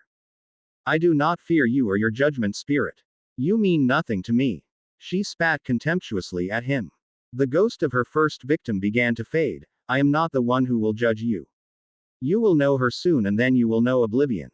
The end of Yule Break meant that there was time for a final outing for the Potter Black family, now expanded to include Jonathan Mercer. The family, dressed in Muggle clothing, had taken an international portkey arranged by Amelia, who had unfortunately needed to stay behind. Now they stood at the ticket counter of Euro Disney Resort. Apolline spoke to the attendant in rapid French, arranging the price for all-day passes. The attendant, looking at the large group, began to pile maps and wristbands on the counter before them. This is nearly £600. I know Narcissa did her research and this is a popular place. But Merlin. Harry surreptitiously passed his Gringotts card up to Apolline, allowing her to pay. Once done, Apolline turned and affixed the wristband on Harry, using the moment to trace her finger along his hand. Now inside the park, Harry found himself being led by Tonks and Rhiannon along Main Street, USA, with a grin. Tonks and Rhiannon were like children as they stopped in front of each shop looking into the windows. You're definitely getting one of those Mickey Mouse hats, Harry. Tonks said. I want one too. Think Minervid let me wear it in class. Harry laughed. I doubt it very much, Dora. Maybe you could just make your hair into the shape of the hat. She grinned and pulled him into a key. I'll get a loan later and you can tell me if I get it right. She said softly, letting her nose for an instant into the round ball of Mickey Mouse before shifting back to normal. Rhiannon stopped at a small cafe. Hey, you two. Come on, the baby's making me tired and hungry. She grabbed Harry's arm and led him inside. Oh well, how expensive can a quick snack be? Harry thought as he was pulled to a table by the pregnant werewolf. Fred and George led Hermione, Angelina Johnson, and Emma Granger through the park in their group. Hermione held Fred's hand as they found themselves in front of a ride called Phantom Manor. Do you want to go in, my own? Fred asked his fiancée. I don't know, Fred. These kinds of rides are usually in the dark. I know how you get when the lights are dimmed. She teased, noting with some amusement the frown on her mother's face. It was decided that they would go on the ride. Emma sat down beside Fred before Hermione could get into the cart, leaving her the odd woman out. George put his arm around Angelina, and Fred, with a cheeky grin to his future mother-in-law, did the same to her. I heard what Hermione said about you in dim lights, Fred Weasley. If you get fresh with my daughter where I can see it, when we return to England I will show you my collection of dental drills and their effects on non-anesthetized teeth. Emma said. At that statement Fred took his hand back down and sat more upright in the seat. Emma grinned. If Hermione thinks she can irritate me by flirting with Fred, then I can give just as good as she can. The Delacours were joined by Narcissa, Bellatrix, Andromeda, Hedwig, and Jonathan. Jonathan kept up with Gabrielle, who was the first friend he'd made. He was still very quiet, but he still took the sights of the theme park with some excitement. He had a secret: his parents had visited him in his dreams. William and Miranda were smiling when Jonathan saw them in his dream. He'd hardly ever seen his mother smile. But she was smiling and holding his father's hand. They embraced their son, holding him close. My brave boy, his father said softly. Don't grieve for us for too long, John. We'll always be watching over you. Miranda nodded, reaching out and stroking the side of her son's face. We miss you terribly, darling, she said, a tear running its course down her cheek, but you will be happy with the Potter Blacks. You will come to love your new family just as much as you loved ours. I miss you though, can't you come home? Jonathan asked quietly. William sighed. I'm sorry, John, but where we are, you can't come back. But I promise, your mother and I will never stop loving you, and when you are a very old man with my granddad's knobbly knees, we'll welcome you home with open arms. Provided your wife doesn't beat us to the punch, Miranda said with a small smile. Before Jonathan could ask what she meant by that, he was awoke by Amelia's voice telling him to get up. That dream had left Jonathan with tears in his eyes, but feeling strangely at peace. He pulled Gabrielle along, pointing at a ride featuring a small elephant with very large ears. Let's go on that one first, he said, pointing at it. Bellatrix sat the ride out, as did Fleur and Narcissa. Hedwig sat beside Jonathan while Gabrielle sat with Celestine.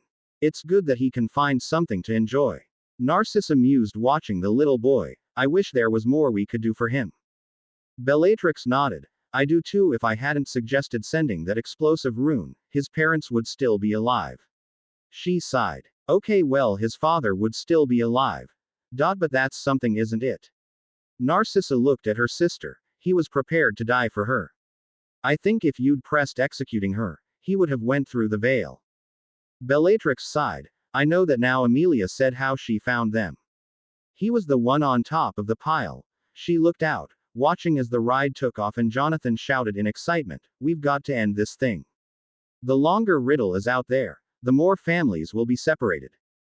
Andromeda nodded. Plus our family is becoming an even bigger target. Look at how many of you are pregnant already. Harry's a young man.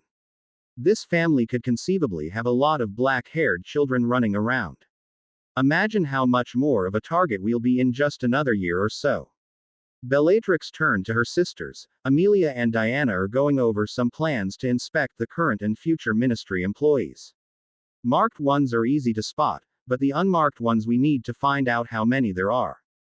Kara's Marin was pleased by the progress her patient had made so far. She had received a response from her grandfather about the McNeil case from New York. Now, at her home, she was looking it over. Regan McNeil was also 12 when her symptoms began. She was caught between two parents in the aftermath of a divorce. This seemed to have left her open to the effects of possession. It seems grandfather was more concerned about a demonic source than a magical one. She took a sip from her coffee mug and continued to read silently. While the ritual performed by Celestine Potter Black had apparently drove the taint from Ginny Weasley, Kara's was here to help her through the mental aspect of it. Things seemed to progressing well though. Ginny had acknowledged her negative emotions that had allowed the spirit fragment from the diary to affect her. The real challenge will be if she can be around Harry's family. She thought as she put down her paper. She penned a quick thank you note to her grandfather. It would be sent out in the morning with her usual post. She rose from her chair and walked over to her window. She had been sitting for hours and the short walk did wonders to stretch her legs and back. She heard a knock on her front door. It must be Henry. She thought with a smile as she went to answer it. She had been correct. It was her boyfriend Henry Middleton.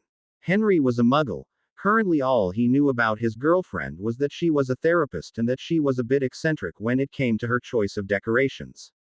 He was a short, stocky man with messy dark owned hair and glasses. He smiled when she opened the door. "Hey Car, are you ready for our dinner date?" he asked, pulling her into an embrace and keying her. "Shit, I completely forgot. I was so worked up over my latest patient. Give me a moment and I'll get changed, I'm still in my kimono," she said, indicating her robes. He had first called them a kimono when she'd allowed him to spend the night for the first time. That was a better answer that, "I'm actually a witch and these are robes from my job at St. Mungo's," so she had went with that answer. There are times when Henry's obliviousness can be handy. Besides, if we end up married, it'll be a fun surprise for him. Would she end up married to Henry? It was possible. He was a good man, he cared about her and she cared about him. She thought about it as she went back to her bedroom and stripped out of her robes, choosing one of her muggle outfits for their dinner date at their favorite cafe. When she came back from her bedroom, she found Henry sitting on the couch. "One of these days, I'm going to drag you into the current century and buy you a telly," he said, teasing his girlfriend. She shrugged and sat down beside him, smiling as he put his arm around her. "What can I say, Henry? I just don't care for the TV. My father always called it the idiot box, so we never had one growing up," she said, turning so she could look at her boyfriend and more importantly, him. He returned the key and lingered in her embrace before breaking it. "Come on, Car, we need to get a move on if we want a table before they close," he said, rising and offering his hand to help her up. Lucretia Roll had not slept well. In truth, she hadn't slept well since her punishment at the hands, or rather the foot of Voldemort. These nightmares were becoming more of an annoyance than she was willing to bother with.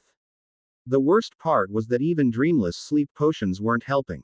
She looked at herself in the mirror with a grimace. It felt like she'd lost 10 pounds, and 10 pounds from her already very slight frame was something. She noticed the bags under her eyes seemed darker tonight than normal, and there was that damned bruise on her forehead, right where she stopped that thought before it could go any further. That had just been a dream. That muggle was dead and buried along with his children. She turned from the mirror and fell back onto her bed. She hated this part. She knew she was going to have a nightmare, so she didn't want to sleep, but she had to sleep, even if she fought it. Eventually her body would force itself to sleep. Almost against her will, her eyes closed. She was in that place again, that awful all-white void. Sitting in a small dark armchair and looking rather amused by her suffering was that muggle. He had a copy of the London Times in his lap, apparently before her arrival in what she was beginning to consider her own personal hell. He had been reading. "Hello again, Lucretia Roll. Tell me something. Why do you come visit me every night? I don't summon you here, and I know it's not the delightful ambiance of my spot in the afterlife, so what brings you here?" She didn't have an answer and she knew it. "Someone must be forcing me to come here. Maybe I was cursed by someone, or maybe you did curse me when you put that damned mark on my forehead," she said, walking to him. She wanted to throttle him, but some force was stopping her from getting closer than a few feet. He smiled. "You were cursed the moment you put that mark on your arm. Every life you've taken has left its stain on your soul. Tell me, what do you think will happen to you when you die? Do you think whomever it is that brought me to this place will appreciate your choices?" That was a thought that rather terrified Lucretia, though she did her best to look unconcerned. "Muggles, mudbloods, and blood traitors are animals. There's no sin in putting down pests," she said, repeating what she had been taught by her family and had drilled into her by her master. He sighed and stood, placing his newspaper into his chair.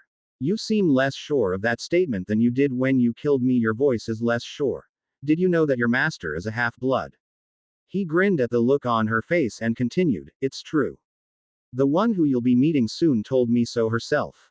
She'll probably show you the quick version of his childhood. She said that she enjoys doing that with his avs. I am no one South Avenue muggle." Lucretia spat. "If I had my wand." The muggle laughed at that. "If you had your wand, you would what? Kill me. Again. I really don't know if you are aware of how this place works." He closed the distance and touched her cheek. "This place Heaven. Hell. Maybe it's purgatory. Hell, maybe you're a muggle and you're hallucinating thanks to dodgy sushi from Heathrow Airport's corner shop. Everything that you feel comes from you. If you feel pain, it's because in your soul, you feel you deserve it. You do deserve the pain, you know. My daughters were 6 and 7 when your friends killed them in front of me. I didn't touch your children. She said. She felt a strange pain in her chest moving down towards her mark, which burned as if she was being summoned. The muggle shook his head sadly. No, he said, you didn't. You had a chance to change your path and save my daughters, but you refused. If I'd refused my task, then I'd be dead and they would have been killed anyway. She said. The muggle nodded. That's true, but you would have made your choice to live a different life. But you made a different choice and very soon, she will come for you. When she does, you will get to spend the rest of, well, forever, wishing you could go back to that moment and die at the wand of your fellow Avs, rather than what she has planned. He touched that spot on her forehead and she awoke. Lucretia's eyes snapped open. She winced as she felt the heat of the mid-morning sun streaming through a gap in her curtains. Her head was throbbing. For a moment she thought she heard a woman's chuckle as she rose and went to take a shower. I'm serious, Lucretia. I don't see anything on your face. Thorfinn Roll had come to check on his cousin. After her punishment by Voldemort, she had become a recluse, even more than she had been previous. When he hadn't heard from her in 3 days, he had gotten concerned. When another 5 had passed, he knew he needed to stop at her home. I can see the spot on my forehead whenever I look in the mirror, Finn, it's right here. She pointed at the spot in the mirror. It was right there between her eyes, a thumb-shaped dark spot on her forehead. How can you not see it? She asked her cousin. He can't see it, because it's your mark, not his. He will see his when he is visited. Quote. She saw the muggle standing behind them in the mirror. Her eyebrows shot up. She went to twist around when he held up her hands. Don't bother reacting to me. He can't see or hear me. She has given permission to visit you during the day now. Send him on his way and we can talk if you'd like. Otherwise I'll just stand in the corner and make disparaging comments about you that you won't be able to react to without looking insane. She watched the mirror as the muggle leaned against the wall, putting his hands behind his head. Finn, maybe I'm still feeling weak from my punishment. Thank you for checking in on me, Lucretia said quietly. She didn't want her cousin to leave, but if she was having a hallucination, she'd prefer it to be a solitary experience. Thorfinn motioned to the table. I brought you some food. Eat it. We are expected for a meeting in preparation for the attack on Hogsmeade later this month, he said softly. I want you at full strength when we teach those blood traitors the error of their ways. She nodded and led him back to the door. Sure enough, there was a small paper-wrapped parcel. After he left, she opened it, finding an assortment of sandwiches. He probably stole those from the home of someone he killed. The muggle said, sitting down at the table and taking one of the sandwiches. I thought you were a ghost. Or a hallucination. How are you picking up my food? Lucretia asked, reaching out to snatch the food from him. I am not real, you idiot. You are the one who's letting me come here. The sandwich is in your hands, not mine. She looked down and dropped the sandwich she was holding in shock. The muggle grinned cheekily at her. So this is it. You're going to drive me crazy?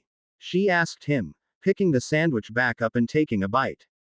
The muggle shrugged. You're doing a fine job of it yourself. Tell me, what's it like to be a massive hypocrite? You are a pure-blood supremacist, but you're following a half-blood. You said that last night. I don't believe you. The Dark Lord isn't a mongrel, she said after chewing the sandwich and swallowing. The food had no taste and felt like sand in her mouth. The muggle grinned and leaned back in the chair. If he's a pure blood, then I'm sure you'd have no problem finding information about his family. Surely he's the proud scion of one of the great families of your world. That thought stilled her as she went for another bite. She shook her head. It doesn't matter what you say, Muggle, the Dark Lord is David, he said quietly. She frowned. What? My name? It's David Reese. My children, the ones your friends murdered, their names were Claire and Elizabeth Reese. Suddenly he didn't look quite so joyful at tormenting her. I'm here dealing your idiocy when I could be spending my eternity with them and my wife, he said, frowning. Then why don't you go find a harp and a halo and leave me the hell alone? She asked him, actually feeling like she was on the offensive for once. The grin came back, but she noticed it didn't quite meet his eyes, because you had a choice that could have made you a good person. She gave me permission to show you what could have had happened that night. Lucretia blinked and suddenly she was younger and holding her wand on the sandy-haired muggle she now knew as David Reese. Please, he said quietly, kill me if you have to kill anyone, but don't hurt my girls. Her wand faltered. This hadn't happened the last time. The spectral form of David was beside her looking at his mortal self. Don't try to control yourself, just observe. He said softly as she lowered her wand without meaning to. Lucretia watched as the younger her turned and cursed the other Death Eaters with her. Get your daughters and leave this place. She heard herself say as she flicked her wand and released him from the ropes holding him down. The spectral David watched as his mortal form drew his daughters against him and hurried out of the basement of the safe house. Because of your actions, my daughters would grow up. And when Claire, the eldest, showed signs of magic, she remembered you. She would become an Auror and always tried to find the balance between mercy and justice. Elizabeth grew up a muggle like me and became a teacher working with special needs students. He smiled sadly. I would have been so proud of them. And what would have happened to me? She asked quietly, not liking the strange cold feeling in her chest. David looked at her, turning away from the stairs his family had just climbed. You would have saved yourself and your cousin from all of this madness. You would have convinced him to leave with you for America. Eventually you would have run into a fellow Hogwarts alumnus and fell in love. Your cousin would have traveled to the southern United States and met a native witch who would have taught him their legends. Suddenly they were back in her kitchen. He rose. Very soon you will meet her. When you do, I hope for your sake that you know what to say to her. He vanished from her kitchen. For the first time since returning after that night, she felt alone. Strangely, she didn't know if she liked the feeling. Bellatrix had found Harry and drew him away from Tonks and Rhiannon. She sat beside him on a bench curling in as he put his arm around her. I accused William Mercer of being a Death Eater. She said softly, thankful for the silent muggle repelling ward he'd placed to keep them from noticing as he'd key at his wife when they'd first sat down. It made sense. His wife was a Death Eater. Harry said quietly. Bellatrix shook her head. When I went to see him, to bring him in for questioning, he willing rolled up his sleeve. Of course, I didn't see anything, but she had hidden hers as well. So I checked and he wasn't hiding one. He gave an oath that he wasn't a Death Eater and hadn't had any idea that she was one. That was when he invoked his right as head of the family to take on her punishment. She sighed softly. He loved her when she did nothing to deserve it. He loved her enough to die for her, to keep her safe so she could be a mother to a child she hadn't wanted. Maybe he was trying to give her a chance to change her path. Harry said, maybe he saw something you didn't and thought that if she had another chance, she'd do things differently. Bellatrix didn't speak. Instead, she looked out across the way. Jonathan and Gabrielle were sitting with Apolline and Celestine watching the parade. She smiled softly, imagining their own children watching the same parade a few years down the line. He's adjusted well considering, she said, motioning to the group. Gabrielle has done a lot to help him not feel so alone after all. She lost her father not that long ago. It's good that he's made a friend, Harry said, and in a few more weeks he'll be the big brother to our son and the rest of the children. Harry looked and saw Emma and her group coming towards their area. He cancelled the spell so they knew where to come. When Emma saw him appear out of nowhere with Bellatrix, her eyes widened for a second, but then she smiled. She made her way to them. Harry, if Hermione and Fred don't stop irritating me, I may have to key you again, she said. They've been insisting on riding together and acting all lovey with each other. Careful now, Emma. You almost sound jealous, Bellatrix teased. Emma frowned. I am jealous. Dan never looked at me like Fred looks at Hermione, or how Harry looks at you. Emma sighed and sat down on the other side of Harry. I need to start dating again, but it's rather hard when I can't leave my house without an Auror escort. The fact that Tonks is technically ours makes this the only day I've been without my bodyguard since the day of the attack. Do you think they'll ever fix your lift? Henry asked Karaz as they rode back up to her floor. Some joker scratched 13.5 onto it. He chuckled. Some people really have nothing better to do with their day. She laughed with him. Are you sure it wasn't you? She teased him. Let me check your keys for paint. Rolling his eyes, Henry took out his eyes. There on his keychain was the wardstone she'd given him. She'd called it a keychain, but it was in actuality the only thing that allowed him to even see the button in the first place. She took his eyes and made a show of inspecting them. All right, Mr. Middleton, you get a pass. This time, she teased her boyfriend. Dotting him. Henry Key. Ed Kara's back, pulling her into an embrace. When they arrived at her flat, she found a small owl sitting on her windowsill. That's really weird, Henry said. It's got a letter in its beak. Kara's knew that this was the moment that would decide her relationship. Would she obliviate Henry, or would she take a chance and tell him the truth? She sighed and walked to the owl. It's a message for me. Probably about my client. She took the letter from the bird and began to read it. Fascinated, Henry walked over to the little owl. Hi there, little guy. Or girl. He said. The little owl barked at him, sticking its head up to demand pats in a way that anyone who had ever owned a dog would recognize. Henry had grown up with 7 dogs, so he knew the signs and reached down to stroke the little bird. Well, you're cute. I don't know about using you to deliver my mail though. Kara sighed and walked into her bedroom. When she came back out, she was in her robes again. Henry looked confused. I'm pretty sure this is the part of the conversation where I ask what's going on. He said, watching as she drew out a long, thin stick. Kara's held her wand up. In a nutshell, magic is real. I'm a witch as well as a therapist, and if you'll wait for me to come back, I'll explain everything.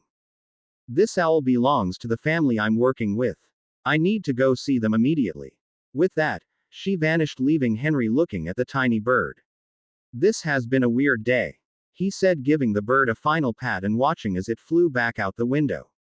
Henry sat down on the couch. He wasn't sure what any of this was, but he was going to find out. I'm not letting you buy this. I refuse to put our son in it. Bellatrix looked at the orange and black striped outfit. Why? Tigger was my favorite character from Winnie the Pooh. Admittedly, it's because that was the only character Dudley didn't rip out of the book or draw on, but he was still my favorite. Harry said, holding it up. Harrison. James. Potter Black. I will set that thing on fire if you don't get it away from my. Bellatrix's threat went unfinished as Harry placed the tiny outfit on her stomach as if showing it to their son. She felt a tiny kick, as did Harry, who grinned. James likes it. Besides, they make them in adult sizes, look. He pointed, and there, in fact, adult-sized one-piece outfits, complete with a hood that resembled the character's face. We could get you one that looks like yours since you're being so grumpy about it. He teased her. Harry, do you remember how I used to be the most feared woman in Britain? Keep this up and I'll show you why, she said, but the impact was lessened slightly by the teasing gleam in her eye. With a theatrical sigh, she relented. All right. You can get the one for James, and if you wish to look like an idiot, I won't stop you. But I will not. She rolled her eyes. Harry had already grabbed the one he'd said she should wear, and another one for himself to go with the tiny striped one. Merlin, Morgana, and Maeve, I will kill this boy before our son is born. The Potter Black family had finished their time at Euro Disney. They were at their hotel now. Harry and Bellatrix were laying in their bed. Harry had a book in his hands and was quietly reading it to Bellatrix's stomach. This is Winnie the Pooh, James. Harry said to their as yet unborn son. Here is Edward Bear, coming downstairs now, bump bump bump, on the back of his head, behind Christopher Robin. Bellatrix closed her eyes as Harry practiced reading to the unborn James. She smiled as she let herself doze. Harry is going to be very good at this, she thought sleepily. She barely heard Harry's voice going through the story as she felt herself drift into a comfortable slumber. James Potter Black, occasionally called JC by friends and more often called R.U. by Argus Filch, was by all accounts from his professors a gifted student. Even the ones not related to him. His half-sister, Lilith Ann, was rather offended that he hadn't ended up with Slytherin with her. He hadn't been obnoxious about it. He hadn't celebrated being put in his mother's house. He was a Hufflepuff and he liked that fact. Lil, this is the house Auntie Dora, Auntie Ree, Auntie Amelia, and Auntie Diana came from. It's not Hogwarts' dumping ground, he said sharply to his half-sister and closest friend. Lilith Ann rolled her eyes. Come on, James, you know you should have been sorted with me. Our mothers practically ran Slytherin when they went. She sat down beside him in the great hall as they had breakfast. The Potter Black children that had begun school this year all sat together regardless of house. James scoffed, you're just mad that you are the only Slytherin. He grinned at the reddening face of Lilith Ann. That's it, isn't it? She sighed. Laura's a Ravenclaw, you and Teddy are both puffs. The triplets are off at Beauxbatons. Even Aunt Hermione and Uncle Fred's kids are in Gryffindor. This is the first time I've been all alone. James put his arm around the bee-owned girl. You aren't alone, Lil, we're all here and we're your family. Harry looked up from the book when he heard the soft snores coming from Bellatrix. He smiled and put the book down and turned off the light. At the Burrow, Karis was sitting at the dining room table with Mafalda and Arthur. She's been more nightmares? She asked the couple. Arthur nodded. I just wish I knew what I could do for her, he said softly. Mafalda took her husband's hand and squeezed it gently. Is there something we can do? She asked. Love her. Try to get her to understand that she's in a safe place, with people who love her unconditionally. Karis sipped from the teacup she'd been given. Will she let me? I'm her stepmother, Mafalda said, a feeling of helplessness taking hold within her. Karis looked at the woman. You can't make her love you, Mafalda. All you can do is give her your love and hope that it takes root. Mafalda nodded and rose, walking towards the stairs. Arthur's eyes followed his wife before he looked back to Karis. I hope we didn't interrupt anything. Karis sighed, remembering what was at her apartment. My boyfriend and I had just returned from a dinner date. He's a muggle and I broke the statute about 9 different ways. I'll probably add another 5 or 6 different breakages of the statute by the time I'm done. Arthur chuckled. You could always do the wife of my former cousin did when she first introduced Peter to magic. He told her. Karis looked at him. What was that, she asked. Genevieve turned him into a spider, Arthur replied, causing Karis to laugh with him. Upstairs, Ginny was in her bed reading when Mafalda came to check on her. Are you ready to go back to Hogwarts? Mafalda asked, sitting down on the edge of the bed. Ginny frowned. I don't know if I am. What if that thing starts taking control of me again?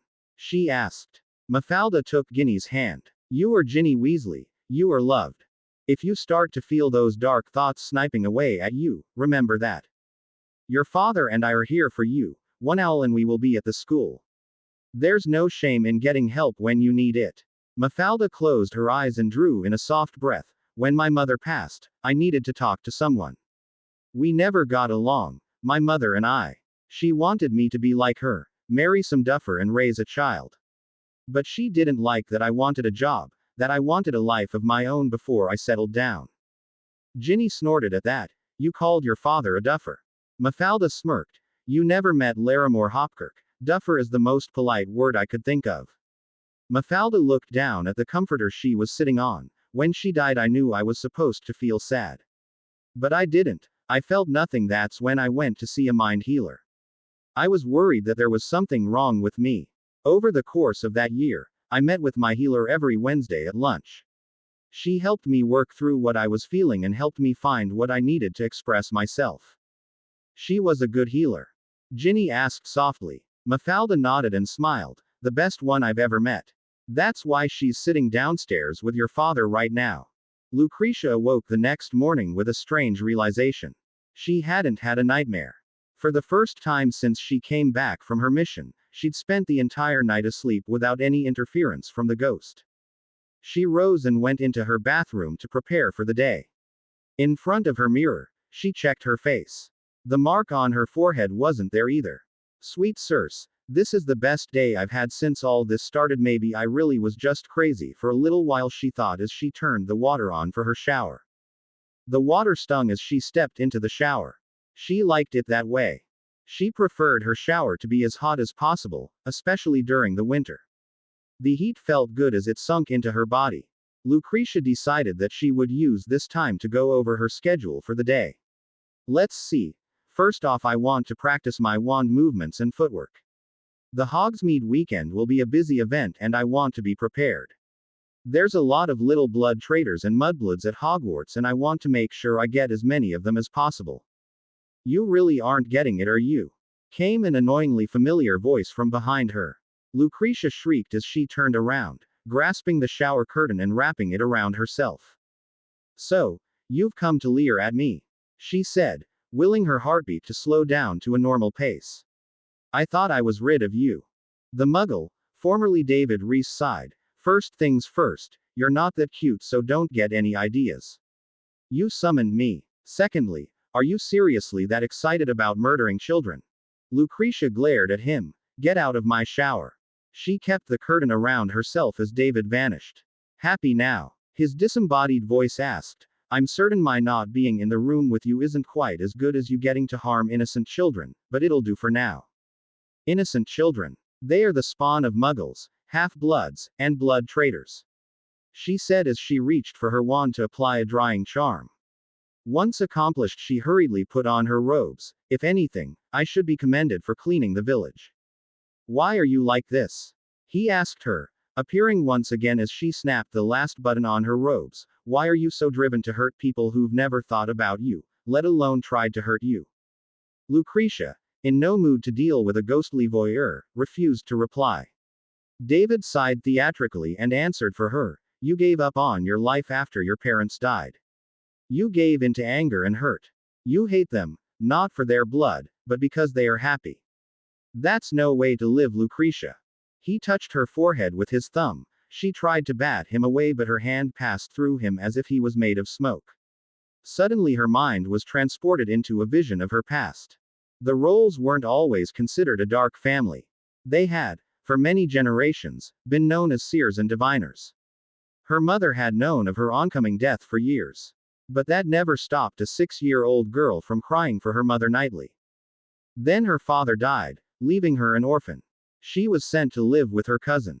Thorfinn was her best friend growing up, but he was always interested in the dark arts. He enjoyed using curses on the local cats, and while she knew she should stop him, the idea of losing her friendship with him always stopped her. As she grew older, she began to research dark magic. Dark magic always asks for a price to be paid, and by that point, she paid it willingly. Little by little, curse by curse, she began to lose herself. When approached during her 7th year to join the Death Eaters, she had eagerly agreed. Voldemort gave her many new spellbooks to study, and just as before, that knowledge stole parts of herself to fulfill her bargain. She had been the one to find the curse that trapped Alexandra Tate in her animagus form. She was the one who convinced Voldemort to send Teresa Zabini to leave a message at the shop owned by Roger Dorset. Where would this path take her? Fame? Power? Unlikely. Even she knew that someone like Voldemort wouldn't share his power. In the end, it didn't matter. She'd made her choice. David drew back his thumb. When Lucretia looked at him, he actually seemed to be sad. You're going to go through with it, aren't you? She looked at him. You know I am. I am a proud servant of the Dark Lord. She made a point to ignore the coughed half-blood from the ghost. Well, if you are set in your path, I'll let her know, he said, vanishing from her view. Lucretia walked out of the bathroom to begin her day, not noticing the dark-haired woman watching her from the fog-covered mirror. Yule break had come and gone now. Harry and the girls that made up Potter Black House found themselves back at Hogwarts.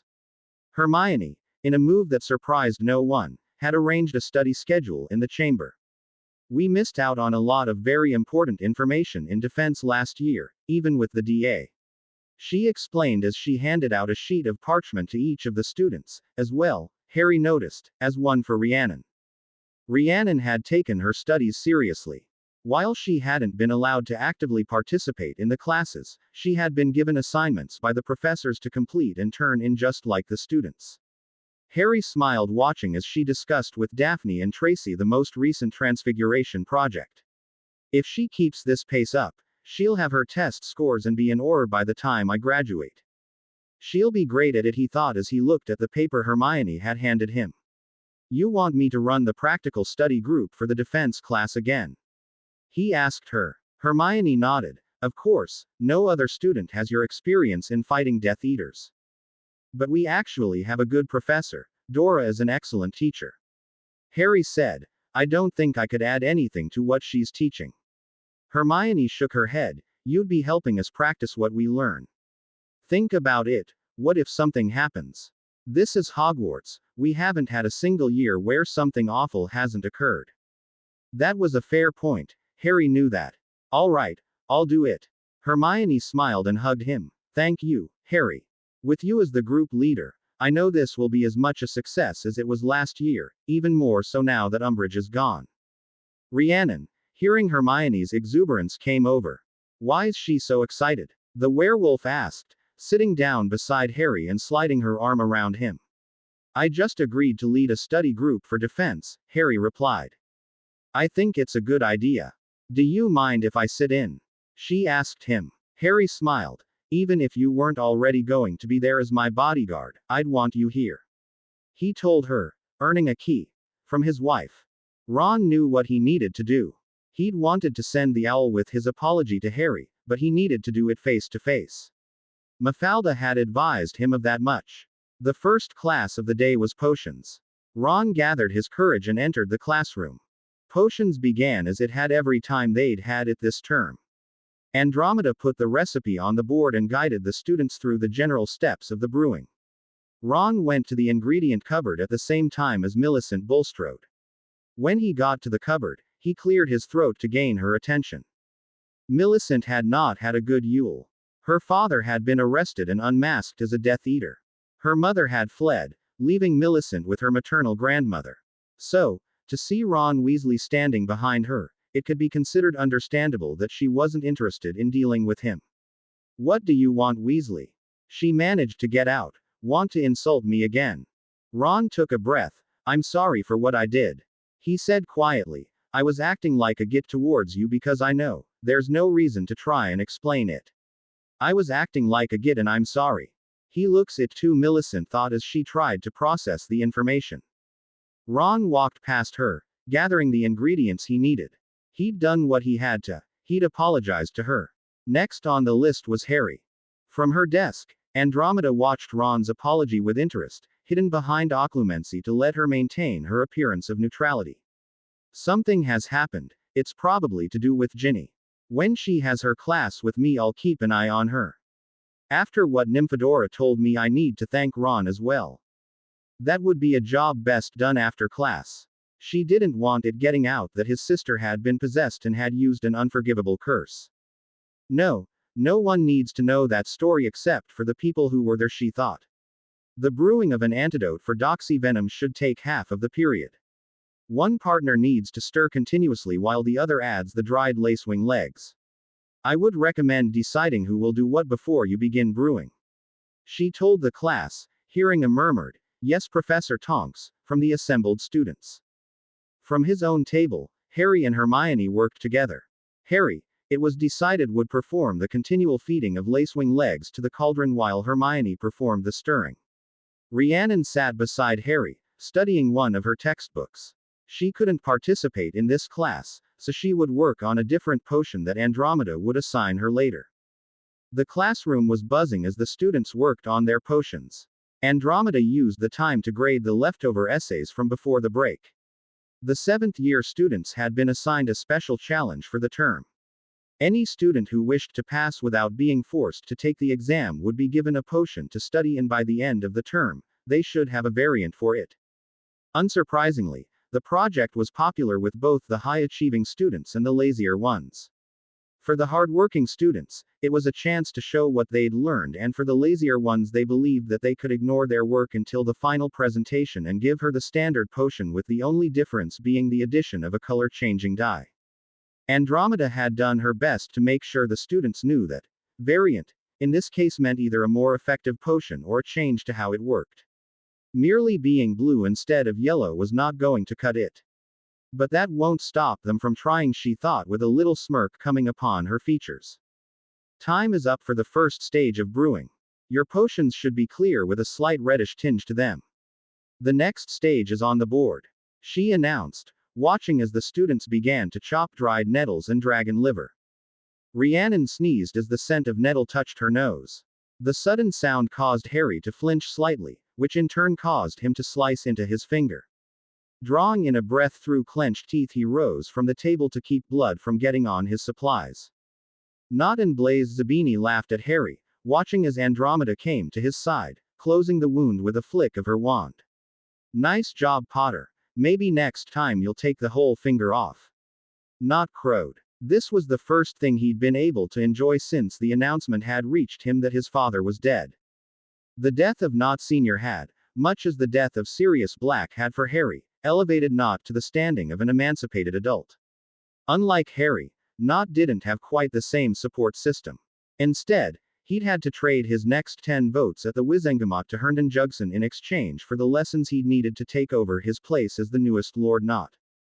Andromeda scowled at Nott. "Detention tonight with me, Mr. Nott, and 30 points from Slytherin for laughing at another student's misfortune," she said. Nott shot from his chair. "I am the Lord of House Nott. You will refer to me as Lord Nott, you blood traitor." He spat at her. Andromeda rose from her chair and strode to the self-proclaimed Lord Nott.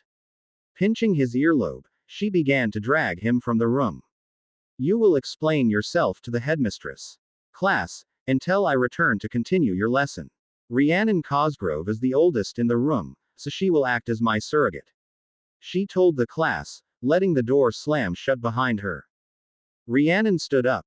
"Apparently I'm in charge, so keep working and don't make too many noises. I'm studying my own stuff over here," she said, sitting back down in her chair and continuing to read from her book. Amelia frowned as she read the message from Director LeMille.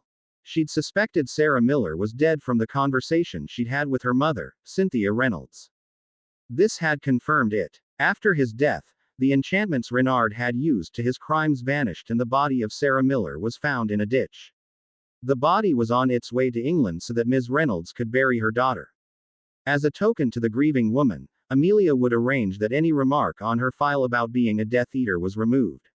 For the outside world, Sarah Miller had been on her vacation when she was murdered by a dark wizard.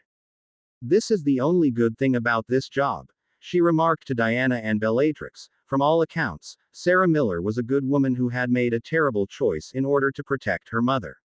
So, she won't have her reputation posthumously sullied.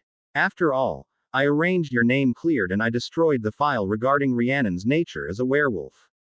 You can afford to make a few changes now and then, Amelia," Diana said with a smirk that swiftly faded.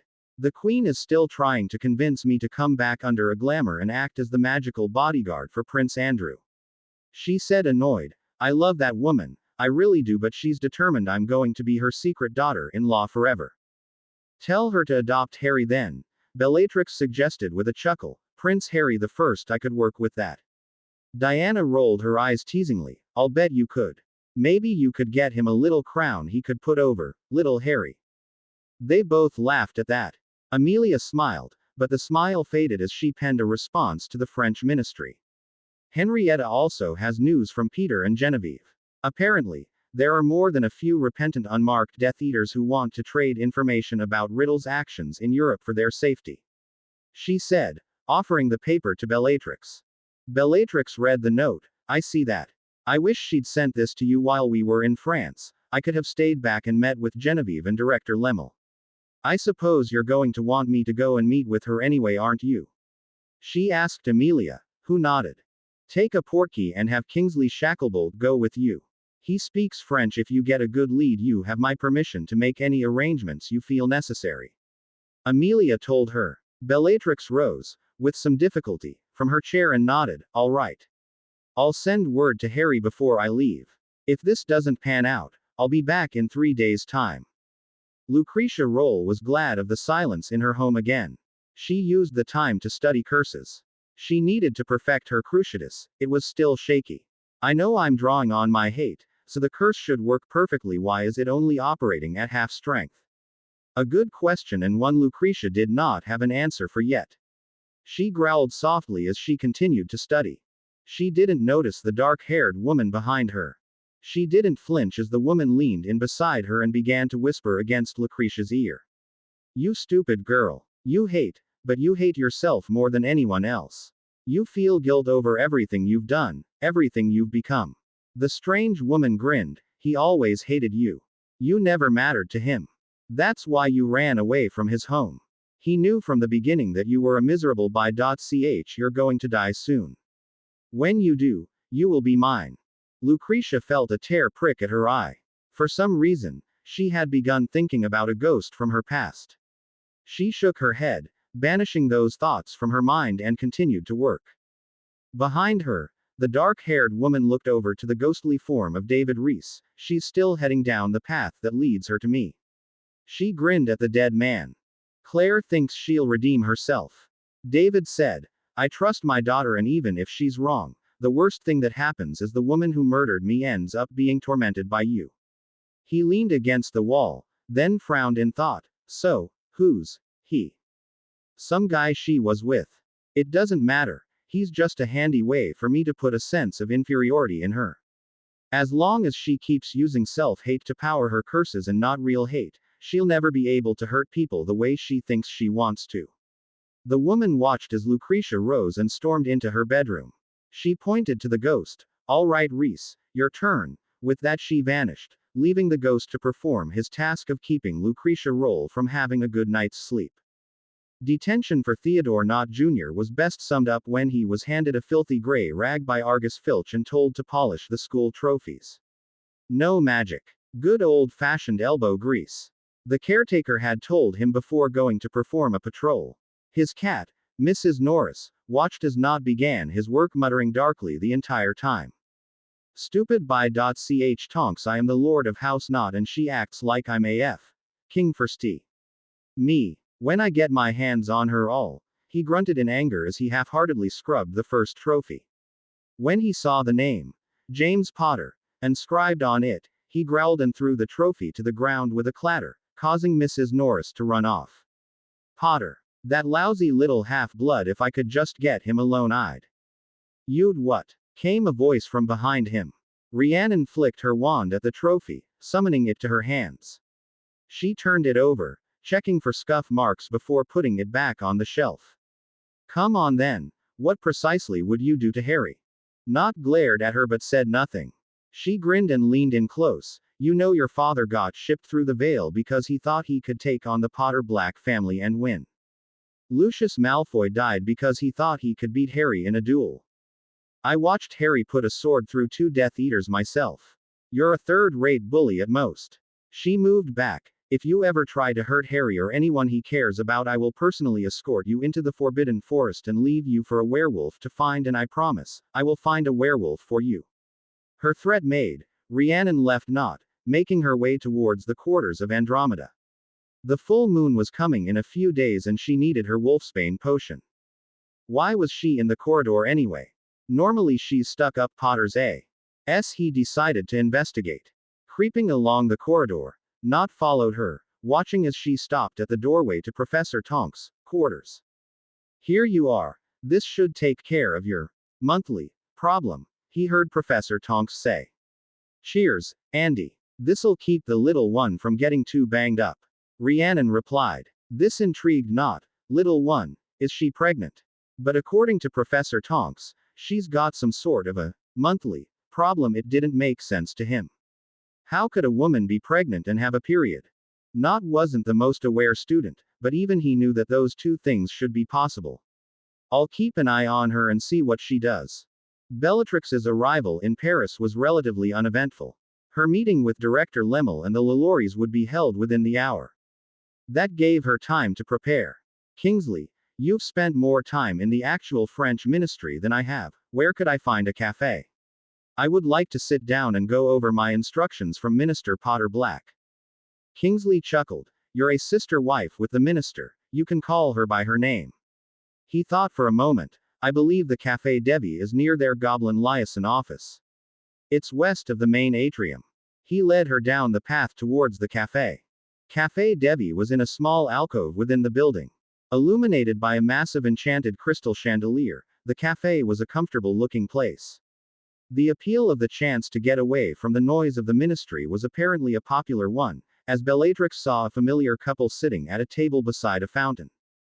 Peter looked up from his newest textbook when he heard Bellatrix call their name. Genevieve turned and smiled. Bonjour, Madame Potter Black. She called from her seat. Bellatrix and her Auror entourage of Kingsley and Hestia Jones met the group. Merlin's pants. She's almost as big as I am, Bellatrix thought as she shook the pregnant witch's hand. Peter, Genevieve, how are the two of you doing? Bellatrix asked as she sat down at the table with them. Kingsley and Hestia went to the counter to order their lunch while the three spoke. I've technically reached the point where I could take my basic OWL tests. Peter said. Doris and Constance have been running me ragged between the study program and my duties as your accountant. He chuckled and took a sip of his tea. But, if I keep at it, I should be able to take my NEWTs via correspondence by this summer. Excellent progress. Bellatrix said. Genevieve beamed. My husband is a very driven man. Especially with the right encouragement. She said, giggling as Peter choked on his tea. Bellatrix quirked an eyebrow at that. I'll have to try. Encouraging Harry more then. If he could get his NEWTs taken care of quicker, I could have him at home. She smiled at the thought. He still wants to become an Auror, but I have strongly suggested that he stay home and be my chef/masseuse/in-home gigolo. Genevieve chuckled. That is not too dissimilar from my original plan with Peter. I was going to bring him back to my manor and keep him safe from you-know-who. In exchange he would cook for me and make love to me whenever I wished. I rather think I prefer the way things turned out. Speaking of your former employer, Bellatrix said, I've been authorized by Amelia to offer clemency to anyone who formally repents from their position and assists us with either information or resources. My contacts will be very pleased about that. I will begin working on a series of questions to ask once they have taken Veritaserum. Genevieve said, I'm certain that there are some traitors hiding among the asylum seekers. Peter looked at his watch. It's time for us to get to Director Lemel's office. We'll see you at the meeting, Bellatrix. He rose, helping Genevieve to her feet. The pair left, allowing Kingsley and Hestia to sit down. Kingsley slid a cup of juice to Bellatrix. You need to keep up your strength, Madam Undersecretary. He said with a chuckle. I'm telling you, I could smell him. I think Not followed me last night. Rhiannon said to Tonks as the pair used their wands to clear a practice space for her next class. If he catches me shifted, I'm screwed. He'll blab it to all and sundry and the next thing you'll know I'll be dodging silver from hell to breakfast. Tonks frowned. Then we'll keep you isolated from him. You can shift in the chamber. That should keep him away from you. She used her wand to levitate a desk and slide it against the wall. The desk came down with a crash as she winced. Oof, Teddy did not like that. I'm going to sit down for a bit, She looked pale. Rhiannon helped her to her desk. Sit down, Tonks. I'll grab Pomfrey or your mum. She said, before turning and leaving the classroom. Tonks frowned and rubbed her now aching temples. What the hell was that all about? All of a sudden everything hurt and my magic refused to cooperate with me, Teddy. What are you doing to your poor mum? The idea that this would be a difficult pregnancy concerned Tonks greatly. She knew that her mother had a particularly difficult time with her. A baby that is constantly shifting features in the womb is a baby that is constantly drawing on their mother's magical core until their own stabilizes. It was dangerous. Tonks had heard horror stories of miscarriages brought about by a baby accidentally apparating out of their mother. She wasn't sure how true those stories were, but she knew she didn't want to risk it. The arrival of Rhiannon and her mother paused those thoughts. Rhiannon explained what happened. Let me perform some diagnostic charms and then you can tell me how you feel. Andromeda said, waving her wand over Tonks. A light purple glow surrounded her as her mother frowned in thought. Everything seems normal now. It's possible that the baby is reacting to your magic. You may have to go muggle for the rest of your pregnancy. I'm not sure yet. I was fine when I turned into Arthur Weasley. Why is Teddy reacting to me now? Tonks asked. What do you mean by going muggle? I mean, Andromeda said, that you may have to do without magic in order to keep from having these reactions. Or at the very least, not use anything too strong. As for why now, Teddy is more developed than he was even a week ago, let alone 2 weeks. He's getting stronger. In any case, this is all theory until I can properly inspect you, but that will require seeing Madame Pomfrey. Tonks leaned back in her chair. How am I supposed to do my job if I can't use magic? I can't demonstrate spells. I can't even summon a book from my bookshelf. This is bullshit. She groused. Andromeda sighed. Did you know that when I was pregnant with you, I had to go muggle for the last 3 months? 3 months all I could do was mix potions. I had to deliver any messages in the hospital by hand, and that was before I was put on bed rest. She told her daughter. Tonks rolled her eyes. And you had to wheel yourself uphill both ways in the snow and rain. Rhiannon frowned. Tonks, this is serious. What if something happened and you or Teddy got hurt?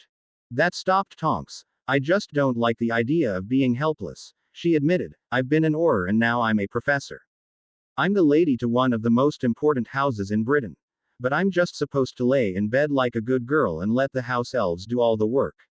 She shook her head. There's got to be something I can do.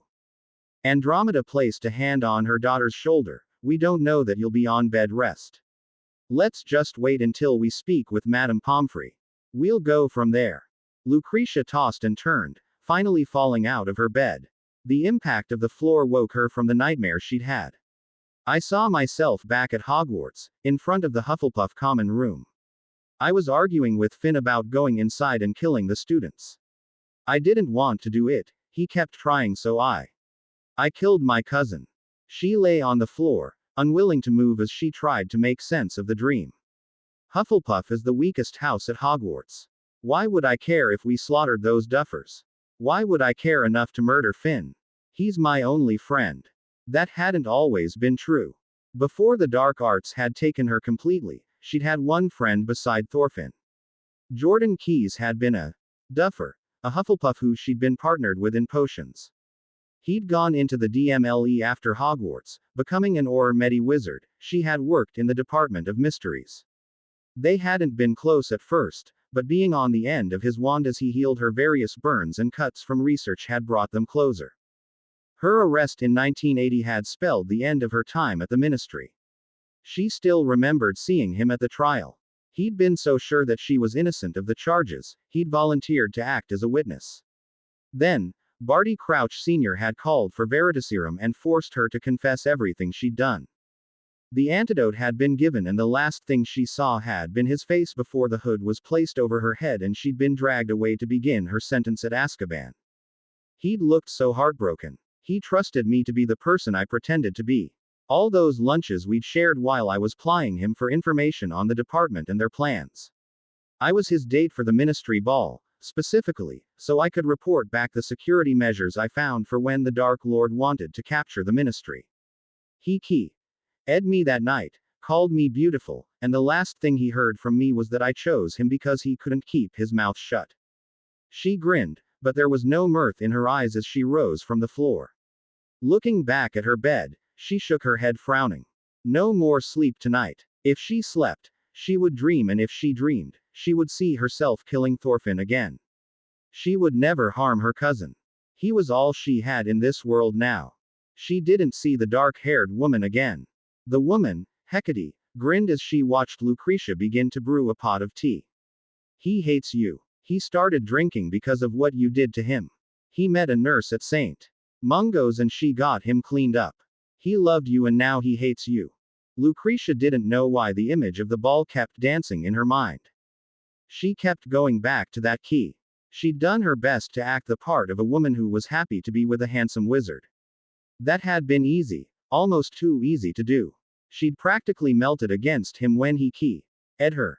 When he called her beautiful, she'd actually cried. No one had ever seen her as beautiful. With her fly-away hair and sharp nose, she'd been called a crone from her days as a student. He'd called her beautiful though. Angrily she wiped at an errant tear. Quit being so stupid. You were never in a relationship with Keyes. He thought you were his girlfriend, but you never were. You lied to him from the moment you said that you'd love to go to dinner with him. She told herself miserably. Hecate laughed softly. That's right. You gave up your one chance at being happy for dark knowledge that hasn't done you a bit of good. You're no more powerful than you were back then. Less powerful, in fact. You can't leave your home without a notice me not charm. The only reason this place hasn't been swarming with Aurors is that you have it hidden. But that wouldn't be so bad if they did swarm it. Maybe you'd see him again. So he could tell you he hated you in person. Lucretia burned the first pot of tea. The second one as well, but by the third, she'd given up and just drank a glass of tepid water. She looked out her window, watching the first rays of the morning sun. I'll bet Keys is up by now and jogging. If he's still alive. Department Medi wizards get hurt often in the line of duty. There's a good chance he's buried somewhere. Good. It was good. If he was still alive, then there existed the chance that she would see him again. That she'd be forced to relive those moments again. It was better if he was dead. Madame Zabini, how good to see you again. Teresa stifled a shudder as she stepped into Borgin and Burke's. You as well, Mr. Borgin, Teresa replied, stepping to the counter. What do you have for me? Or is there something I can procure for you? Borgin asked the witch. I have something for you, Teresa said, reaching into her robes and drawing out a small golden band. I was going through the family vault and found a token my third husband had been given by his dear grandmother. It was an ornate band, meant to be worn as a torque on the head. A fine piece, Borgin said, taking it and turning it over in his hands. What do you want for it? Teresa looked at the shop and then back to its proprietor. I was wondering if this would be worth trading for that wonderful cabinet. She pointed at the black vanishing cabinet. This was the one she had been told to purchase by Amelia. The orders were clear: purchase the cabinet and have it delivered to her home, then destroy it. Harry would lead Rhiannon to the other one and destroy that, thus removing their connection. It would be one less way for Voldemort to send his minions into Hogwarts. Philip Bulstrode had, through the confession Teresa had gotten from him, explained the plan. Not Junior was to repair the cabinet, allowing Voldemort to send his troops through and gain entry to Hogwarts. I think that could be arranged, Borgin said, placing the band down on the counter and drawing out a pad. Shall we deliver it to your home? Or will you take care of the delivery yourself? He asked her. Teresa appeared to think for a moment. I will have some men come to pick up the cabinet later this afternoon. Borgin signed the receipt and handed it to her. She left with him believing that he had gotten the better end of the deal. The truth was that band had been confiscated property of Nathaniel Davis. As the heiress to that house didn't have any interest in the property or possessions of House Davis, Amelia had decided to use it in this manner. Teresa left the shop and apparated to the ministry. She had been given permission by Amelia to come directly to her office, and that's where she appeared, interrupting a meeting between Amelia, a goblin, and Silver B, owned-haired woman. Fleur, if you and Lord Director Ragnarok will give me a moment, I need to speak with Madame Zabini. The pair left the office and Amelia turned her full attention to Teresa. I take it everything went according to plan? She asked. Teresa nodded. Yes, Minister. Borgin accepted the trade for what he believed to be a broken cabinet with no twin. You may have your men pick it up and deliver it to my address. Amelia took the receipt from Teresa. Very well. Good work. You have your freedom until the next time either you have something for me or I have a task for you. In the meantime, I have something for you. Alexandra, well, she goes by Hedwig now, has given you permission to visit the grave of Roger Dorset. Teresa was stunned. A chance to visit the grave of the only man she'd ever loved. I thank you. And her. She said softly. Amelia gave her a slip of paper. Here are the coordinates and the apparition point for the Dorset family cemetery in Poole. Amelia said, watching as Teresa vanished. Teresa found herself standing in a copse of trees at the edge of the cemetery. Roger's grave will be near here. There it was. Roger Thomas Dorset, born March 3, 1954 and died August 27, 1980. He was so young he deserved a long and happy life. She touched the gravestone, tracing his name. There was a small stone bench and Teresa sank onto it. For a time she didn't speak, she just listened to the sound of birds chirping nearby. Then the words came to her. Roger, you deserved so much more than what you were given. I should have drunk that poison myself. She looked down at the snow-covered grass and sighed. I should have done so many things differently. But I was a fool and a coward. She heard a snap of a twig behind her. Turning, she saw her. Hedwig stood there. Amelia said that you would probably be here. She didn't seem to be planning to hex her, which confused Teresa. Why are you here? Teresa asked her. The bee-owned witch smiled. Well, he was my husband, but more to the point, I wanted to speak with you.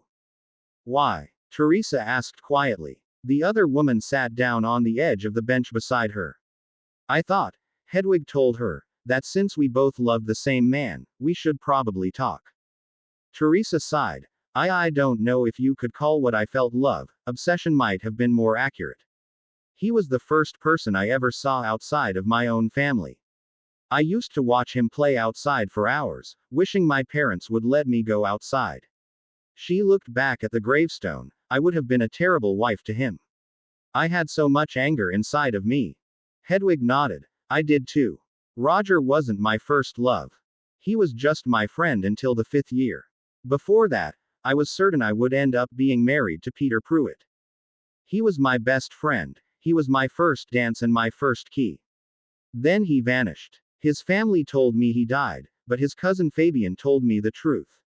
They'd sent him off for being a squib. I swore I'd find him.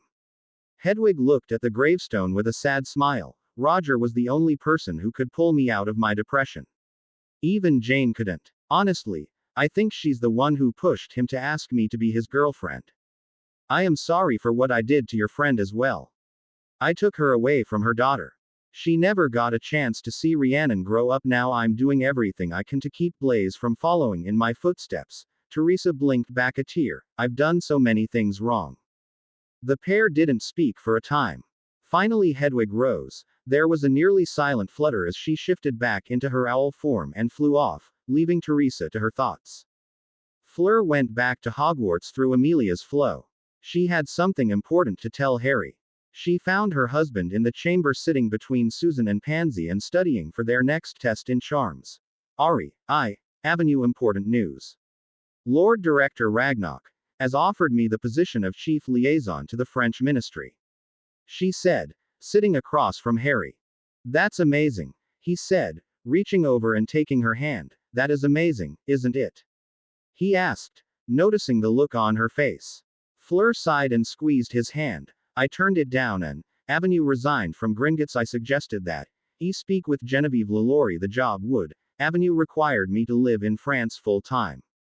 Why did you resign? Harry asked. Surely you could have stayed a curse breaker. Fleur shook her head. Non, it is too dangerous now that I am carrying your children. Too many curses, Avenue effects that could hurt our babies. She placed her free hand over her stomach. Vila pregnancies are slightly longer than non-Vila ones. I will be carrying your children for 10 months. That is too long to ask for leave, and it is not as if the money is needed. I will stay, at Hogwarts, and help you prepare for your future career. Would it be possible to get it in writing that you are doing this because you think it best and not because I'm some backwards idiot who thinks his wives should be at home barefoot and pregnant? Harry asked, drawing a smile and a laugh from Fleur. Well, I would not say no to a foot rub, so if you wish me to be barefoot, that can be arranged. She said softly, taking the hand Harry had placed over hers and keying it gently. He smiled. I suppose I could spend the rest of my free period taking care of my wife. From her own study corner, Rhiannon perked up. Wait, we're doing more foot rubs. I'm game. Well, technically, I'm a predator, not game. Well, I mean, I suppose there are werewolf hunters, so She stopped when she noticed everyone staring at her. What? I got carried away. Harry laughed. All right, you and Fleur then. He rose, leading Fleur and Rhiannon up to the Lord's suite. Once Susan and Pansy were alone again, they went back to their studies. You know, we're going to need to take matters into our own hands. Pansy said, Harry has adult wives to take care of his needs and theirs, but what about ours? What are you suggesting? Susan asked. Pansy smiled. I'm suggesting that one of these nights, we tackle him and don't let him up until we've both gotten what we want.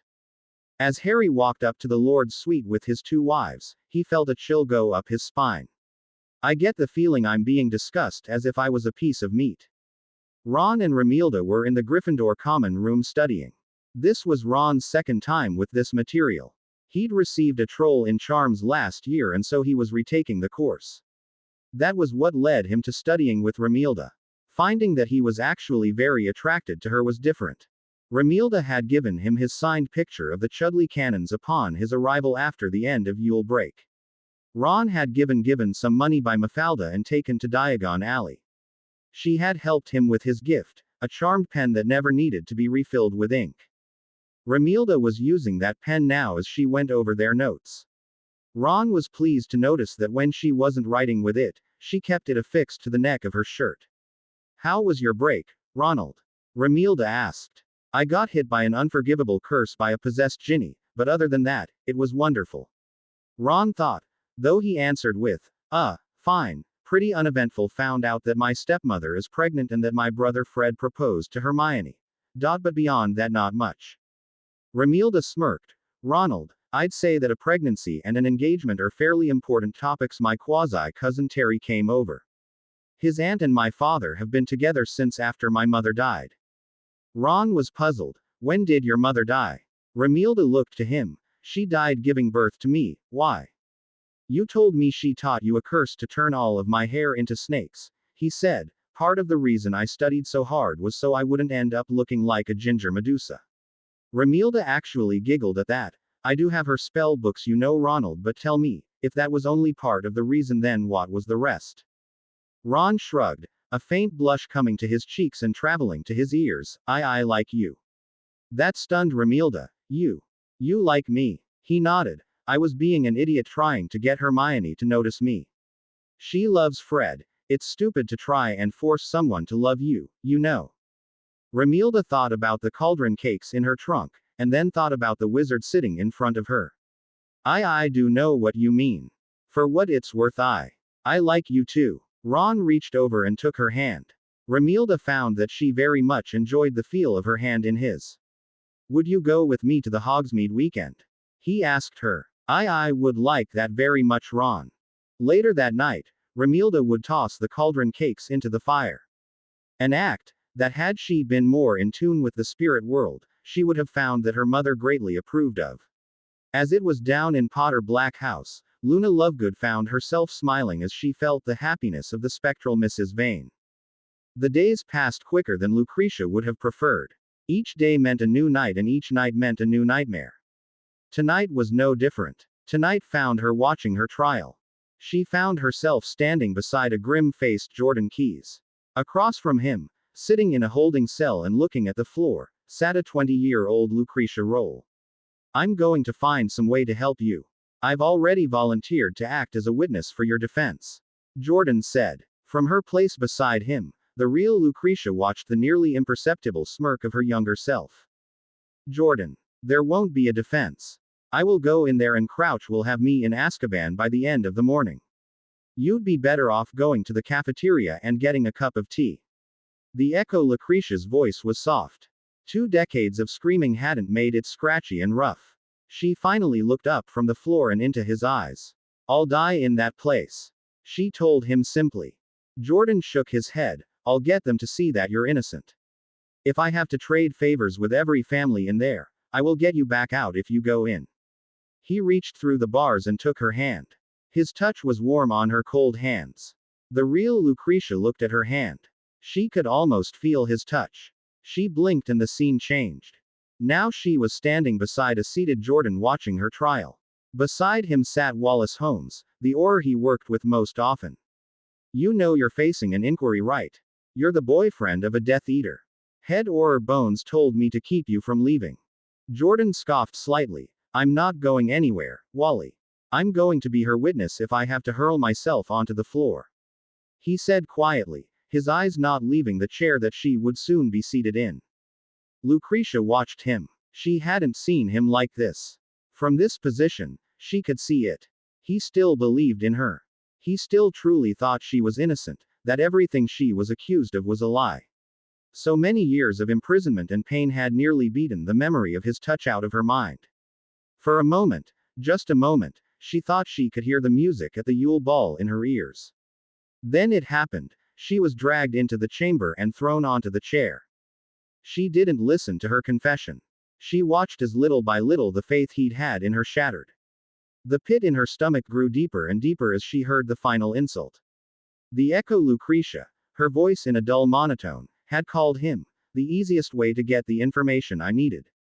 He looked as if he had been physically struck, and Lucretia found her eyes stinging from stubborn tears. Another blink led to another scene.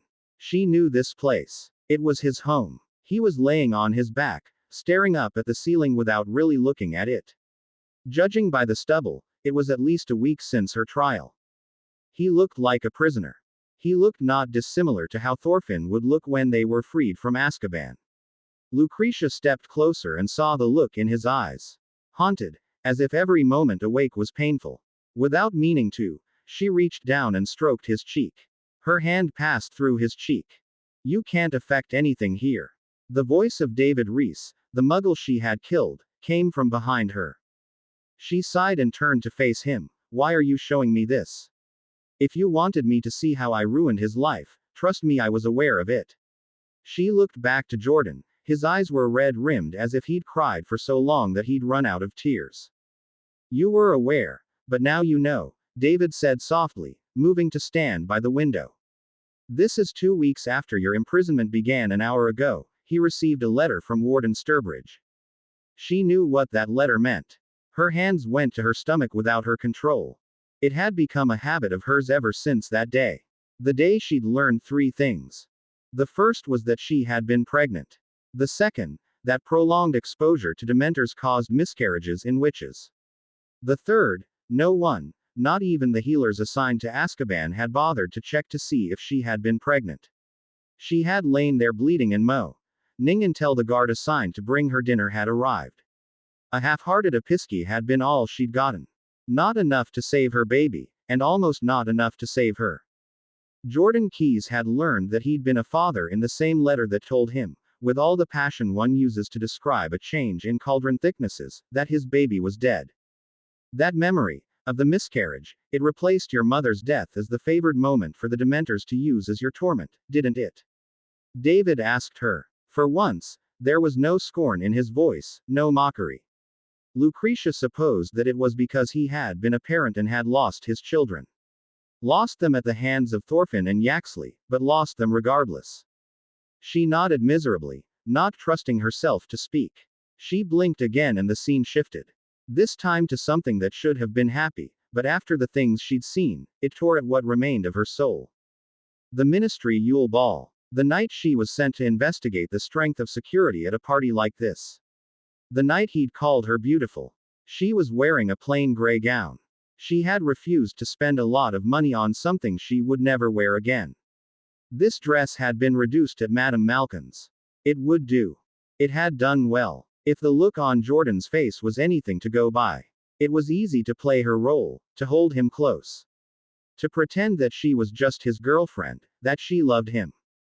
Then he'd called her beautiful. He'd done it before, but something about the little hitch in his voice when he'd done it this time. It stunned her. She didn't know it at the time, but she had reached another crossroad.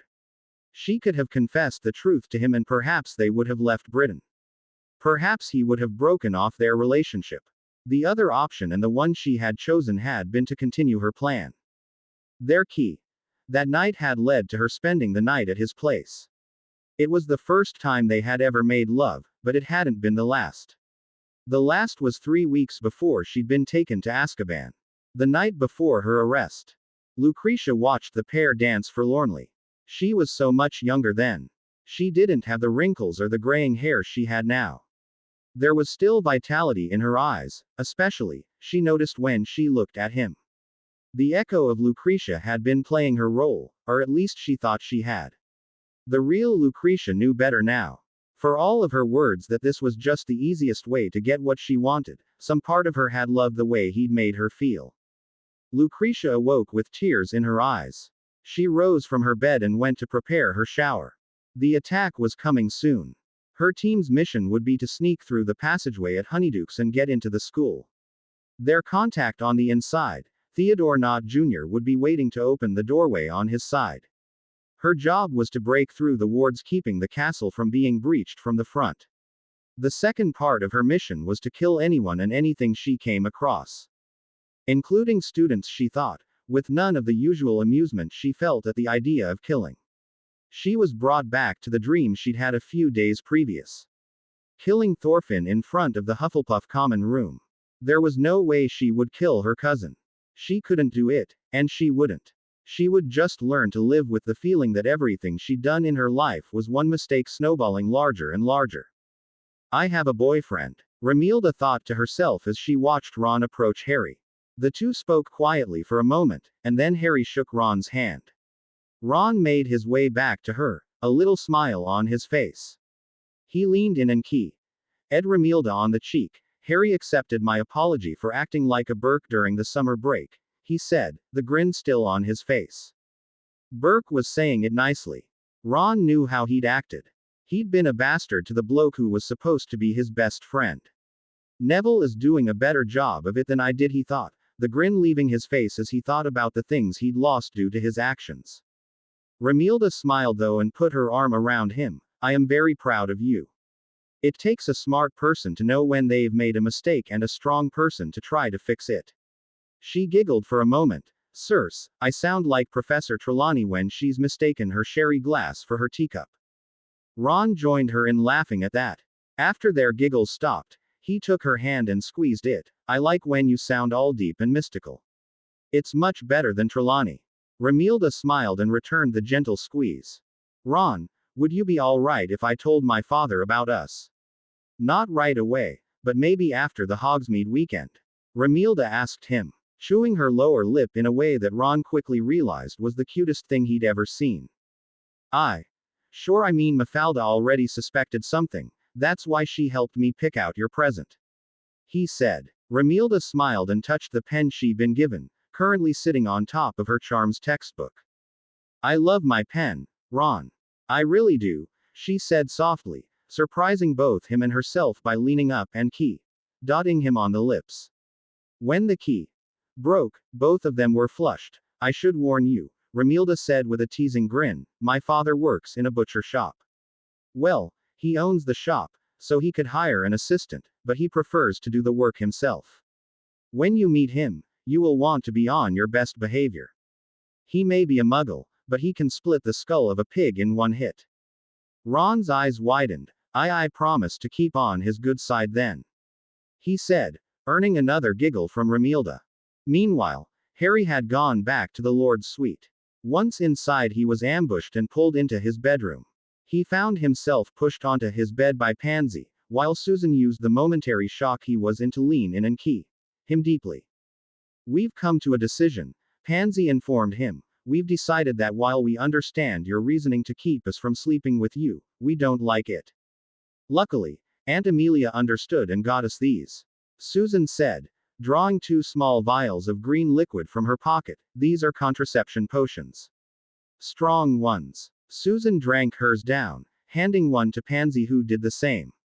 Now, these will prevent pregnancy for at least a month. So, you have no excuse, Pansy said as she and Susan climbed onto the bed. It was much later when Harry, now underneath a snoring pile of Susan and Pansy, found himself thinking once more upon the strangeness of his life. Luckily, it's the good kind of strange, he thought as he absently stroked one auburn and one black set of tresses with a smile. Albus Dumbledore, the man once considered the most powerful wizard in the world, had done it. He'd found where those fools in the ministry had hidden his wand, the Elder Wand. He aimed it at a small rat, Avada Kedavra. But the rat didn't die. There hadn't been any green light. This doesn't make sense. I wanted to see the little bastard die. I'll try again. Avada Kedavra. Rhiannon lay on the bed beside Tonks. Normally she didn't dream. But tonight she was seeing things that caused her to wince and curl tighter beside the woman she loved. Teresa, I understand that you have gotten the counterpart to the cabinet that I wished your son to repair, Voldemort said, his voice a deadly whisper. Kneeling on the floor, with a wand pointed at her throat courtesy of Thorfinn Roll, Teresa did not speak. She held herself as still as she could, though Rhiannon could see her trembling. You bought it, with a token from House Davis. Which tells me that you are in contact with Harry Potter. Where is the cabinet? Teresa did not speak right away. Voldemort, angered, drew his wand and shouted, Crucio. Teresa fell to the ground, screaming in pain. Where is my cabinet? Voldemort shouted as he held the curse on her. Teresa managed to look up at him, A trickle of blood dripped from her left nostril. Go to hell, she said, before screaming again as Voldemort increased the strength of his curse. Eventually, the screaming stopped and Teresa sunk back down, panting. You will prepare the way for me. Thorfinn, prepare Madame Zabini for travel. We have other ways of getting into Hogwarts from Hogsmeade. She will watch as we succeed without her. And then her son will fulfill his duty and kill her. Voldemort turned back to the other Death Eaters. Prepare the others. All of them. The giants, the vampires, the werewolves. I want our army on the outskirts of Hogsmeade by sunrise. Rhiannon bolted up, a scream on her lips. Tonks, startled, jumped awake beside her. What is it, Rhi? Is it the baby? She asked, her hand going to Rhiannon. Rhiannon shook her head. No. We've got to get Amelia. Riddle is planning to go ahead with the attack. He's got other ways of getting into Hogwarts. She rose from the bed, not bothering to put on anything more than the nightgown she was wearing. She went to the flow, with a quick shout of, Potter Black Manor. She was gone in a swirl of green. Rhiannon was not the only one who had a vision. Lucretia Roll was not her mother. Her mother, Isabel, had been a seer. But Lucretia found herself dreaming of the Muggle ghost again. David Reese was holding a small dark-haired baby when she realized she was before him. This is as direct as I am allowed to be. The battle is coming and there will a choice to make. Either this boy will meet his father in the afterlife, or your cousin will die. He said softly, you have to choose your path, and you won't be able to take it back this time. Who is he? She asked, not willing to acknowledge the strange sense of joy she felt seeing the infant. David handed the child to her. Look at him. It was their son. The baby that should have been. Jordan's features were strong on the child, but those dark eyes were hers. In amazement, she traced the side of his face with a fingertip before stopping. In horror, she looked up at David. You mean if either his father or your cousin will die today? I think you know which side each will be on.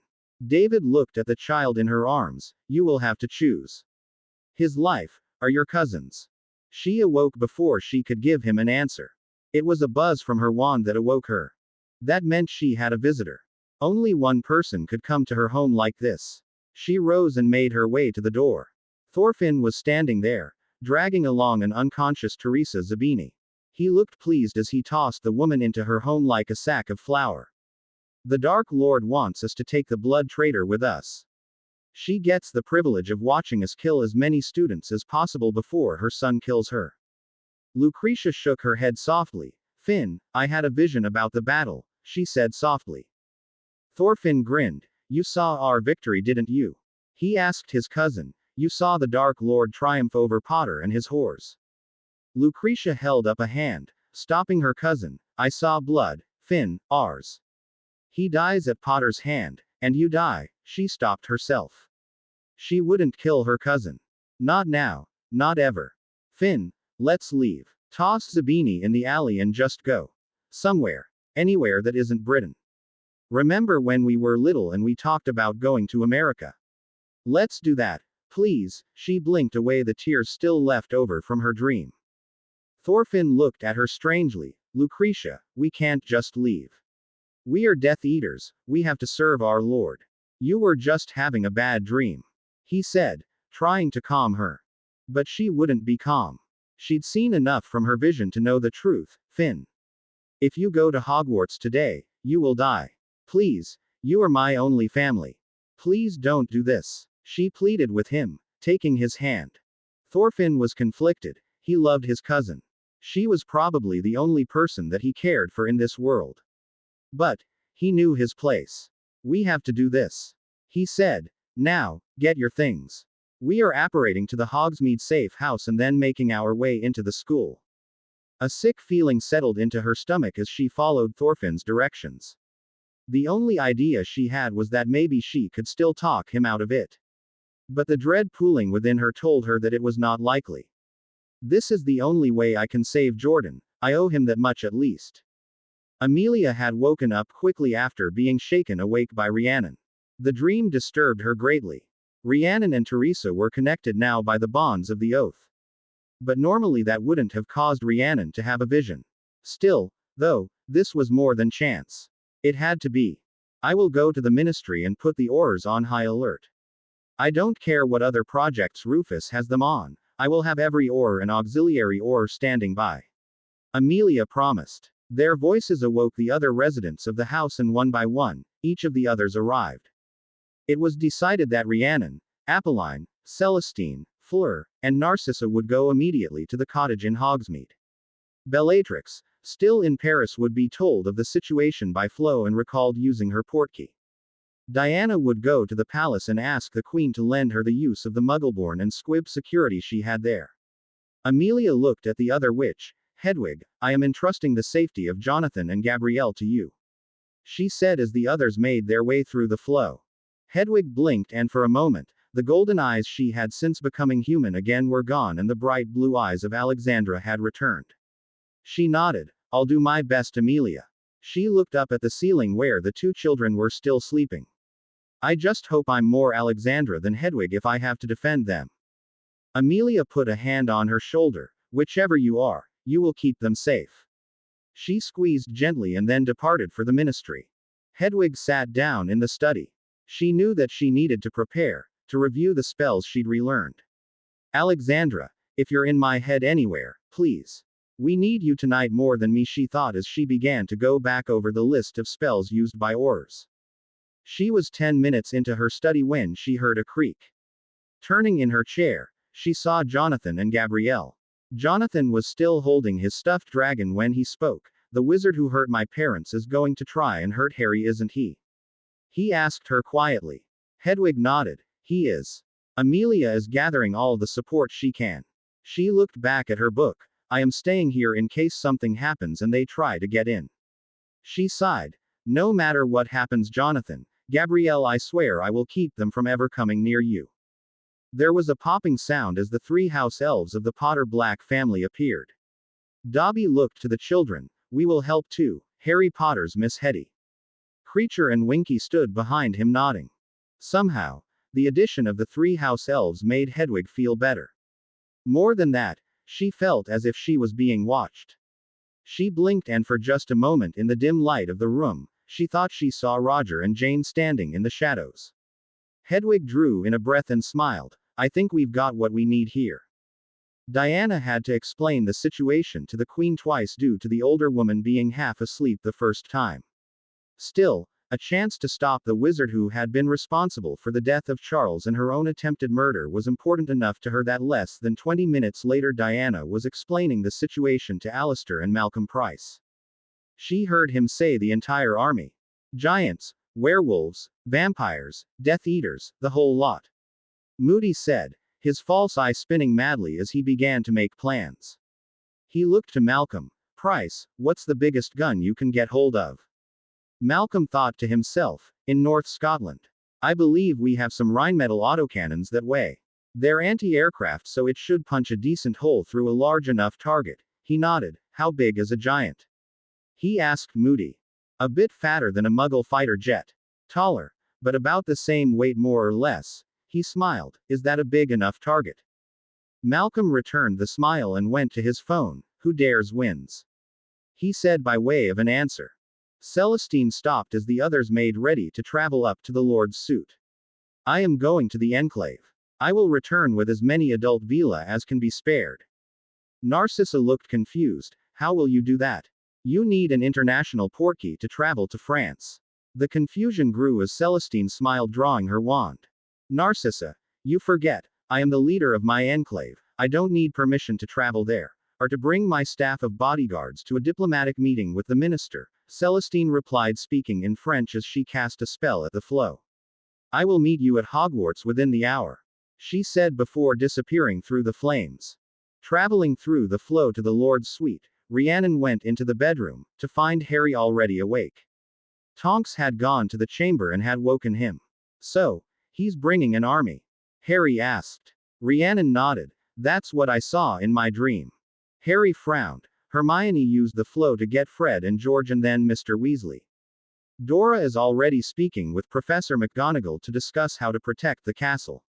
He sighed. It's finally here. We've pushed him to the point he can't just strike from the shadows. Bellatrix had spent the night at Lalaurie Manor. Elon, the house elf Harry had given Peter, and Genevieve awoke her from a pleasant dream about her husband and son. Mistress, Madam Minister is contacting you. She says the Dark Lord is coming to your husband's school. The little elf squeaked before vanishing. Bellatrix made her way to the study, finding Peter and Genevieve standing by the flames alongside Constance and Doris. Amelia's face, wreathed in flames, greeted her. Bellatrix.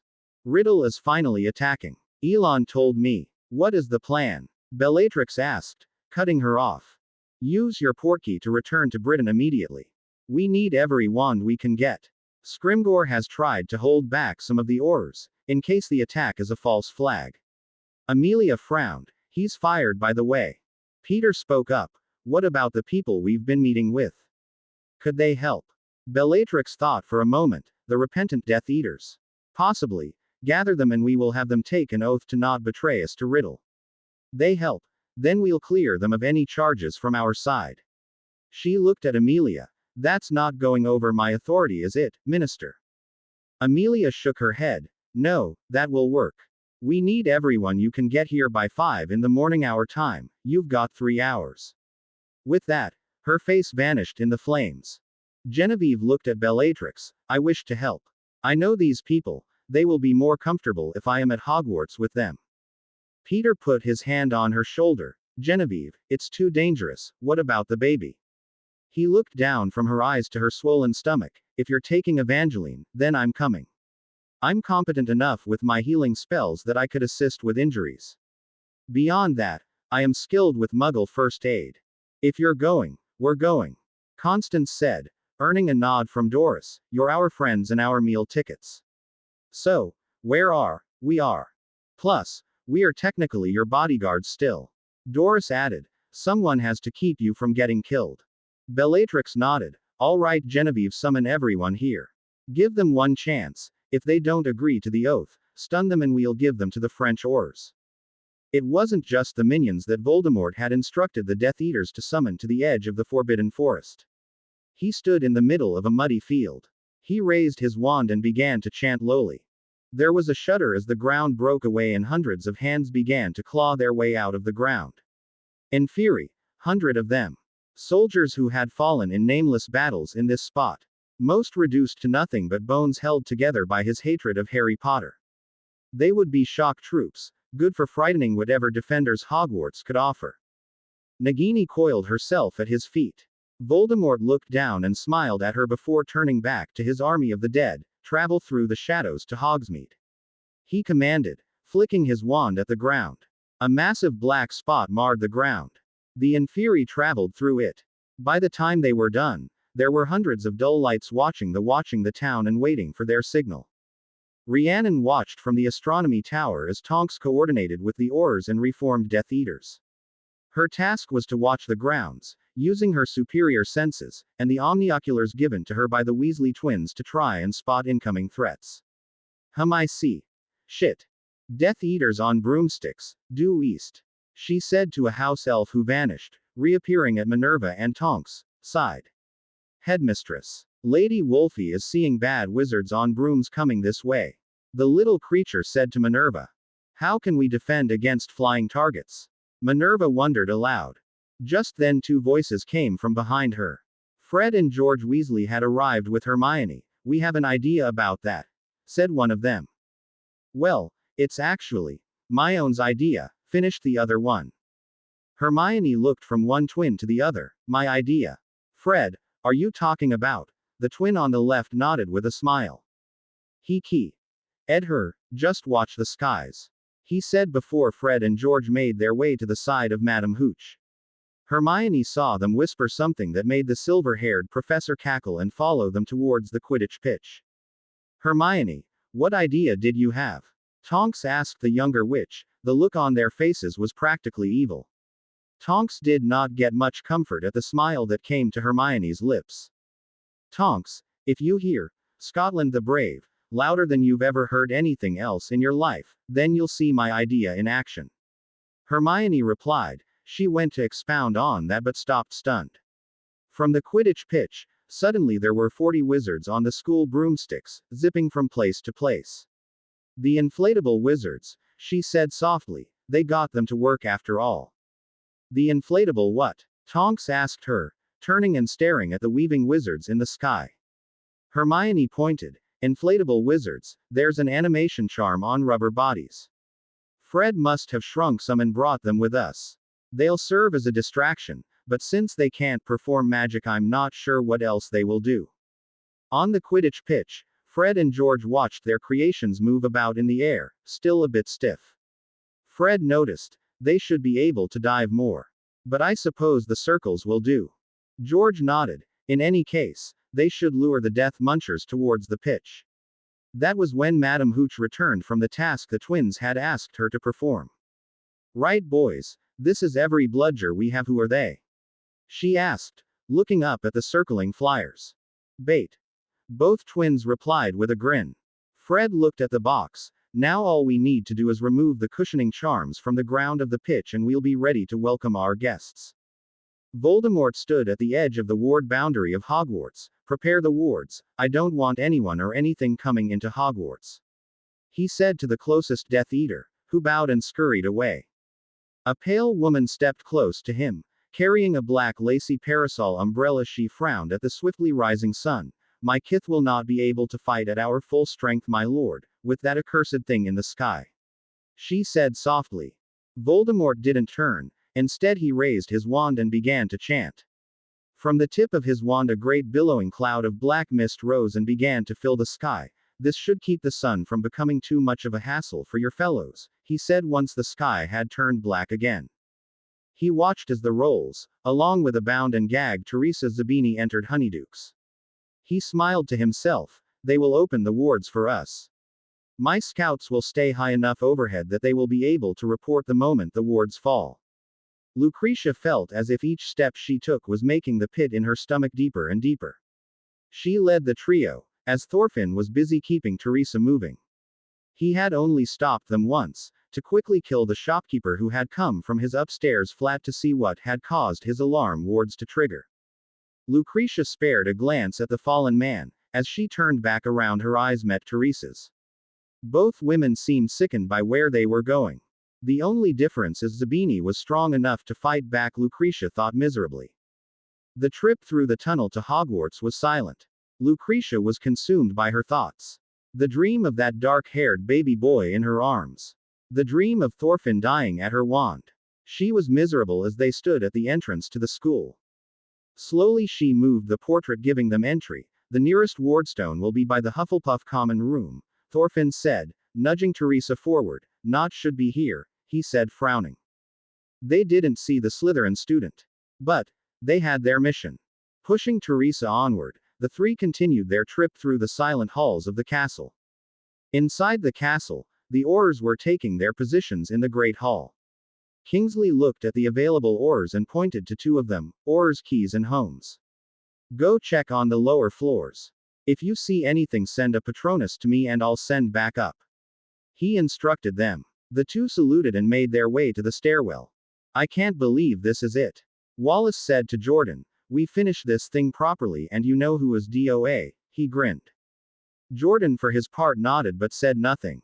Ever since the breakout at Azkaban he had begun thinking about Lucretia Roll with more regularity. She had been the only woman he'd ever let in, and because of what happened, he'd been reluctant to try dating. Finding out that he had been a father had shook him to his core. If things had been different, our son would be a student here. He thought as they began their descent towards the dungeons. The odd dreams he'd been having hadn't helped matters. For some reason, for the past few weeks he had been reliving the last moments he'd shared with Lucretia. Not the trial, but the day before her arrest. The last time they'd made love. Well, he'd considered it making love. He'd told her that he loved her. She'd stared at him with those wide, seemingly all-seeing eyes and hadn't said anything. She'd dressed and left his home. The next day she had been captured by Aurors attempting to break into a warded room in the Department of Mysteries.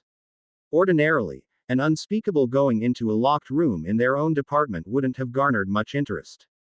But she'd ripped her sleeve in the attempt and her mark had become visible. It had almost killed him, knowing that everything had been a lie.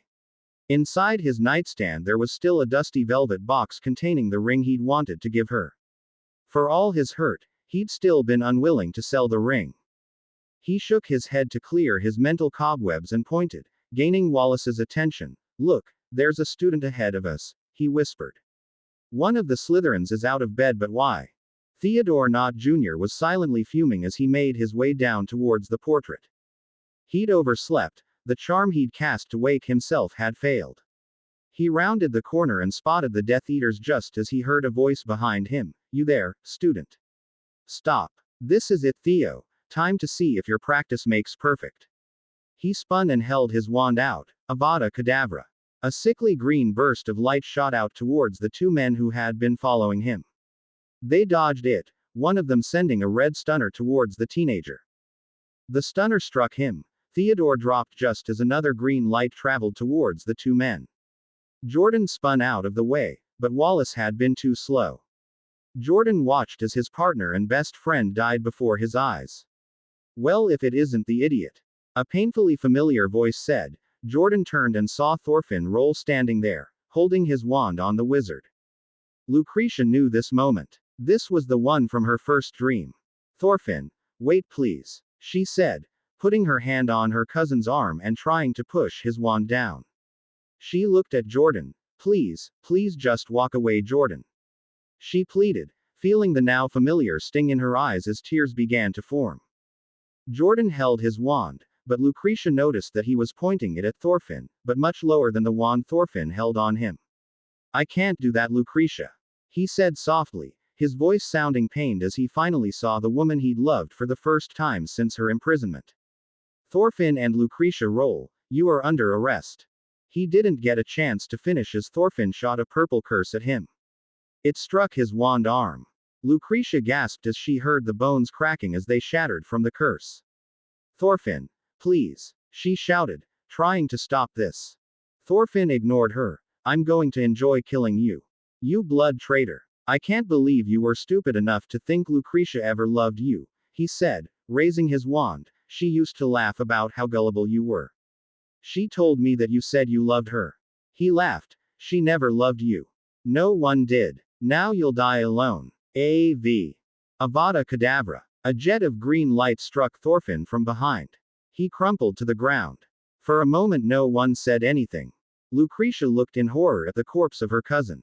The last part of her family was dead. She'd made her choice. She'd murdered Thorfinn to save Jordan. She tried to speak, but nothing came out. She knelt down and touched her cousin's cheek. Gently, she brushed his eyes closed. "I'm so sorry, Finn," she whispered, before looking back up. I surrender," she said, looking down at the floor and holding her wand up to Jordan. Jordan took the wand with his working hand. "You saved my life. You killed Thorfinn to save me. Why?" he asked. "What's different this time?" She drew in a breath. I hurt you so badly before. Because I thought I wanted to be a Death Eater. I let our baby die because of what I was. The tears fell faster now. I couldn't let you die because of me. For what it's worth, which I know isn't much, if I knew how to love anyone, it would have been you. It scared me so much, that night," she admitted. "I was never worth what you were offering me." "Help me stop this," Jordan said. "Tell me why you were here." Lucretia blinked the tears away. "Thorfinn and I were supposed to break the wardstones keeping the Dark Lord from apparating into Hogwarts." Jordan tried to use her wand, but it was too different than his own. "We'll have to go upstairs. Kingsley needs to know what he was planning. You can help us defend the school." The scouts kept their vigil above the school. Something was strange though. Why were there so many wizards flying at the Quidditch pitch? The group began to move closer. Once they got close enough to see that the flyers were actually faceless dummies, they noticed the pair of red-haired wizards kicking open a crate. To an inexperienced person, dodging a bludger is difficult. The novice Quidditch player finds themselves being battered by the iron balls often as they learn the intricacies of the sport. Dodging 40 of them at once though, that was much harder. Luckily, at first, the bludgers seemed to target the fake wizards just as often as they targeted the now scattering Death Eaters. Then the first dummy burst. Bagpipes. bagpipes screeching louder than anything they had ever heard before. The lead scout watched as one of his flyers clutched at her ears in pain. One of the bludgers knocked the witch from her broom, sending her hurtling down and landing with a sickening thud. "They've taken the cushioning charms off the ground," he shouted. "Let's get out of here." The Death Eaters continued to fly away, but now the bludgers followed the moving targets. One by one each Death Eater was struck by the iron balls, sending them hurtling down to their deaths. From the ground, safe behind a strong silencing charm, Fred gave a thumbs up to George. George returned it, and drew his wand. The words, "Clean up on the Quidditch pitch," appeared before them as the bodies continued to fall. Malcolm watched as the massive guns were positioned on a platform Moody had created with his magic. Beyond them, the magical SAS waited for the signal. The signal came in the form of hundreds of animated skeletons lurching forward, the magic animating them eager to rend the flesh of the Muggles. The soldiers swiftly learned that even magically animated constructs are vulnerable to rapidly fired bullets, the massive giants on the other hand, not so much. Malcolm smiled grimly and gave the command. The first volley of 20mm rounds struck the 20-foot-tall humanoids, taking one out with an enormous hole in its side, the contents of its body spilling out as the giant fell. The battle was on now, and Malcolm Price swore to himself he would not move from this spot until every shambling horror was destroyed, or he was being put into a coffin. Moody sent a Patronus back to the castle. "Giants and Inferi, send assistance. Currently we are holding our position but will need more help." The silvery badger vanished and Moody turned back to the battle. King Hell. More werewolves. Now it's gotten interesting, he thought as he drew his wand and began to cast fireballs towards the oncoming horde. Assistance did come, thankfully. It came in the form of a platoon of goblin soldiers armed with silver axes who tore into the remaining Inferi and werewolves. One of the goblins made his way to the hill. He removed his helmet. "Greetings, humans. Lord Director Ragnarok sends his regards." "He sent you here?" Moody asked in between fireballs. The goblin nodded and looked to Malcolm. "Your son cashed in the boon we owed him. Try not to die, it would disappoint him." Malcolm signaled for another volley of explosive rounds. "It would disappoint my Beatrice as well." The vampires had found a weakness in the wards from the outside and began to exploit it. The magically created darkness allowed them to focus their powers on the one outer wardstone. When it broke, the leader sent her envoy to tell Voldemort. The rest made their way into the courtyard, along with the Death Eaters assigned to assist them. There they found the first set of defenders. Vila. 50 of them, each holding fireballs. Celestine stood at the front, wearing a silver crown to signify her place as the leader.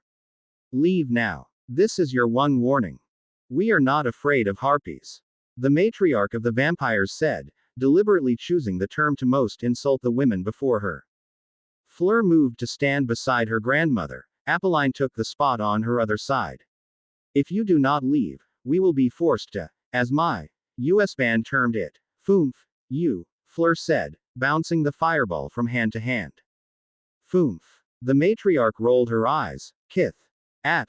The vampire's order was drowned out by the sound of fireballs striking her. Fire was the one method guaranteed to destroy a vampire. "That is a Foomph," Fleur said to the vampires. "Would anyone else like one?" The battle was joined regardless of Fleur's taunts. From her vantage point, Rhiannon could see their allies fighting the minions of Voldemort. She knew Tonks was inside the castle. Since she couldn't use her magic, she was still coordinating the defenses. She heard the door creak. Turning, she found Harry standing there. "Are you all right?" she asked him. Harry nodded. "Andromeda and Narcissa have moved the students into the chamber to keep them safe." "Have you spotted her?" Rhiannon shook her head. "No snakes yet. But I also haven't seen Riddle yet. He's holding back and letting his Av soak up the damage." Suddenly she jumped as they heard a thunderous explosion. "It seems Peter's dad and Moody are still having fun," she said, offering Harry a wry grin. Harry stood with her, watching the battle unfolding. "Rhiannon, if anything happens, I want you to get Dora and get her out of here. I've already told Andy to do the same with Bella and Sissy." He turned to face her. "You're the important ones. If something happens to me, I want my family to find somewhere safe." Rhiannon shook her head. There's nowhere safe if you die, Harry. We might as well all face it together. She turned back to face the fighting. I think I see something long and snaky, she said, lifting her omnioculars and looking out on the battle in more detail. Yep. One bastard and his pet entering the courtyard. Harry nodded and turned to leave. Rhiannon began to follow him. I go where you go, she said, not giving him a chance to refuse. Arriving in the courtyard, Harry could better see the effects of the battle. The Vila had decimated the vampires, but not without cost.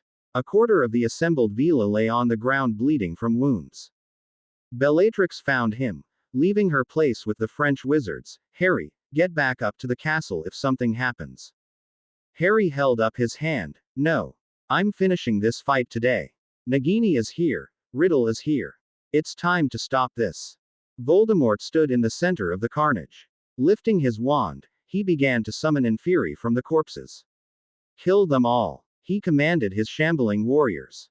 The surviving Vila turned their attention to the corpses. Fireballs swiftly began to fly. But that left them defenseless against the surviving vampires.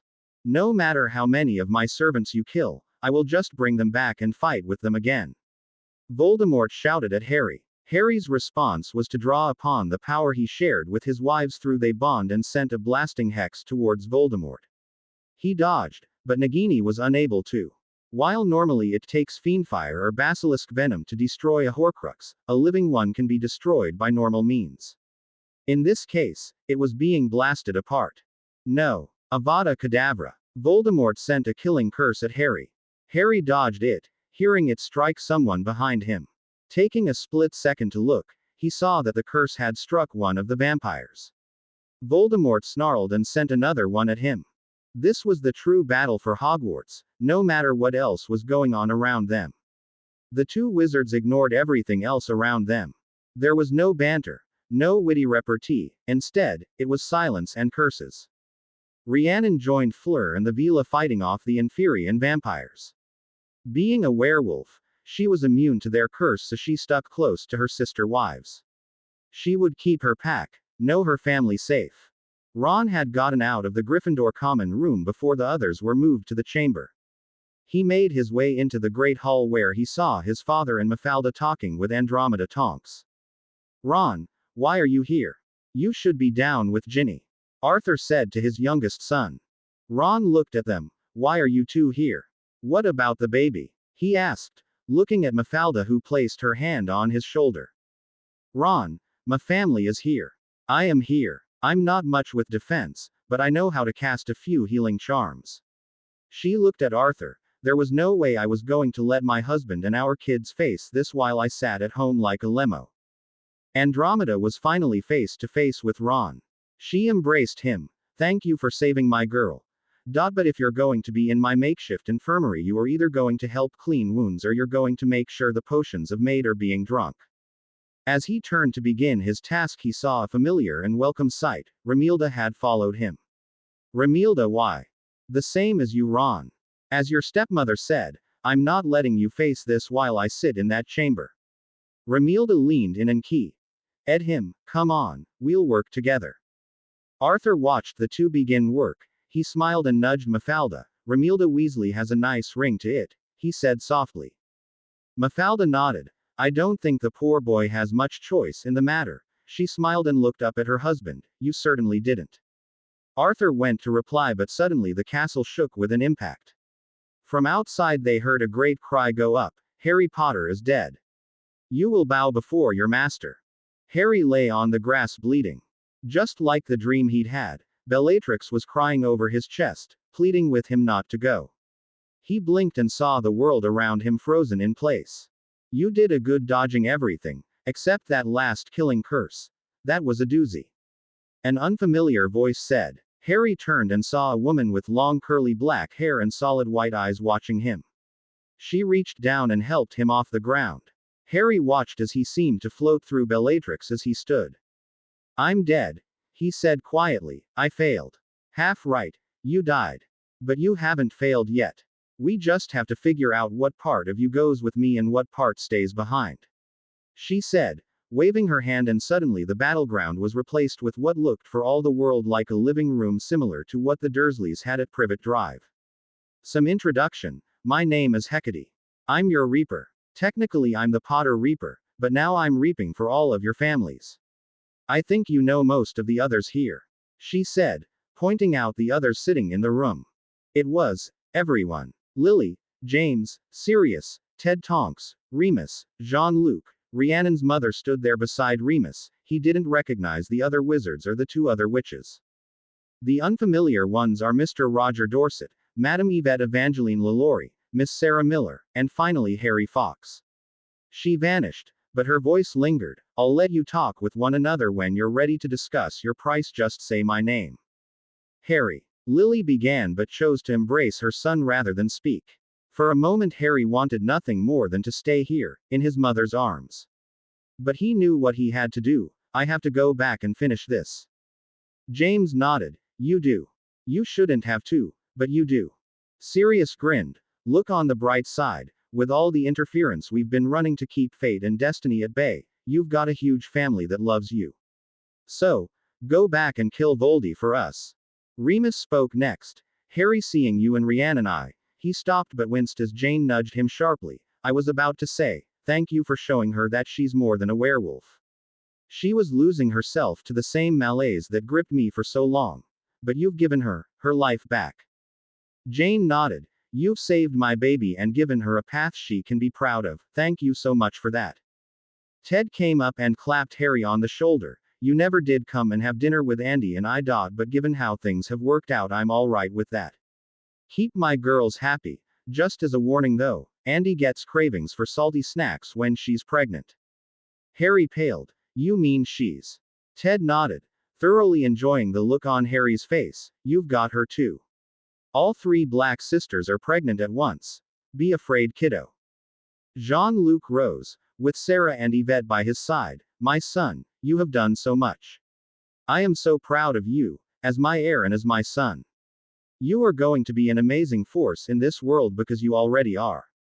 Yvette smiled softly. You've given my daughter her home back, and more to the point, through her love of Peter, she has her soul back. Sarah was next to speak. Hey, sorry about trying to kill you. I only took the mark because the other option was my mother taking it. Thanks for killing that bastard Renard though. He held me under a torture curse until my heart burst. One favor, could you make sure my mother is all right? Cynthia Reynolds lives in Kent. Amelia knows where. Harry nodded, and then he was face to face with Amelia's former love, Harry Fox. So, let's get some things straight. You aren't me from the past. I'm not you from the future, or vice versa, or any of that nonsense. You're a Harry, same as me though. We just showed up in the same world. I had my chance and I lost it, but you're going to kick his ass and make my Melia a happy woman and mother. Harry Fox laughed at the younger Harry. Not yet. But soon she'll finally get her Emily. Harry knew he had to go back. He thought about Hecate and suddenly the room was gone. He was standing in front of the battle again. Hecate looked at him. So, part of you has to remain with me. I have a suggestion, but I don't know if you'll like it. What's that? Harry asked. Hecate answered by making a four-poster bed appear before them. Lay with me. I can promise that you'll leave part of yourself here, and that way the bargain is fulfilled. Harry knew that he had no choice. He nodded. Don't worry, I'm not going to make this weird, or I'll try not to. It's been a while since I've offered this to someone, she said, making the battle go away and then pushing him onto the bed. Laying with the embodiment of death was an odd experience. Luckily, Hecate used her magic to rouse his spirit and fulfill the bargain. She watched him redress and then vanished the bed. All right. On the count of 3, you'll be back on the ground. Hit him hard and he'll go down. And hey, if you do get killed again, you're more than welcome to spend eternity with me. She winked and vanished. Harry felt his spirit being drawn back into his body. Suddenly things were moving again and he felt his wand in his hand. He summoned all of his strength and forced his magic into the most powerful blast he could. Voldemort never saw it coming. No one did. One moment the embodiment of dark magic stood there, gloating, and the next there was a spray of red and a cloud of black smoke. The cloud began to vanish into the ring on the corpse's hand. Bellatrix, freed from her shock at seeing Harry alive again, swiftly conjured fiendfire and burned the final Horcrux. It was over. The battle ended with the scattered remnants of Voldemort's forces retreating where they could. A great cry went up as victory was declared, and as Harry looked up, he saw the cloud of darkness Voldemort had conjured vanishing as the sun was allowed to shine again. The battle was over now. The wounds in the land would heal, and the deaths of the defenders, whether wizard, Vila, witch, or goblin, would be mourned. In the courtyard of Hogwarts a stone plinth was placed, and upon it was carved the names of the fallen. On this stone, the names lay of the defenders of Hogwarts. May their sacrifice never be forgotten, and may the need for new defenders be many years from now. Minerva McGonagall watched as the next batch of Hogwarts letters flew out to the children listed in her book. She smiled as she saw one, in particular, a snowy owl, that she knew well, flying with a small satchel of letters tied to her leg. Jordan Keyes found the 11th anniversary of the battle coming up faster than he'd anticipated. He waited at the entrance of the bookstore, patting his pocket to make sure his package was inside it. Lucretia Roll stepped out into the sunlight, blinking. She smiled as she saw him. He'd waited, just as he'd promised her when she was taken in for the murder of the Mercers. She'd gotten a far reduced sentence due to her actions, not just in saving his life, but in protecting the Wardstones from Voldemort. He'd visited her every week. Even at the beginning when she tried to push him away. She'd told him to find someone else. But he'd stayed. And now they were free to be together. Jordan embraced her. How was work? He asked her as they began to walk down the lane towards the leaky cauldron. It was a very different world than she had seen before. There were so many possibilities now. She was free, having completed her 7th year of probation after the 4 years she'd spent in minimum security. It went well. It's less taxing than my former job as an unspeakable, but I think this is better, less temptation. She admitted, lacing her fingers in his. They are discussing the possibility of making me a book buyer instead of just a clerk. The idea of being like this, walking hand in hand with someone who loved her, had been impossible to think of before. She'd never expected a life like this. Jordan had stayed faithful, even when she was rude to him, trying to drive him away. He'd stayed because she was worth the wait. You are the missing piece of my heart, he'd told her the day she finally admitted her feelings. You are the woman I love, in spite of everything that happened in the past. You saved me life. I couldn't let you die. No one ever looked at me the way you did. Even when I still believed in the cause of Voldemort, I knew that I would never find anyone like you. She'd replied quietly, not willing to look at him as she sat in the visitation cell. She shook her head. You loved me, when I lied to you. When I used you. How can you still claim to love me? His reply was still burning in her mind as she walked with him down Diagon Alley towards Ollivander's. Because no matter what happened before, I can't see a true future for myself without you in it. It was time for her to purchase a new wand. Against the orders of her probation officer, Jordan had allowed her to hold her former wand. But it didn't feel right anymore. Walnut and Dragon Heartstring wasn't the wand for her anymore. She was too different now. Ollivander was the same slightly disturbing old man she'd met as a child when her father had brought her in. He was older now, much older of course, and he had at his side a young man learning the trade of wandcrafting. Dennis Creevey loved his job as apprentice to Mr. Ollivander. He'd always teased his brother that he was the smarter one in the family. Colin had taken no offense. He loved his position as photographer for Catherine Lovegood. The pair of them traveled all over the magical world, but Colin always managed to send pictures back to Dennis.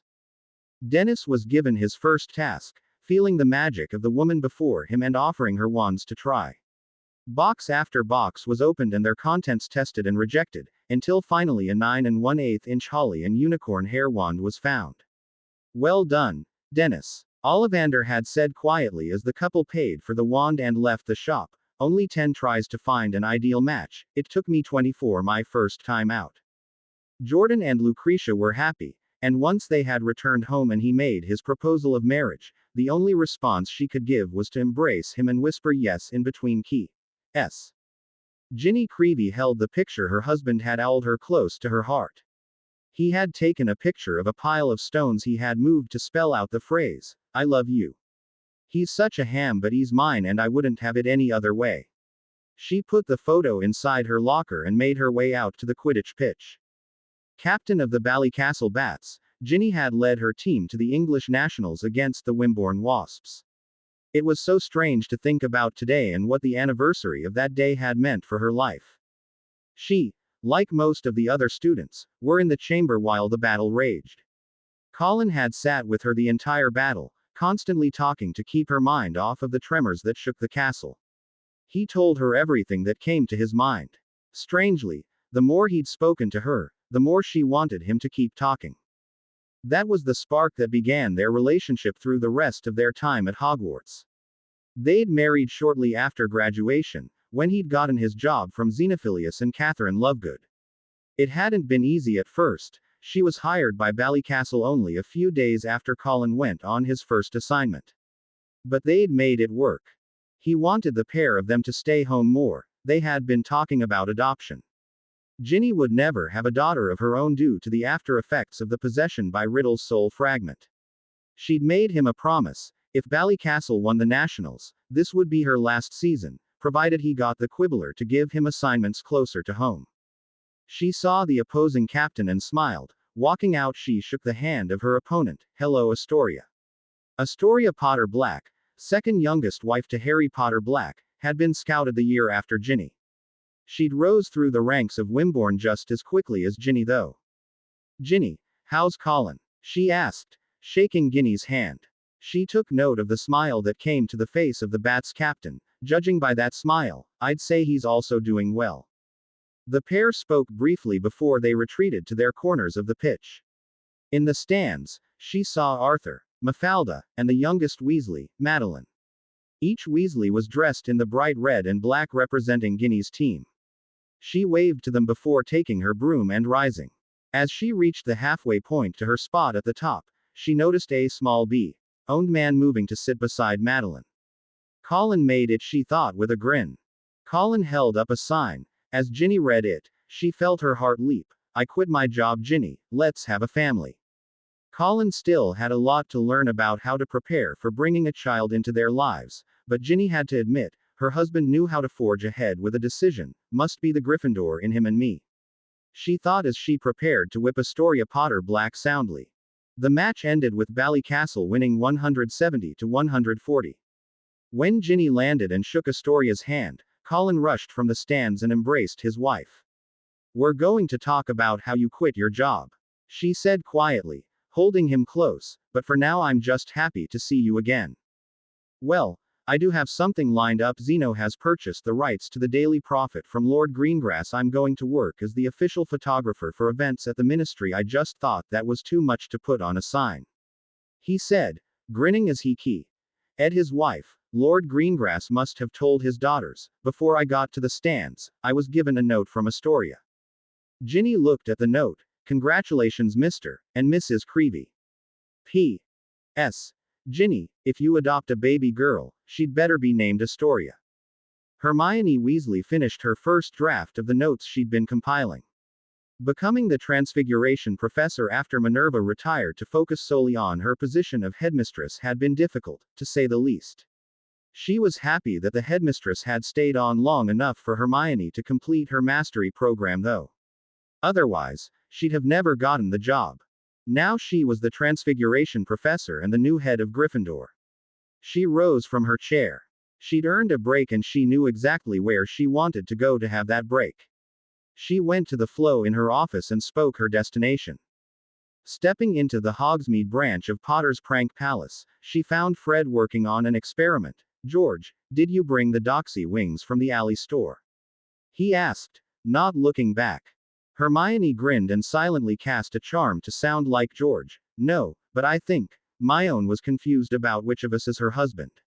She showed up BPD in my office, wouldn't let me out." When Fred turned around, he saw Hermione standing there. "I should have never corrupted you into a prankster," he said, walking over to his wife and dotting her. "Well, maybe I should have. You're a lot more fun now." Peter LaLaurie walked with his daughter from his office to the manor. Evangeline held his hand, can we go to Paris today? I'm ready to buy the supplies for my first year. Aunt Gabrielle has already told me what books I'll need. She looked up at her father. Please. Peter smiled. We'll see what your mother says. If she thinks that it's a good idea, then we'll leave after lunch, all right. He saw Genevieve coming out to greet them, carrying their youngest. 2-year-old Malcolm waved at his father and sister. Daddy. Vanjie. He shouted happily. Genevieve pressed a key to her son's head, enjoying as he wiggled and laughed. This was not the life she had expected to live, but it was perfect in its own way. Peter was not just the accountant for the Potter Black family's Muggle businesses, he also worked with Potter's Prank Palace as their accountant and with Gringotts as a freelancer.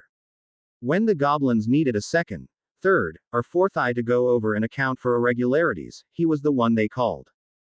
Fleur had suggested Genevieve for the position of chief liaison for the Paris branch when she'd resigned. Now, she worked from home, going to meetings when necessary but preferring to stay with their children and her husband. Genevieve Key. Ed Peter, I take it, our little miss is ready to get her supplies. Good news then, my love, she said, stroking Evangeline's cheek, your letter came today. So we can go? Evangeline asked excitedly. When her mother nodded, Evangeline leapt with excitement, pumping her fist. I'm going to Beauxbatons. I hope I get put in the same dorms as the triplets. The triplets, Dominique, Sabine, and Victoire Potter Black. The children of Fleur and Harry, and currently the only Potter Blacks at the French school. They visited the Lalauries each year before the beginning of term, preferring to spend their holidays in England with the rest of the family and coming back a few days early to visit with this branch of the family. And it was family. The Potter Blacks were her family as much as the Davises were. Beatrice and Malcolm had joined them in France. Eager to be with her grandchildren as much as possible, Beatrice had taken a place similar to Doris and Constance. She taught them what she knew. Evangeline was able to read and write a full year earlier than her counterparts at primary school. Malcolm, being Malcolm, had installed a shooting range at the back of the manor's property. He insisted on forcing Peter and Genevieve to practice every weekend. He may no longer be the major, but Malcolm is still a South Avenue driver, she thought with a little smile as she handed the smallest Lalaurie to his father. The day arrived and the Potter Black children arrived at the station. Each one with a trunk, and each one with a familiar of their own. James Cygnus, the eldest Potter Black, had a gray owl named Horace. Of all the children, he looked the most like his father. Partially that was due to both Harry and Bellatrix having black hair. But he'd also inherited the green eyes of his father. Lilith Ann, the eldest girl, had a tabby cat named Mab. The tallest of the children, she was a perfect match for her mother. Longby owned hair and already a strong desire to become a Medi witch. Teddy was shorter than James and had inherited his grandfather Ted's portly frame. Like his mother, he was a metamorphagus and had currently set his hair as black with yellow streaks in hopes of becoming a Hufflepuff. His familiar was Jasper, a small tawny owl that chose to sit on his shoulder rather than ride in the cage. Laura and Harry Jr. were twins. The children of Rhiannon and Harry, they had gotten their mother's dark brown hair. Thankfully they had not been passed on the curse, though thanks to their family's actions, the stigma for being a werewolf was nowhere near as bad as it had been. They shared their familiars, an horned owl named Cuth, and an orange cat named Bert, after their grandfather.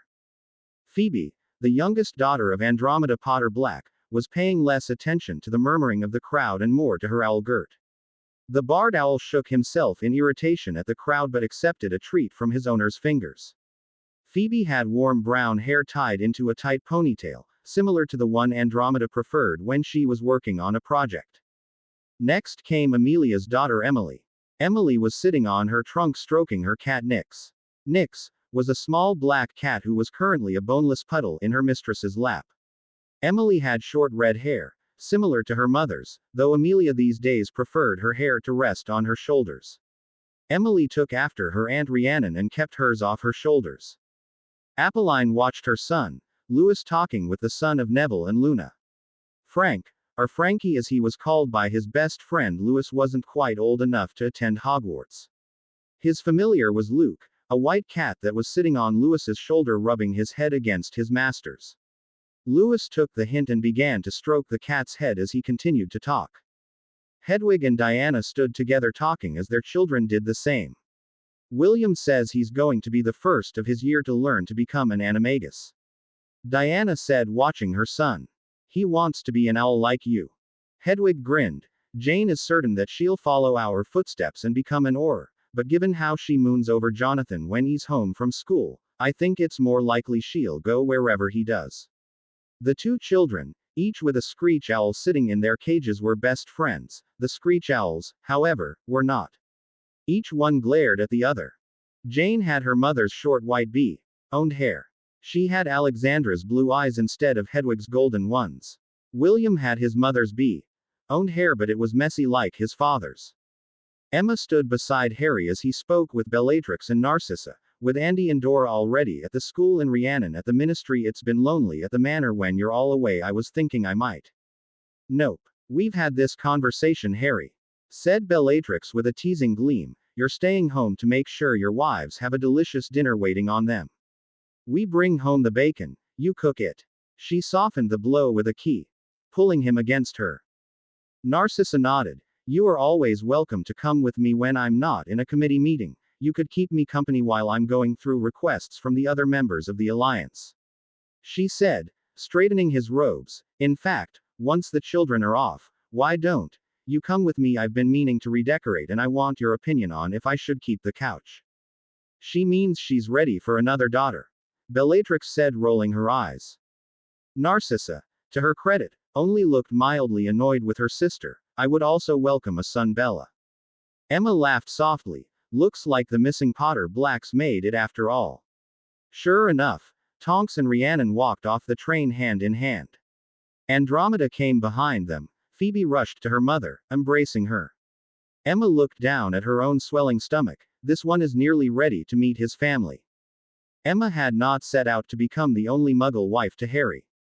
But as time went on and she spent more and more time with him, she couldn't ignore the burgeoning attraction she felt. Finally, 2 years after the battle, Hermione had pulled the two of them into the study of the manor and threatened to hex the both of them if they don't get it over with and start snogging. That threat had led to a date, and that date had led inexorably to marriage 3 years later. Dan Granger had only seen his daughter and ex-wife once since the divorce.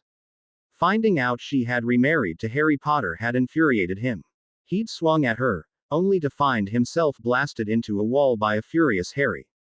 Needless to say, he was no longer the recipient of Hermione's attempts to reconnect. Celestine, the eldest of the wives, had only a single daughter with Harry. She had requested that Amel be brought up at the Enclave as well as the manor. She was only 7, too young to attend Hogwarts, so she would spend the school year learning from the other Vila. She was especially close to Gabrielle, the youngest wife of Harry Potter. Celestine and Gabrielle stood watching the activity, while Gabrielle told her grandmere about her current job as a dancer in the Royal Ballet. Tonks and Rhiannon had gone to the Muggle world and had married in a private ceremony. Now, if they ever needed to travel into the Muggle world, they had a set of ids that called them Rhiannon and Dora Tonks Cosgrove, and another set that called them Rhiannon and Dora Potter Black. Susan and Pansy both hadn't had children yet. They preferred to wait until they were settled in their chosen careers. Susan was currently acting as an apprentice for Madame Pomfrey, preparing for the day the matron would retire. Pansy, like Bellatrix, had ended up working at the ministry. Pansy was a clerk in the Department of Magical Sports and Games, a position she enjoyed greatly, as it gave her a chance to snap up tickets to Quidditch matches for her and Harry's date nights. A final arrival just before the whistle showed Ron and Romilda Weasley along with their son. Conceived the night after the battle, Arthur Charles Vane had his father's red hair and his mother's largish nose. He'd inherited his father's quick temper, though only to those who insulted his friends or family. It was a large crowd, the Potter Blacks, their children and their friends. Large enough that one could be forgiven for wondering just how large a series of ripples this family would make in a world free from Voldemort and his ilk. Albus had made the best of things. He had secured a comfortable place to stay and enjoyed free room and board. All I had to do was use the Imperius to make them take me to this hotel and set me up with everything I need for my revenge. At least I finally have the Elder Wand working for me again. The nurses pitied poor Mr. Merlin. Beyond laughing and waving a wire hanger at passers-by shouting the phrase, Imperio, and demanding that they take him to the fanciest hotel in London, he did little besides pace in his room and mutter half-formed plans for dealing with someone named Potter. The end. I hope you enjoyed this story. Also remember to subscribe and like this video. See you in the next video.